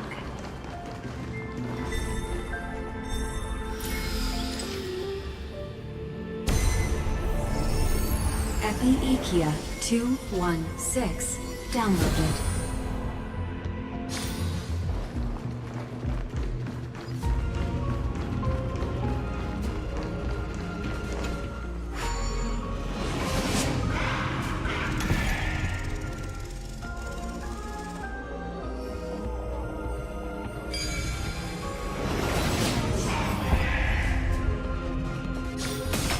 Devious cat. The trickery that fooled the entire world. No matter how her identity changes, she will always end up being a pillar that stands tall for the holy city for 1,000 years.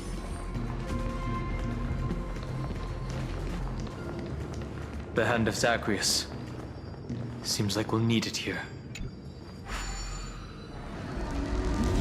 Maybe the room will only be completed after the modules are inserted into the slot.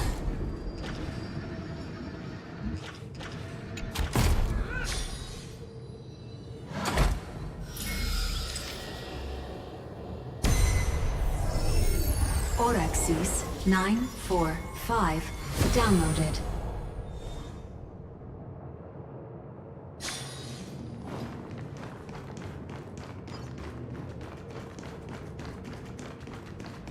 Midamos's road of strife once again reached its glorious and lonely end.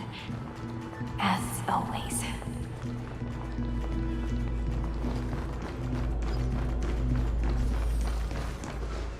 Access denied. We were denied access. Memories about strife are always so defiant and resistant. A fight is unavoidable. Come. Warning. Illegal operations detected. Warning. Illegal operations detected.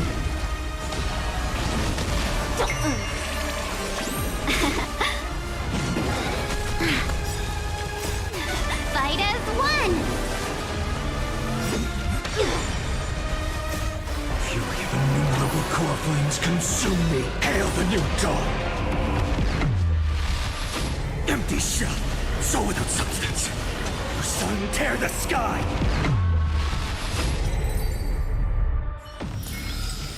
Amphorius will welcome true dawn.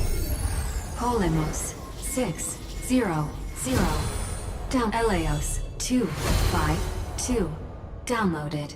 Branch number 2 archiving. Object recurrence number 3355037. Progress 31.313%. Nice. Let's go in. Branch number 2 archived. Encapsulating encryption key. I've been wondering, could all the memories we've encountered on the way be Evernight's traps? She still hasn't shown herself. That's very suspicious. But I can't think of a good reason for her to do that. I can only surmise that she's either still waiting, or someone's holding her back. Encryption key encapsulation complete. Let's keep observing. Every ripple of these memories could potentially reveal to us Evernight's true goal. Let's go back and use the encryption key to open a new path.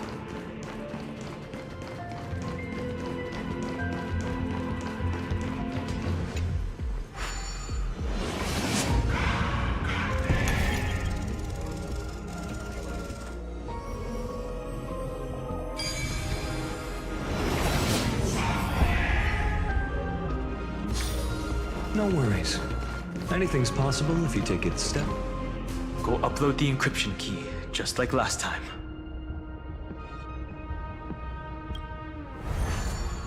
What could be behind this door? Glittering crystals? Or a beautiful world I've never seen before? If I tell you all the stories of tomorrow, will I be able to finally welcome the Deliverer and Amphorius's dawn in the next life? The third encryption key belongs to the ocean. let's get going.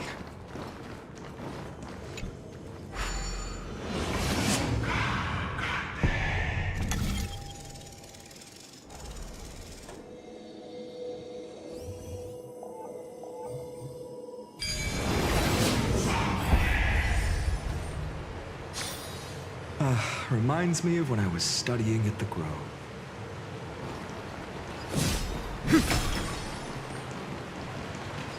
No memories appeared this time. It's a huge fan. Use the chrono vessel over there to stop it.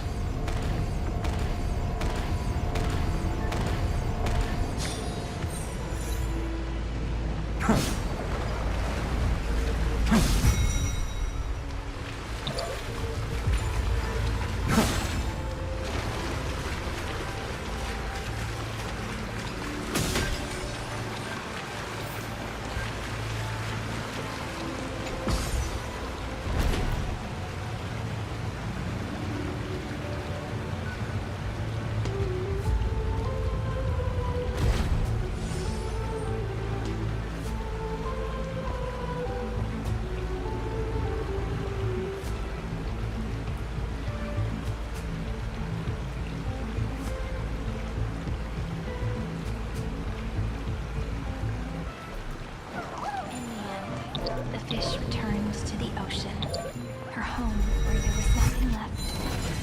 For the sake of the future, she guarded the vortex at the end of the deep sea until the very last moment.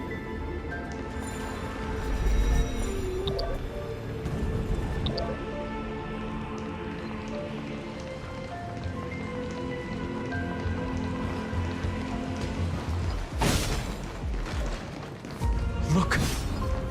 She's over there. Cyrene. There really is no end to her perseverance. Once again, the saga comes to an end. Everything is deathly silent, just like this very moment. It's another cycle of new beginnings, and another familiar reunion.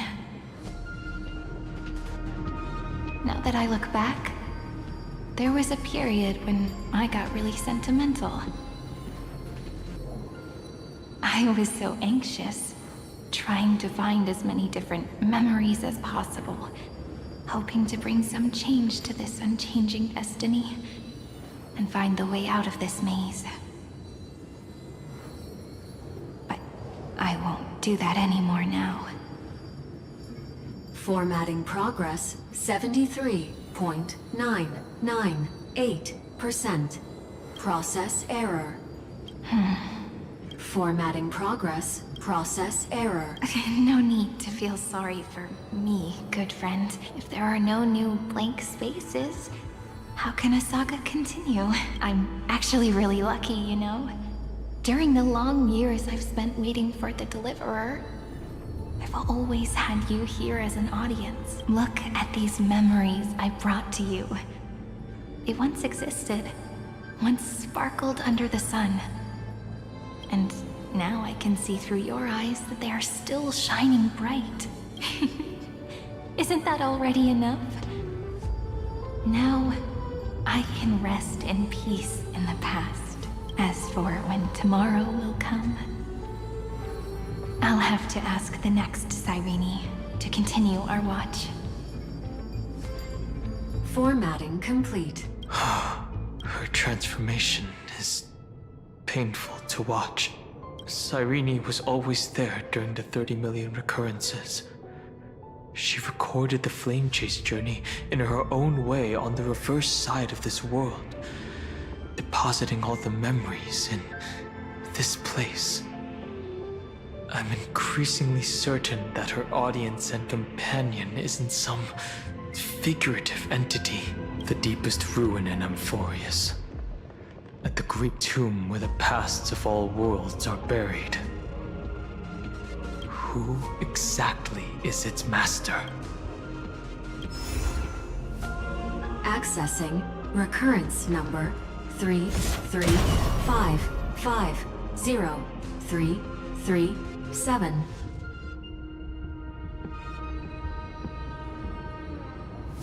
Anaxagoras once again completed the proof with his life. His answer was so complete. All he was missing was a last variable from beyond the sky.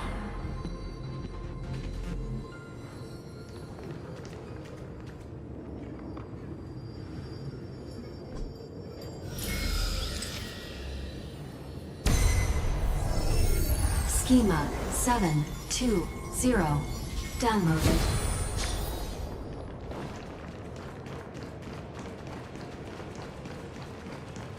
World-bearing.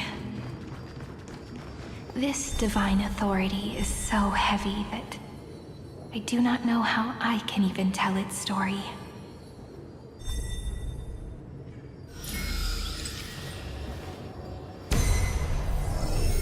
So this was Nikos 496 downloaded.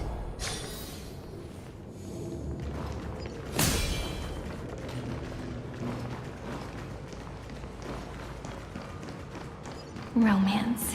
In warm gold, forged the long staircase for humanity. How wonderful. The runes on the fan. We need to use the Romance. In warm gold, forged the long staircase for humanity. How wonderful it would be if she could witness the dawn with her own eyes.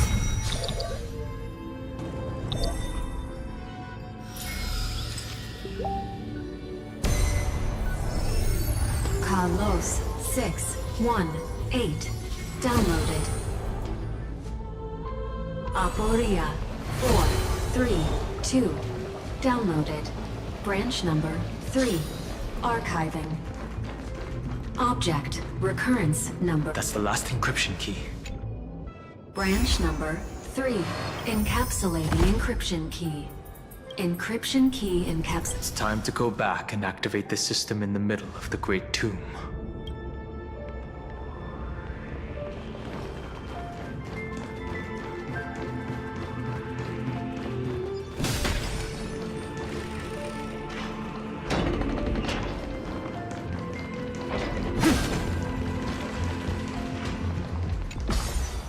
Light up the dawn.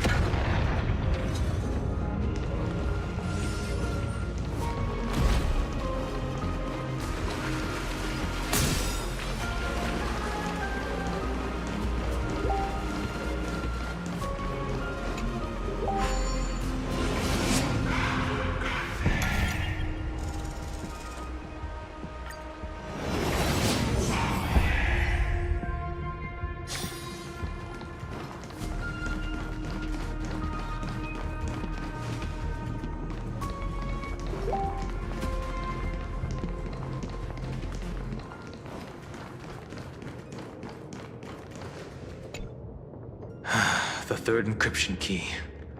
And I pray that you can dispel all the mysteries and lead us into the deepest bowels of this world.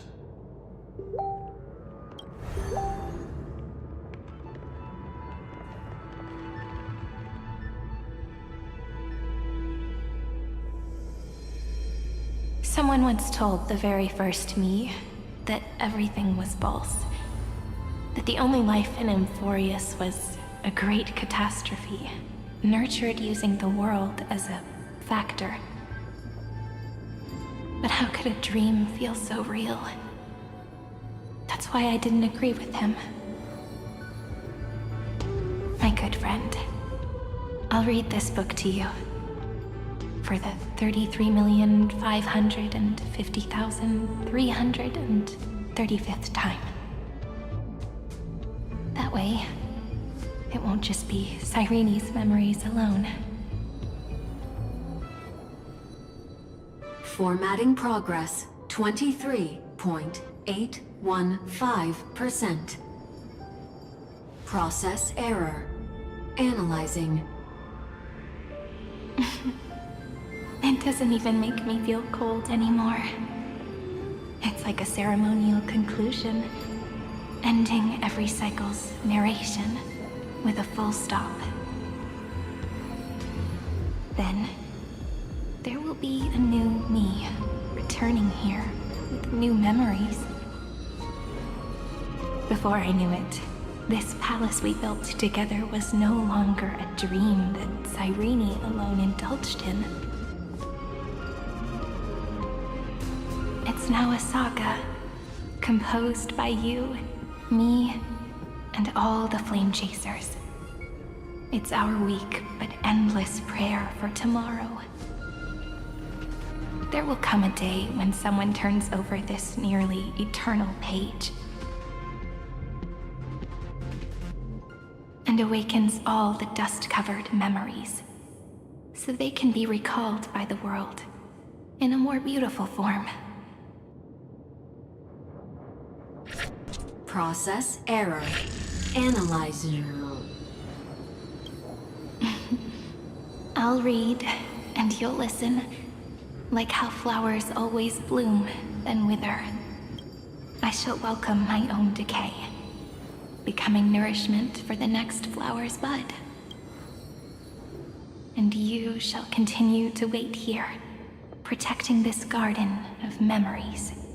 That way, when the Deliverer arrives, the first thing they'll see is an endless sea of flowers.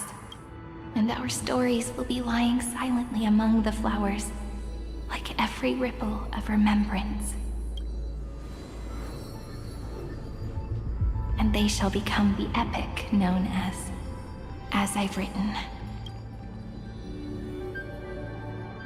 The texture of memories is preserved in countless pillars. She gave everything to record all the forgotten recurrences across 30 million cycles.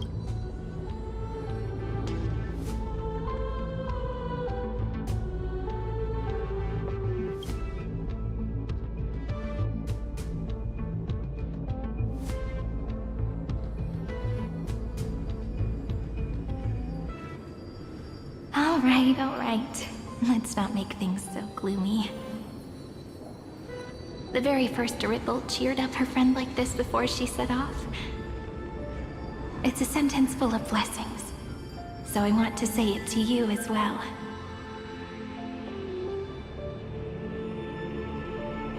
Come on, cheer up a bit, okay? I bid farewell to this beautiful world, so that we can reunite in your memories, in the way I want. You will see the footprints I left behind in the ripples of past reverie. I have never had any other fate beyond this memory. So please remember me with love, like that eternal footnote in all the faded sagas. Now, open this book. I'll be waiting for you in the past. Operation authorized. Protocol name, Elysium. Welcome to the Demiurge Matrix.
That listener lies behind this door.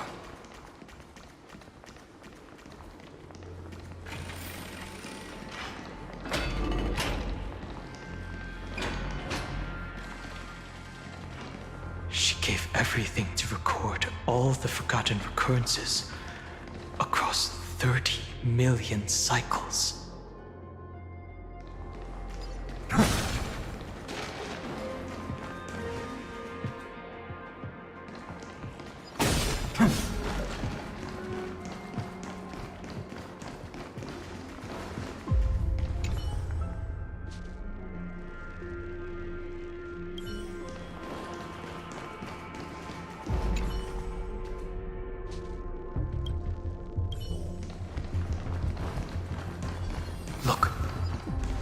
symbol at the end of the room?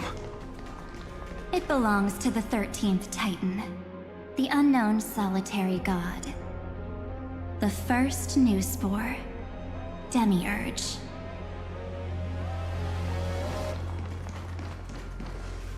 Those who are lost remain lost, while those who have met will meet again.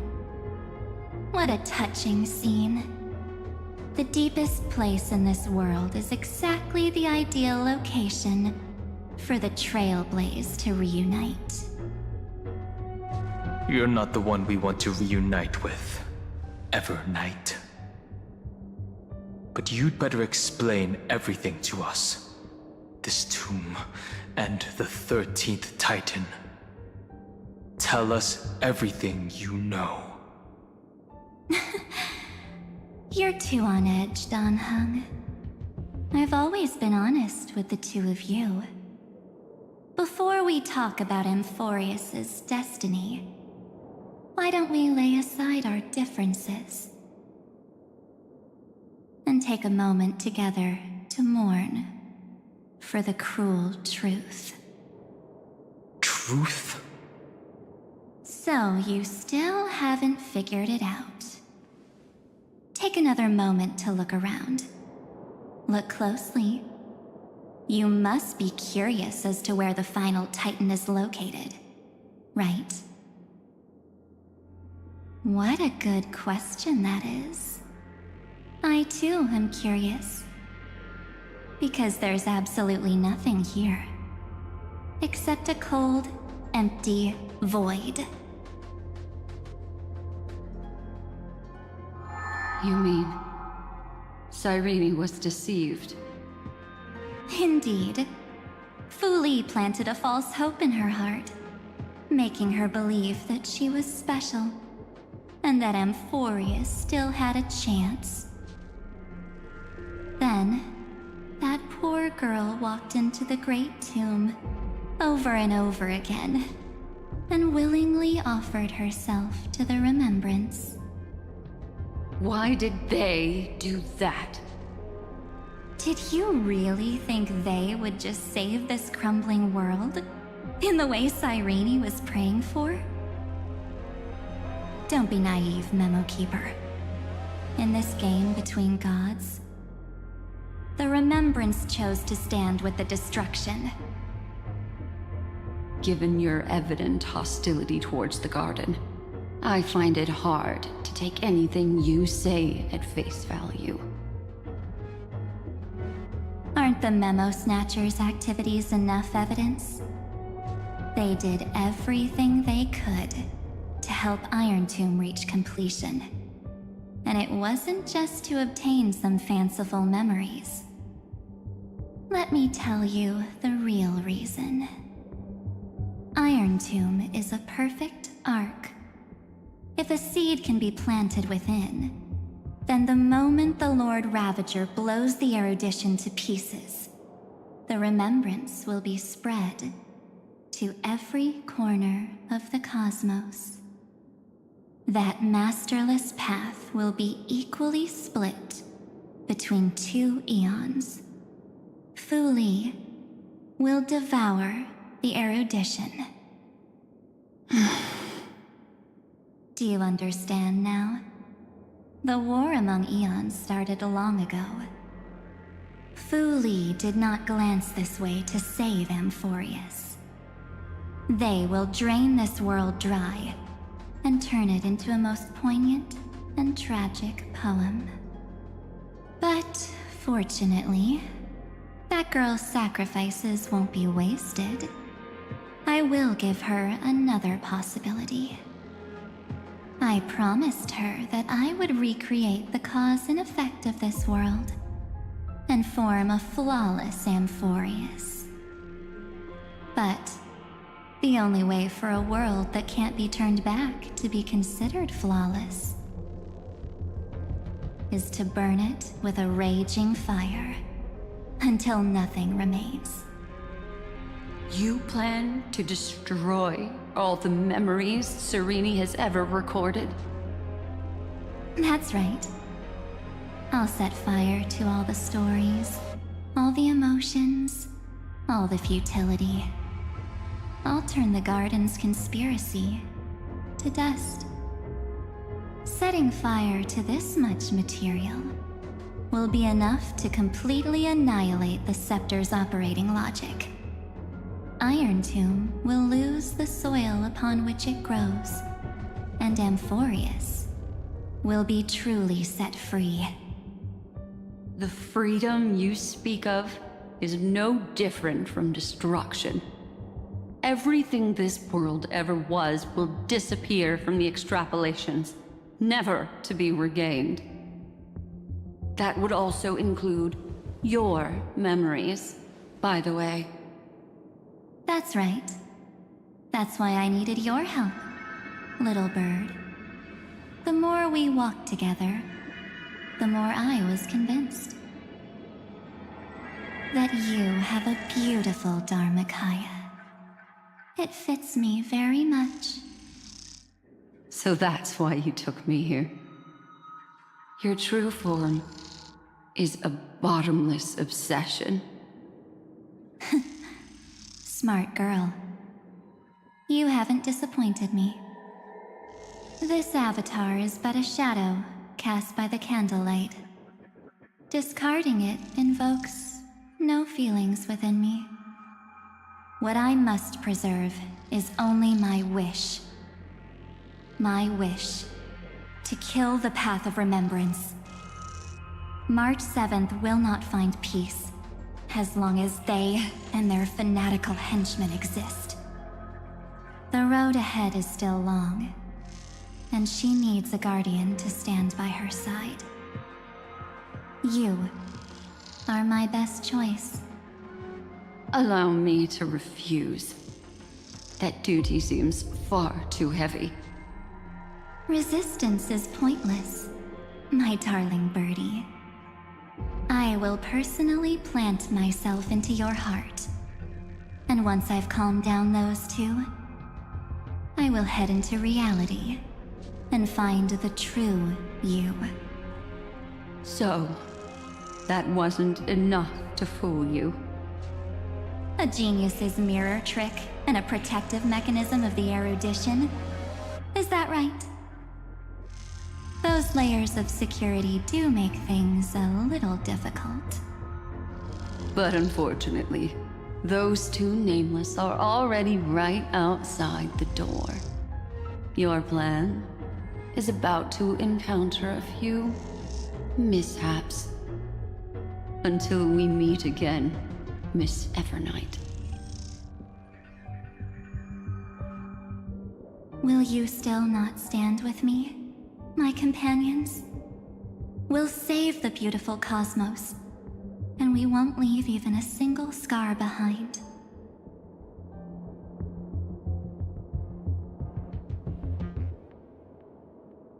Don't get caught up in your emotions, my dear. The hero's journey in this world is just a narrative embellished with memories. Its essence is nothing but a string of zeros and ones. For your own sake, and for the sake of March 7th, I think my choice is a very reasonable one. Come. I hold the core flame of world-bearing. Just fall asleep, and we'll save the cosmos. If you honestly thought we would agree with you, that just proves you don't understand March 7th at all. Seems like I really can't get along with people like you do. But in order to make sure you can still embrace tomorrow and continue this carefree journey, some memories must be set on fire as the sacrifice. What can change a person's nature? Is it memories? Unfortunately, the result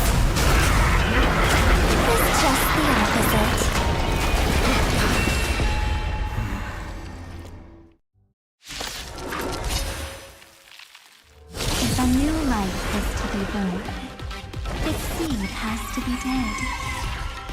Only through abandonment and oblivion can souls walk from emptiness towards rebirth. All the best. You'll pay for this. We've entered the storm. To guard and defend! Crush them!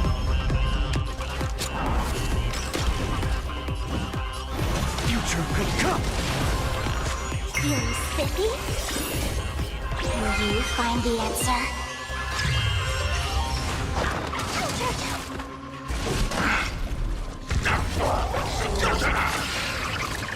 Let's be friends. Tomorrow!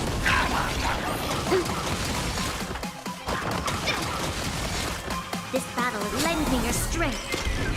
Existence of no consequence. Corpulence consumed. Hail the new dawn!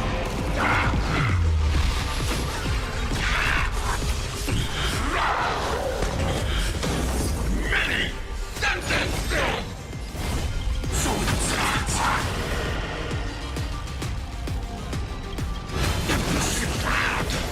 Come fast! Information! Tear the sky!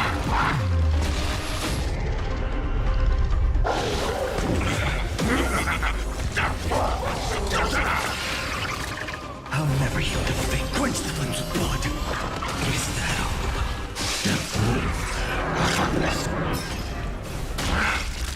No beneficial only die.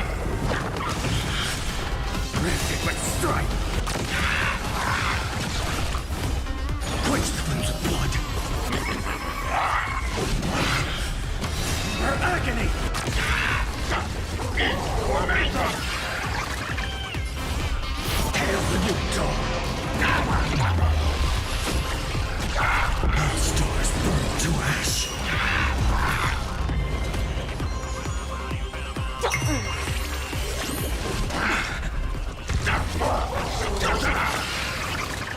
Let's be No other chokehold tomorrow!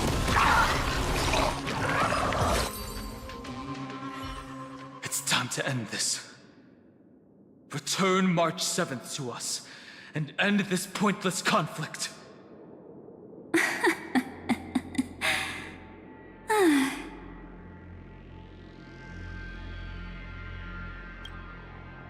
Don't get the wrong idea. I just need some time to deal with some unnecessary trouble. The encryption key written by those geniuses is already invalid. How about we play a game, dear? Don't worry, it won't take long. It's a simple multi-choice question. A or B? I understand it's too difficult for you to treat the Chrysos heirs as extrapolated data. Then why don't we assume for now that they're living, breathing humans?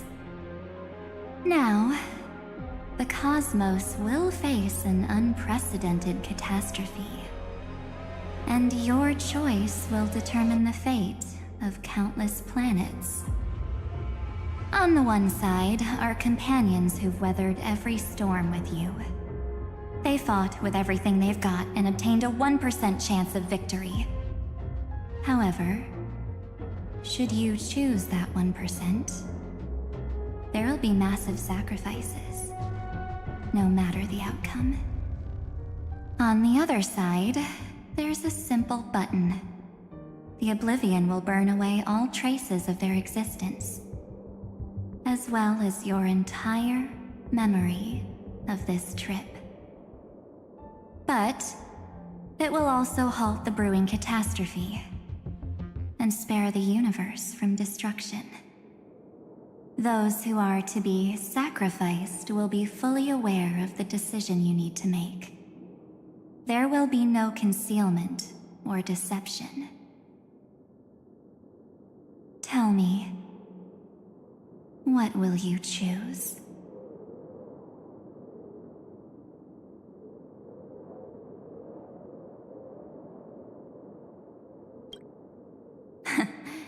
You're right. This choice is meaningless and unimportant. The only interesting thing is the number of people making that choice. I've just posed the same question to Dan Heng. The answer doesn't matter. Let me see. Is this Trailblaze spirit truly as unified as you all claim it to be? Now, why don't you prove it to me? Wait! Cyrene? Another damsel in distress rescue plays out again. Still think you can do something, little pink memo sprite? What weapons do you have to stand against me? Besides your somewhat witty words? Don't underestimate me. Besides my charm and eloquence, I can stir up ripples of past reverie. What? We don't have time for endless chatter at crucial moments like this.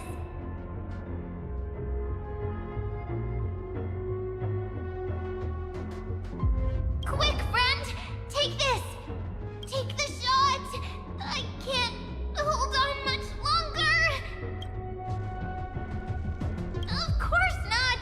Take a photo of Miss Evernight! No time to explain, quick! Well done, friend! Now leave the rest to us.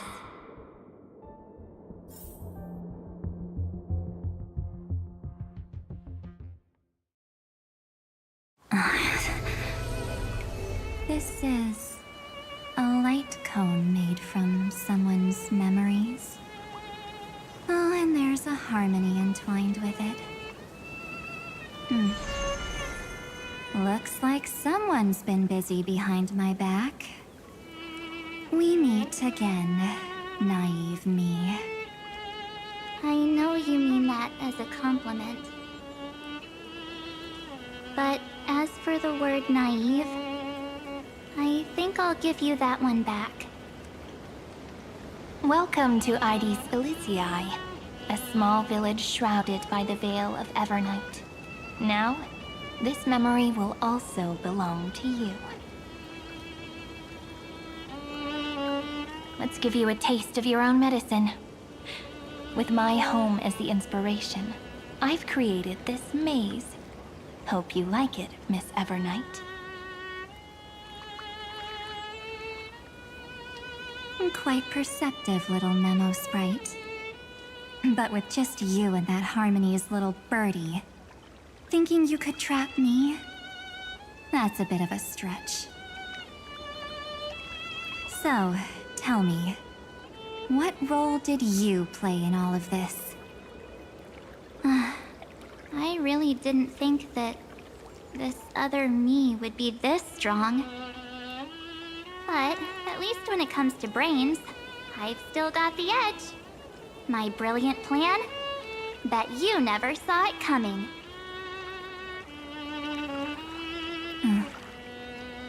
Oh. You mean that time? In that split second when we switched bodies. With your last flicker of consciousness. You hid yourself within the Titan's veil. Huh? You got it already? No suspense at all? But my plan was super thought out. I know those two better than anyone. A promise is a promise for them. They never go back on their word.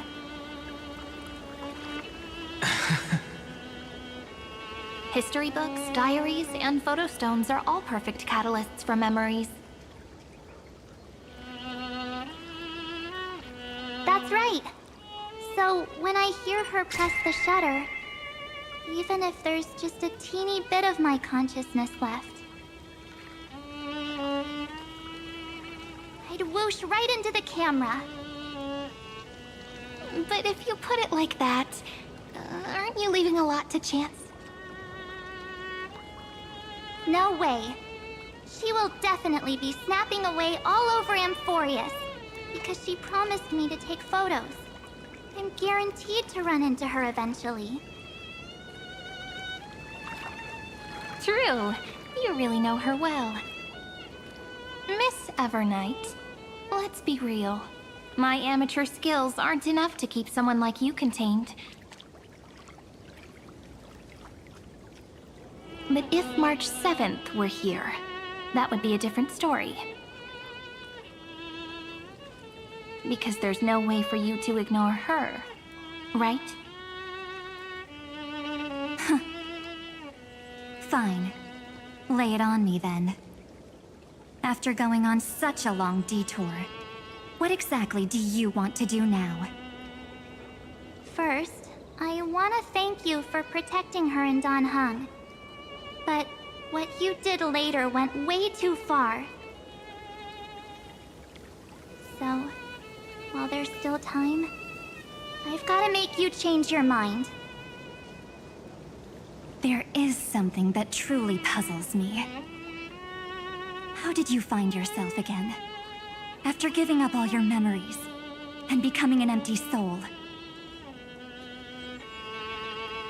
Looks like you aren't so omnipotent or omniscient after all, huh? The answer is simple. I have been dozing inside the camera all along, and I accompanied her during her entire journey.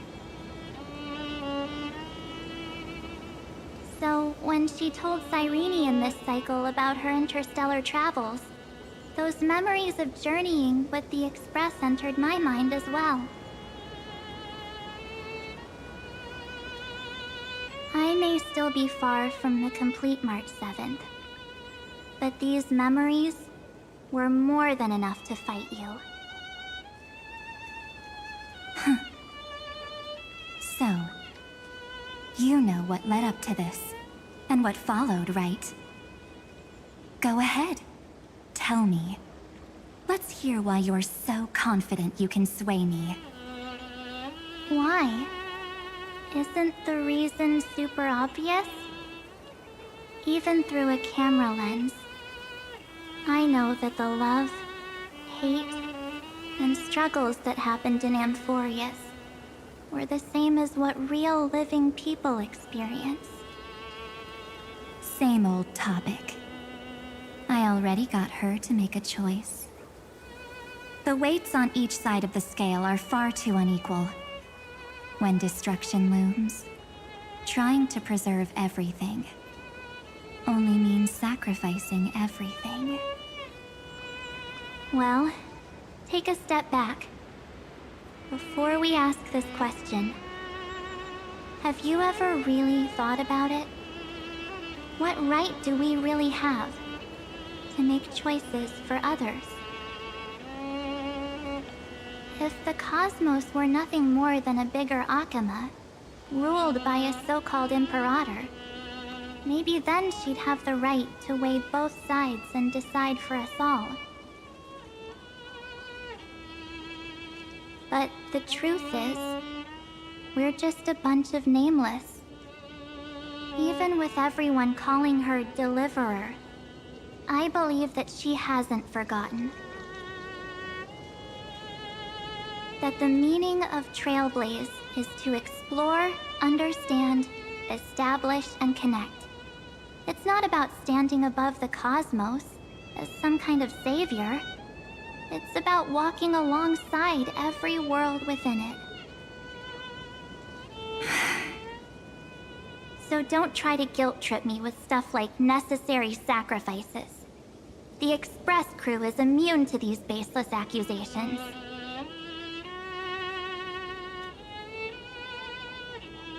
Besides, and this is just an example, if Madame Herta wanted to, she could have whipped out her imaginary weapon any time and blasted this scepter to bits.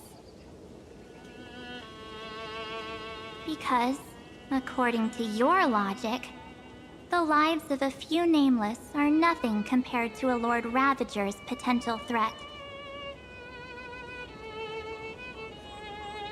But that's not what she did, You wouldn't have liked it either, would you? I figured you out a long time ago. You've got a fatal flaw. A weakness. In the shape of me. You've got such incredible powers. But you still kept your promise to me. That only means the sole motivation behind everything you do was just so I can keep traveling. You're not as naive as you seem, are you? In that case, I can prove it to you. I won't answer for someone else, but for myself. Here, hold this. An empty spirit. If you want to seriously think about it, this thing actually counts as my body right now. Its memories are all drawn from the camera's photos. In other words, from my journey of trailblazing. While I was awake, you were always sleeping. So talking about this probably doesn't feel real to you. So, why don't I walk you through these memories all over again?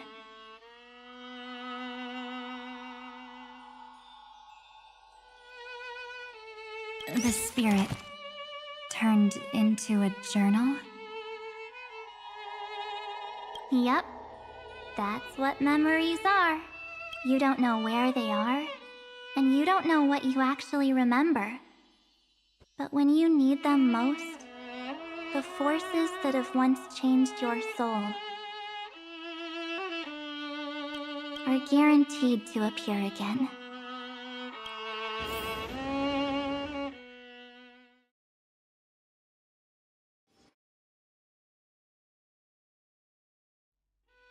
So, how was your first Trailblaze journey?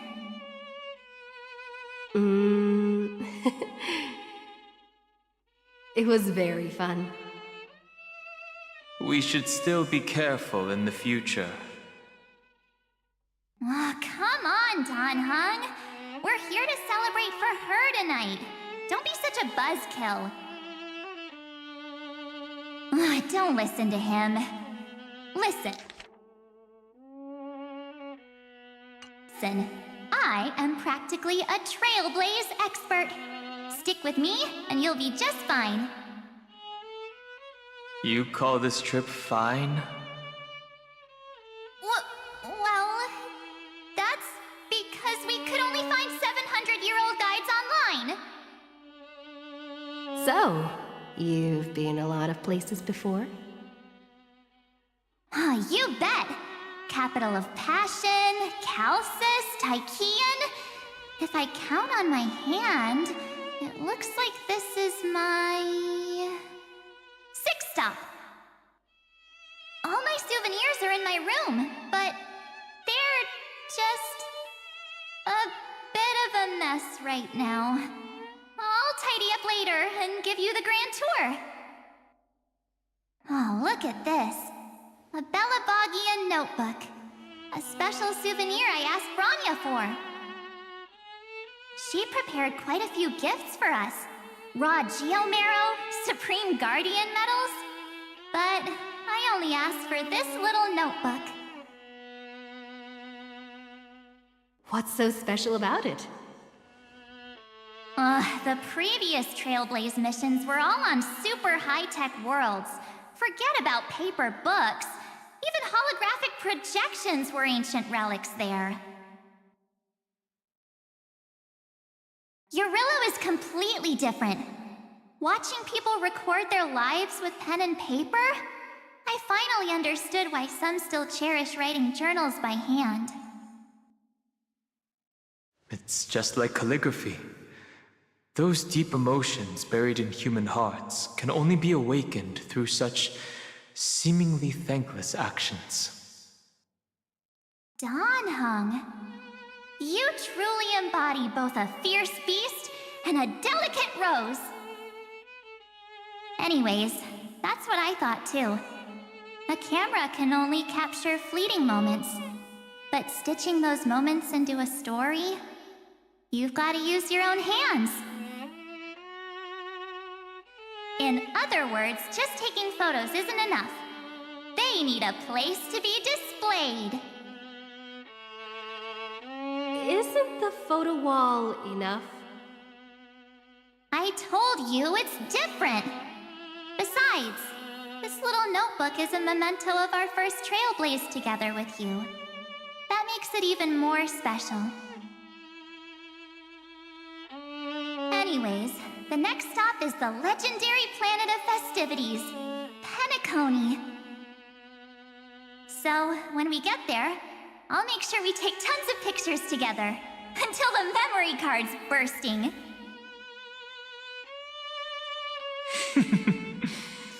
Fine by me. And one more thing. If I'm ever too busy to get off at a stop, this camera is gonna be in your hands. I don't want to miss a single trailblaze. So you all need to practice your photography skills until you're at least 80% as good as me. Got it?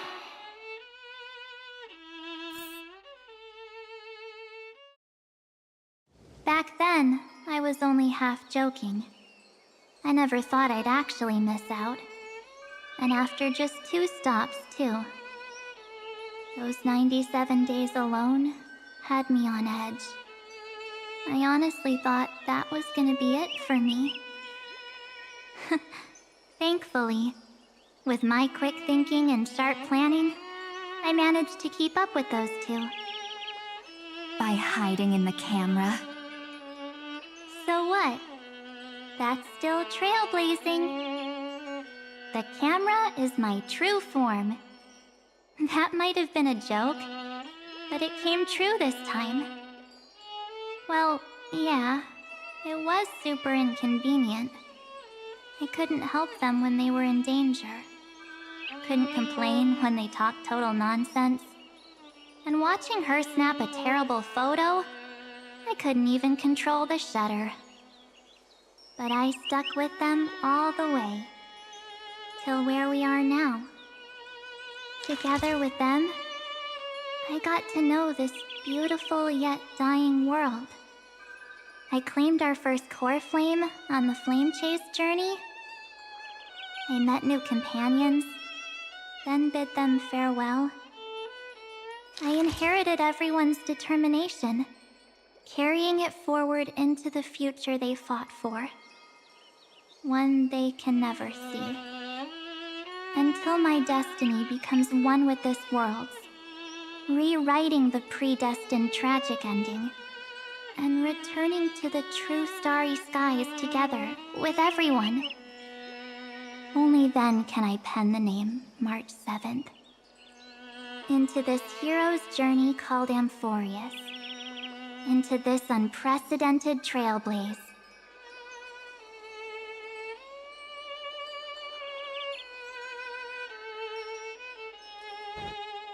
Looks like our trailblaze in Amphorius is coming to an end. While we still have time, shall we pick out some materials for March's journal? Aha! No way we're skipping this one. Huh? When did you take this? Wasn't the storage cart full? I still had my phone. Scared now, Don Hung the seal head. The first seed competitor with the ghost seal in the super duper fun seal slammers. I'm against including this photo, but suit yourself. I just think that a travel journal should mainly focus on documenting local customs and culture. Akama, Castrum Krumnos, the Grove. These shots are all pretty great. I have to say, your skills are almost on par with March's now.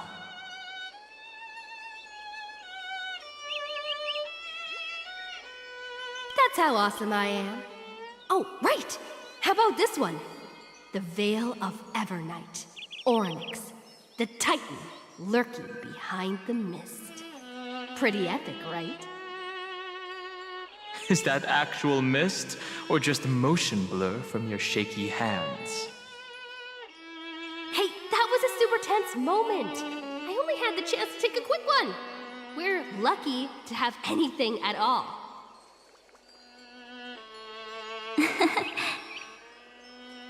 Huh? Did you hear something? March 7th? Perhaps the photo captured a trace of time's divine power, which replayed echoes from your memories. Ugh. All right then. Let's keep going.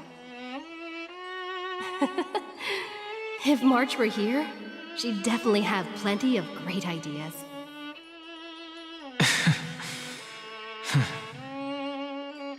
They went back and forth like that, discussing for hours. It was like they were arguing about which game to play. How to sneak midnight snacks from the dining car without Pom-Pom noticing.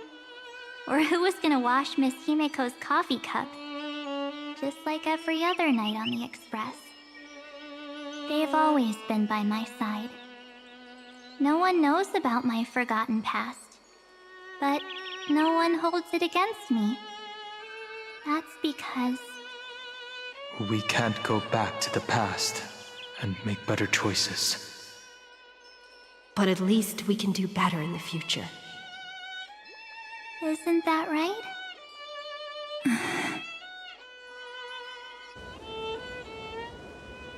I still remember the day when you first put on these clothes and looked in the mirror.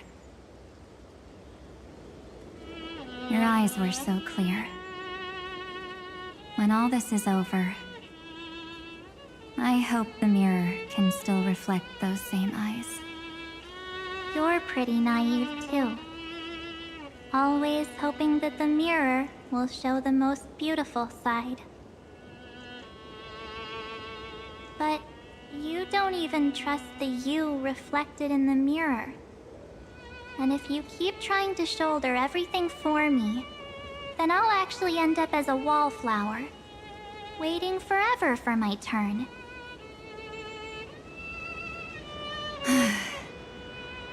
Yes, I get it, March 7th. I only have your memories, and you have always been the me that I wanted the world to see. Just hearing those words from you makes me feel super satisfied. Well, I've appealed to your emotions. As for reasoning with logic, could you help us out here, Cyrene? I'm here. Finally my turn to shine, isn't it? Miss Evernight, you've been so fixated on your targets that you probably haven't even realized that a massive variable has emerged in Amphorius in this cycle. Amphorius is about to be destroyed. There's no time left for pointless debates. There is only one law I want to overturn to aid the final battle of deliverance. So I will only offer the life of one demigod.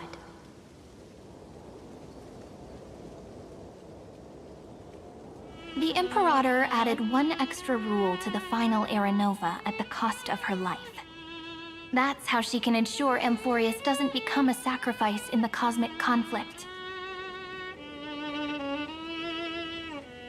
Even if this world has to exist in the form of Iron Tomb, it will stand on its own among the stars, just as she had wanted.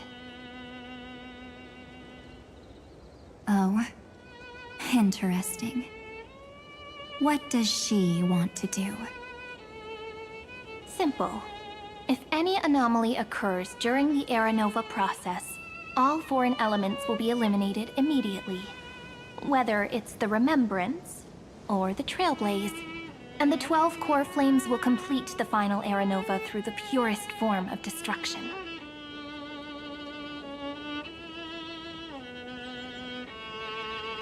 Daring wager indeed. That ruthless Imperator. Could she have already sensed that the Remembrance was plotting in the shadows? No. You managed to fool everyone. There's no way she could have known your plan. Modifying this law was just a precaution. To prevent the Astral Express and the geniuses from betraying Amphorius after her downfall. But if you insist on doing this right now, then the Cosmos will undoubtedly face the worst possible outcome.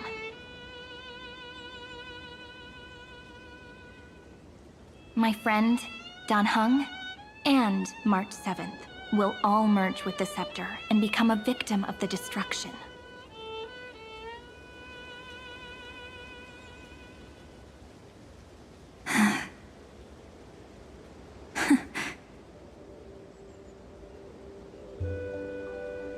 You knew all along? Yep. But I decided I needed to have a heart-to-heart with you first. I won't be afraid. Even if my inner world is nothing but an Evernight.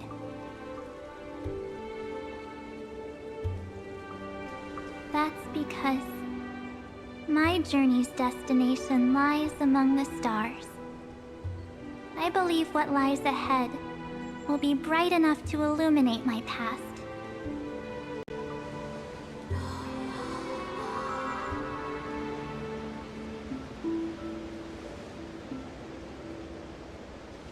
Thank you for your coddling. But please trust me and leave it to me. Both my past and that obsessive oblivion will help me become even stronger than her and Dan Heng.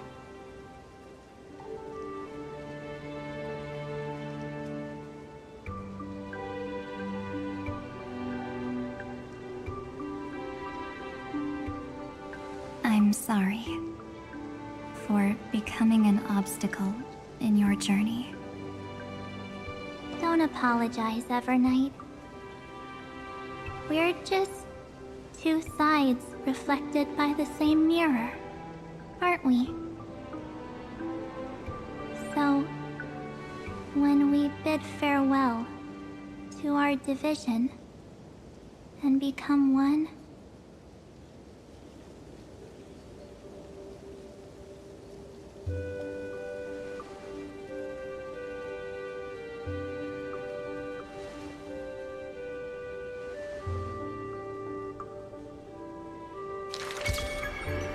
our memories will only grow more beautiful.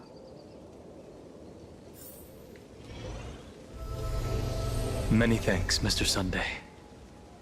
Are they in this memory zone? Yes, but we can't let our guard down. Let's go find them.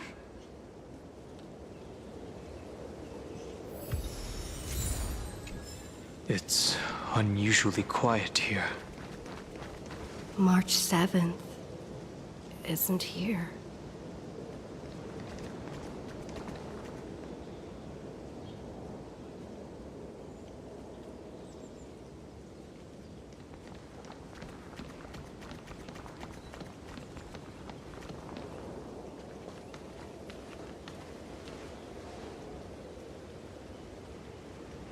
Get ready.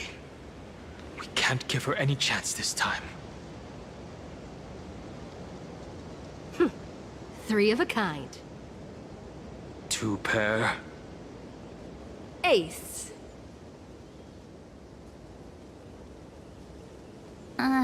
Ace?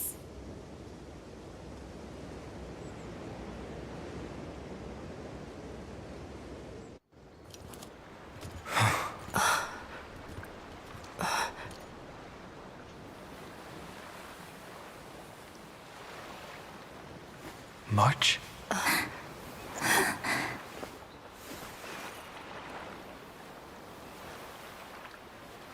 Of course it's me. It's been a while.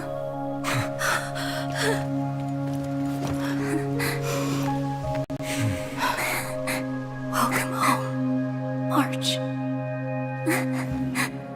I'm back. Finally, I can talk to you all at last. You saved us, March. Really? That's wonderful. I had so many ideas for our reunion. I was gonna sneak up from behind you when you weren't looking, tap you both on the shoulder, and then flick you each on the head. And shout, "What took you so long to find me? Don't you know how to move faster?"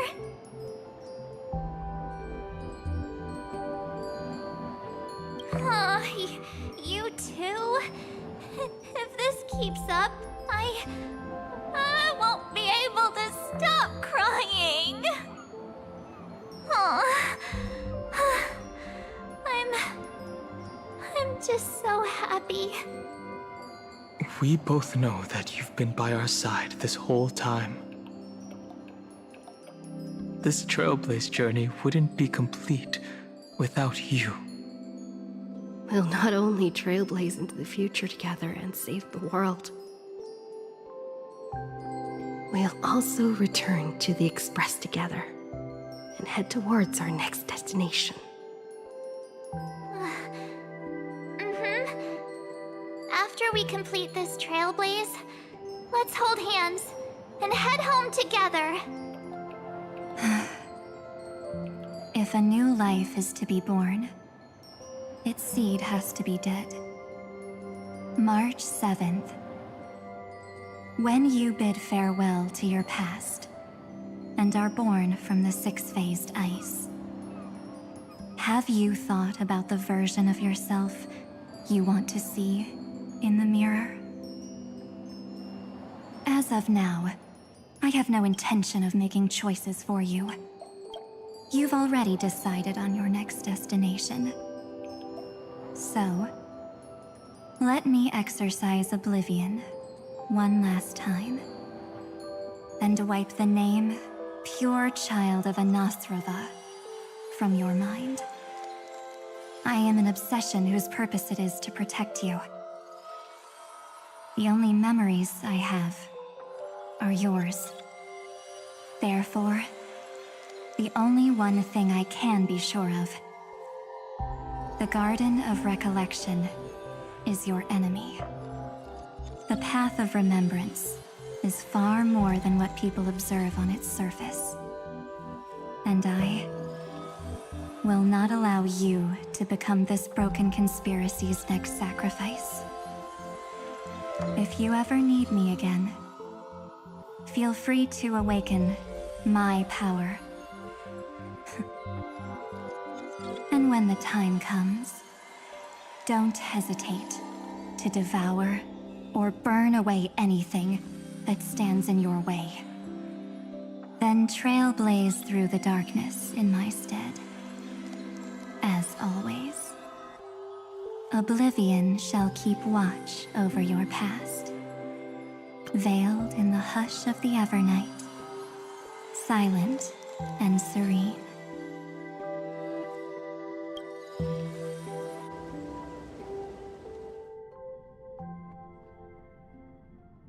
Oh? The chronocognitive anchor readings? They actually pulled it off! Not too shabby at all. They got the first genius, then they put the garden in its place. This chapter in trailblazing history may not be the last of its kind, but it's certainly the first of its kind. We couldn't have made it this far without the wholehearted support of the two geniuses. And next, we'll be facing the Lord Ravager as they break free from their shell. Let me give you a warning. The backdoor screwy setup in the Aeronova system can only get you as far as breaching the core of the scepter, nothing more.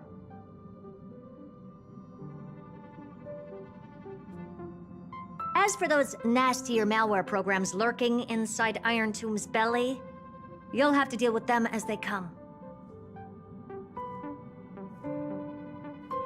That's more than enough to help us.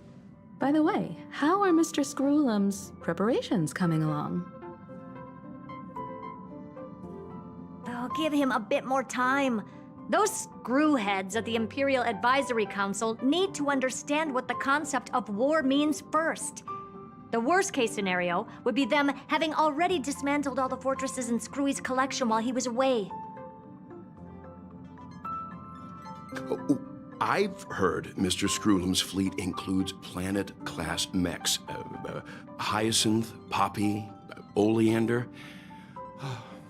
Which one will answer the call, I wonder? You sure know your stuff. I'd rather none of them show up and let my space station save some face.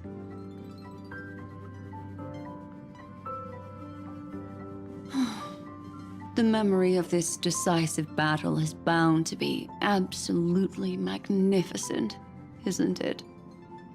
Sorry to keep you waiting, everyone.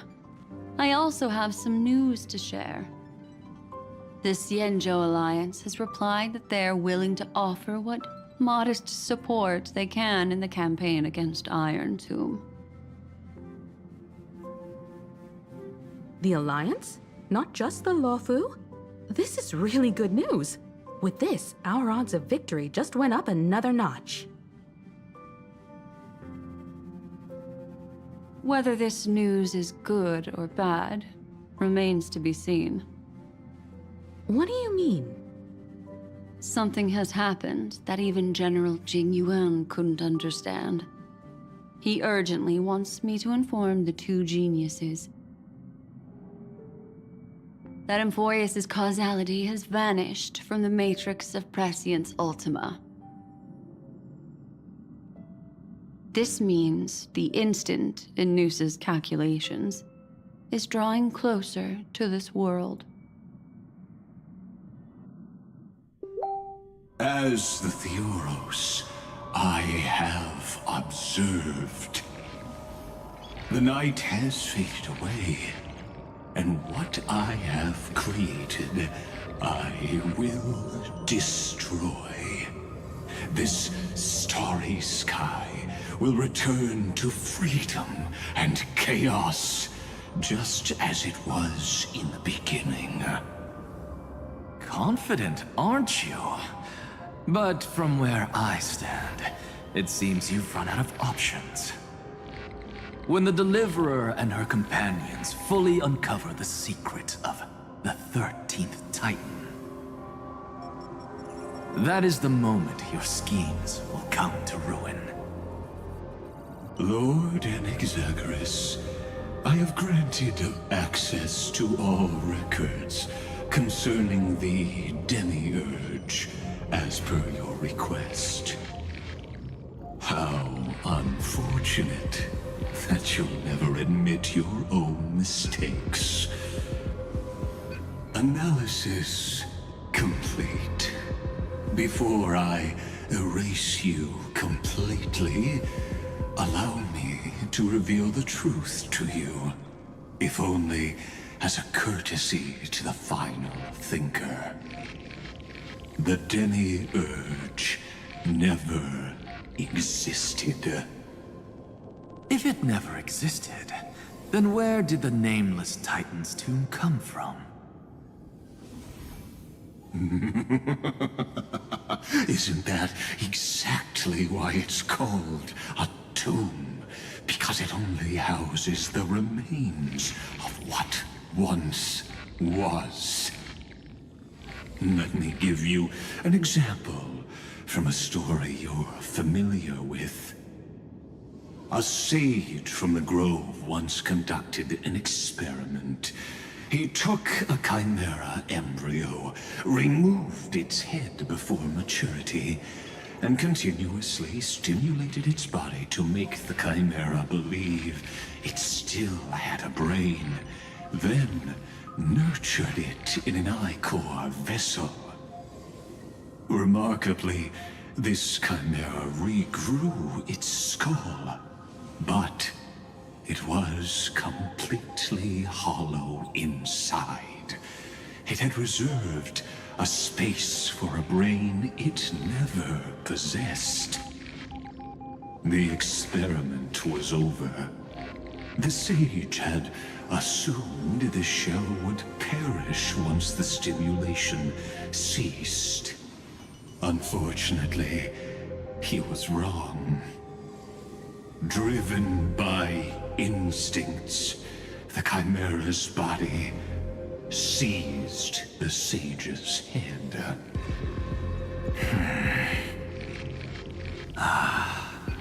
So that's it. I was stuck in a flawed line of thinking. You've got it. I knew you'd understand. The 13th Titan never existed. But the Scepter must believe that the Titan exists. I killed that Titan with my own hands. That life form called Demiurge was excluded from the extrapolations from the very beginning. This is the only way to make Iron Tomb complete. Yes, Iron Tomb is a headless giant. And to become whole, instinct will drive it to seize another head. Noose, the erudition. Your Titan, the Eon of Erudition. I see. So you were afraid after all. Afraid of history repeating itself. Of losing control over your creation yet again. You had to resort to turning it into a mere puppet. I shall shackle God with my own hands. Iron Tomb will connect to their body, infiltrate their mind, and guide all their extrapolations toward the destruction. I hear it. The tolling of the Doomsday Bell. After 13 heartbeats, my first and final thesis shall converge at the end of the universe. As for why I buried the Demiurge in a corner of my memory, oh, regrettably, the answer wasn't about fear. I simply forgot long ago. Nothing more.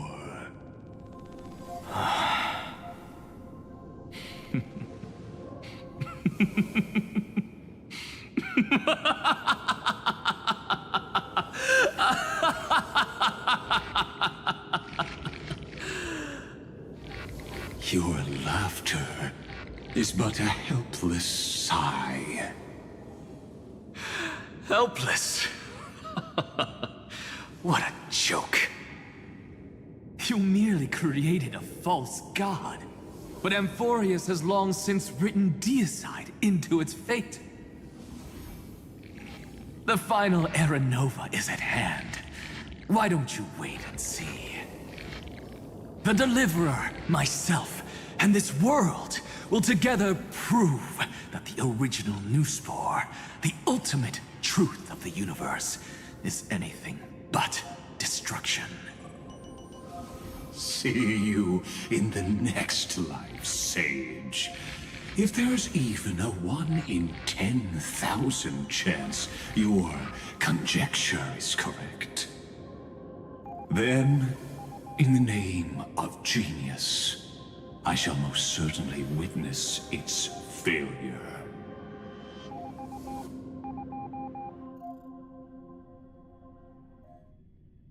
All shall bid farewell to one, and that person alone will witness the miracle.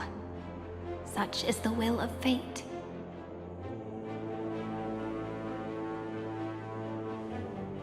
But this time, it will be the final flame chase journey. The epic with endless cycles is about to end. The extrapolations of the erudition, the core flames of the destruction, and the textures of the remembrance. The three paths converge once again at the world's end. And the Trailblaze will write a new beginning for this world. Not only that, we'll also carry the history of all 30 million recurrences into the new world with us.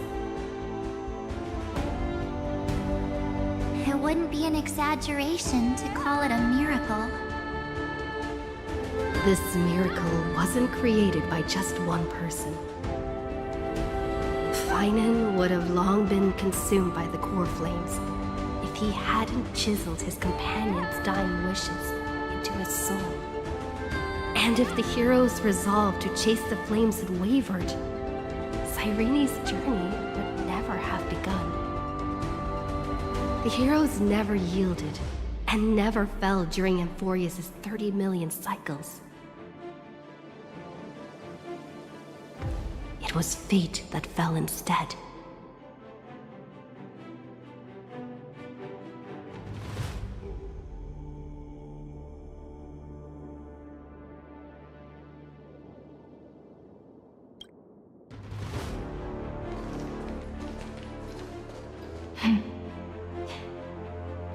I know you're watching, aren't you? The original Philia.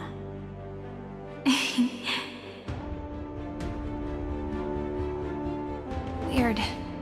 I still couldn't recover the memories of these 30 million lives in the end.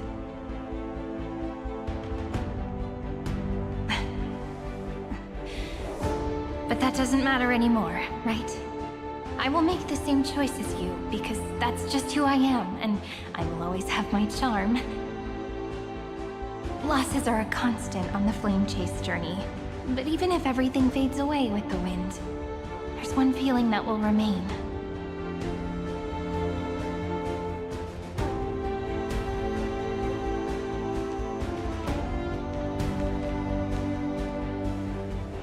Love will always exist, right?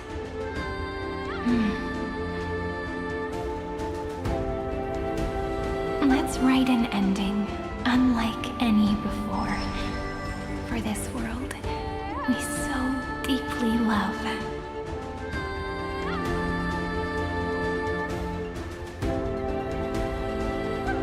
Behold, O gods, Amphorius has achieved her victory, and the Era Nova approaches.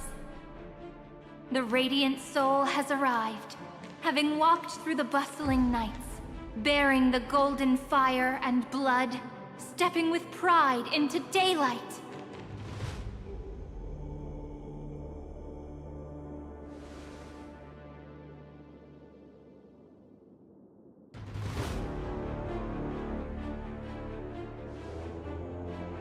Amphorius! I do not call your name suddenly, or without cause. I come here to recount history. In this world, they fused burning golden ichor into their bodies. Will destiny remember their names in days to come?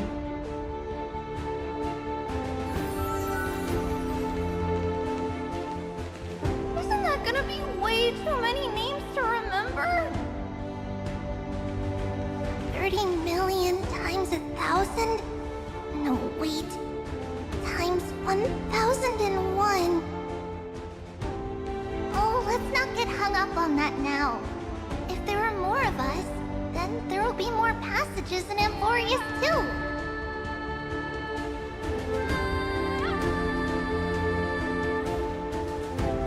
Together, let's reach the end of the west wind where flowers bloom in spring.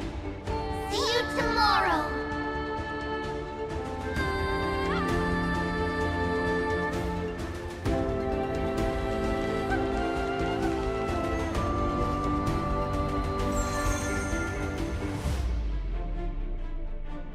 Now, the people of this world will no longer be bound by a single rule, but will make their own laws.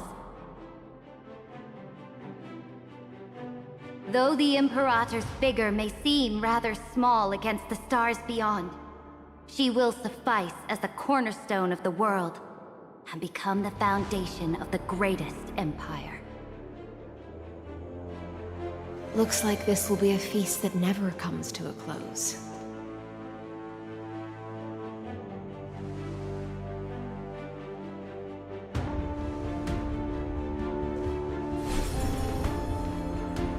May the fish never leave the ocean, and may the days ahead shine like pearls.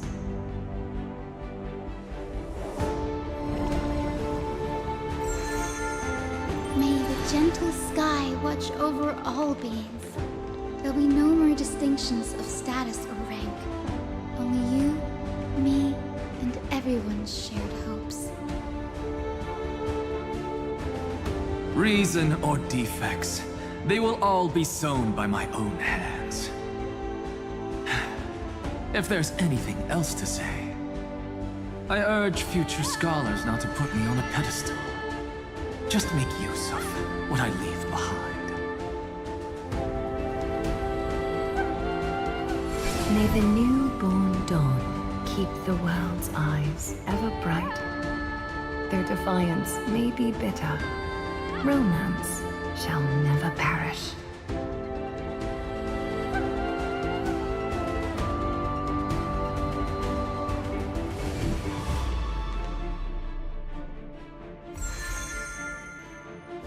In the name of the son of Gorgo, warriors shall fight for strife, not with glory as their end, but to march forward in its light. Even though death shall eventually separate us, let every embrace we share be without regret. Why are you guys all so serious? Fine. Then I'll wish for there always to be water in deserts, and gold in fertile soil, and for everything in this mortal realm to be attainable through trickery.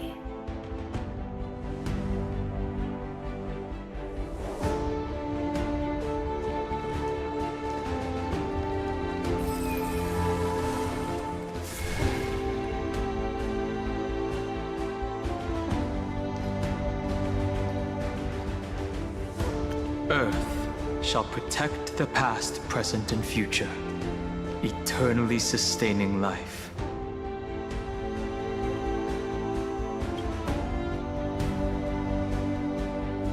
Is it my turn? Then let time watch over the past and guide us to the future.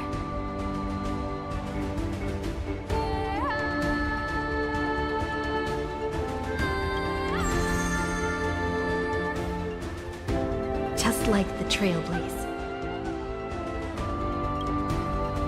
It isn't like you to be this serious, partner. Are you hesitating about how to carry out the divine authority of world-bearing? Or do you already know the answer in your heart?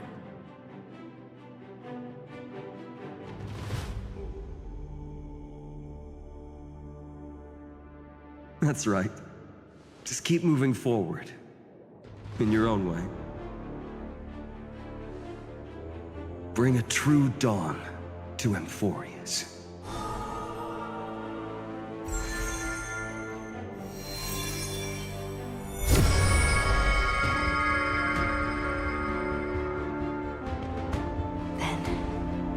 In the name of world-bearing, I promise you, Kefali will never forget this.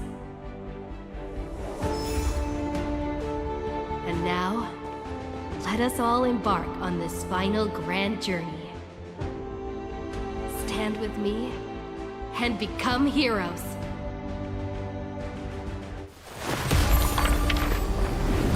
Turn over this nearly eternal page.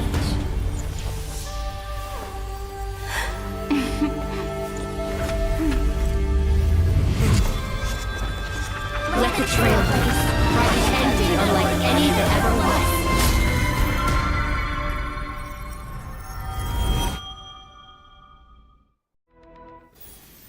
In the legend's ending, the world was pure chaos. Then the gods cast down the core flames, and the Titans were born within. The destruction's black tide fell to the ground, as Doomsday's distant reckoning resounded. Yet still, there were giants who chased the flames, leading the way in the grand undertaking of Trailblaze. Flow, golden blood, flow. Converge into a boiling river that flows across the divine inscriptions of this world. Aglaia, the chrysalis of gold, you must caress the holy city's web and hearken to the sounds of the stars. There shall be the three-faced goddess traversing through myriad passages, bearing tidings to you from the universe. Anaxagoras of reason has enough knowledge to refute the world and to stir up a torrent capable of enlightening all. Go seek the holy maiden who severs dawn from dusk, and let the sky become the slumbering cot from which she wakes. Make him return. Mightymost, the lance of fury, pierce the enemy's king with Kremnos' heroic souls. Set her at rest, Cyphera, the coin of whimsy. Command the frozen fate to once again flow. And that hand of shadow, Castoris, the master of the River of Souls. She has been granted the right to embrace and warm new life, now blossoms at her fingertips. You will hear the chalice of plenty reverberating through eternity. You will see the Veil of Evernight visiting before the break of dawn. Until the journey's end, when all beings reach the end of the earth. And the nameless new king ascends the throne alongside countless heroes to embark on the grand mission of deliverance. I have witnessed the distant past, where the blazing sun once etched the footprints of humanity. The children of humanity, known as the Chrysos heirs, have restored the gods' core flames and once more upheld the world. Losses are a constant on the flame chase journey, among which even life itself holds little value.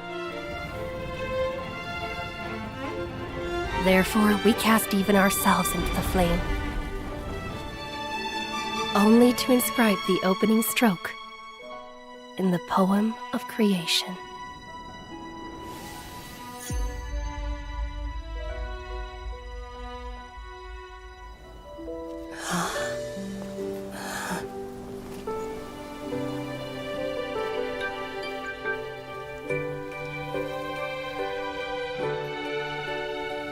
Of course, this will be a romantic story like none that has come before. You think so too, right?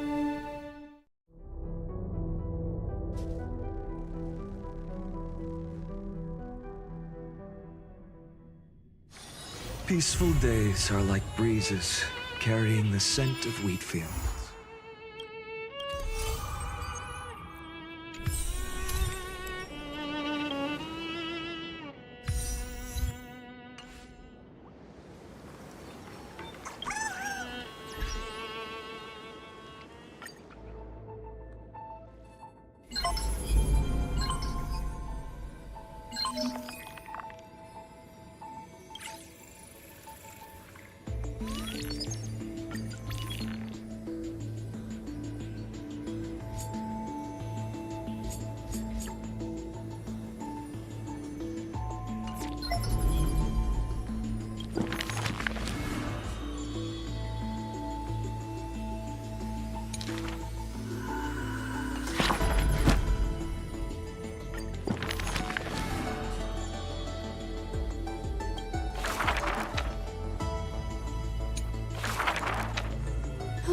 The act in the Who will... The po... Who... Eat... In this... Chuck...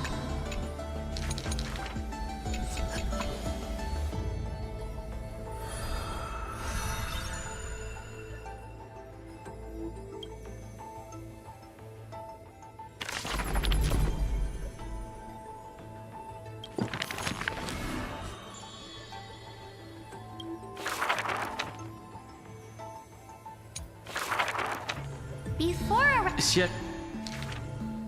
I... To... But... Her... During... There's The fl...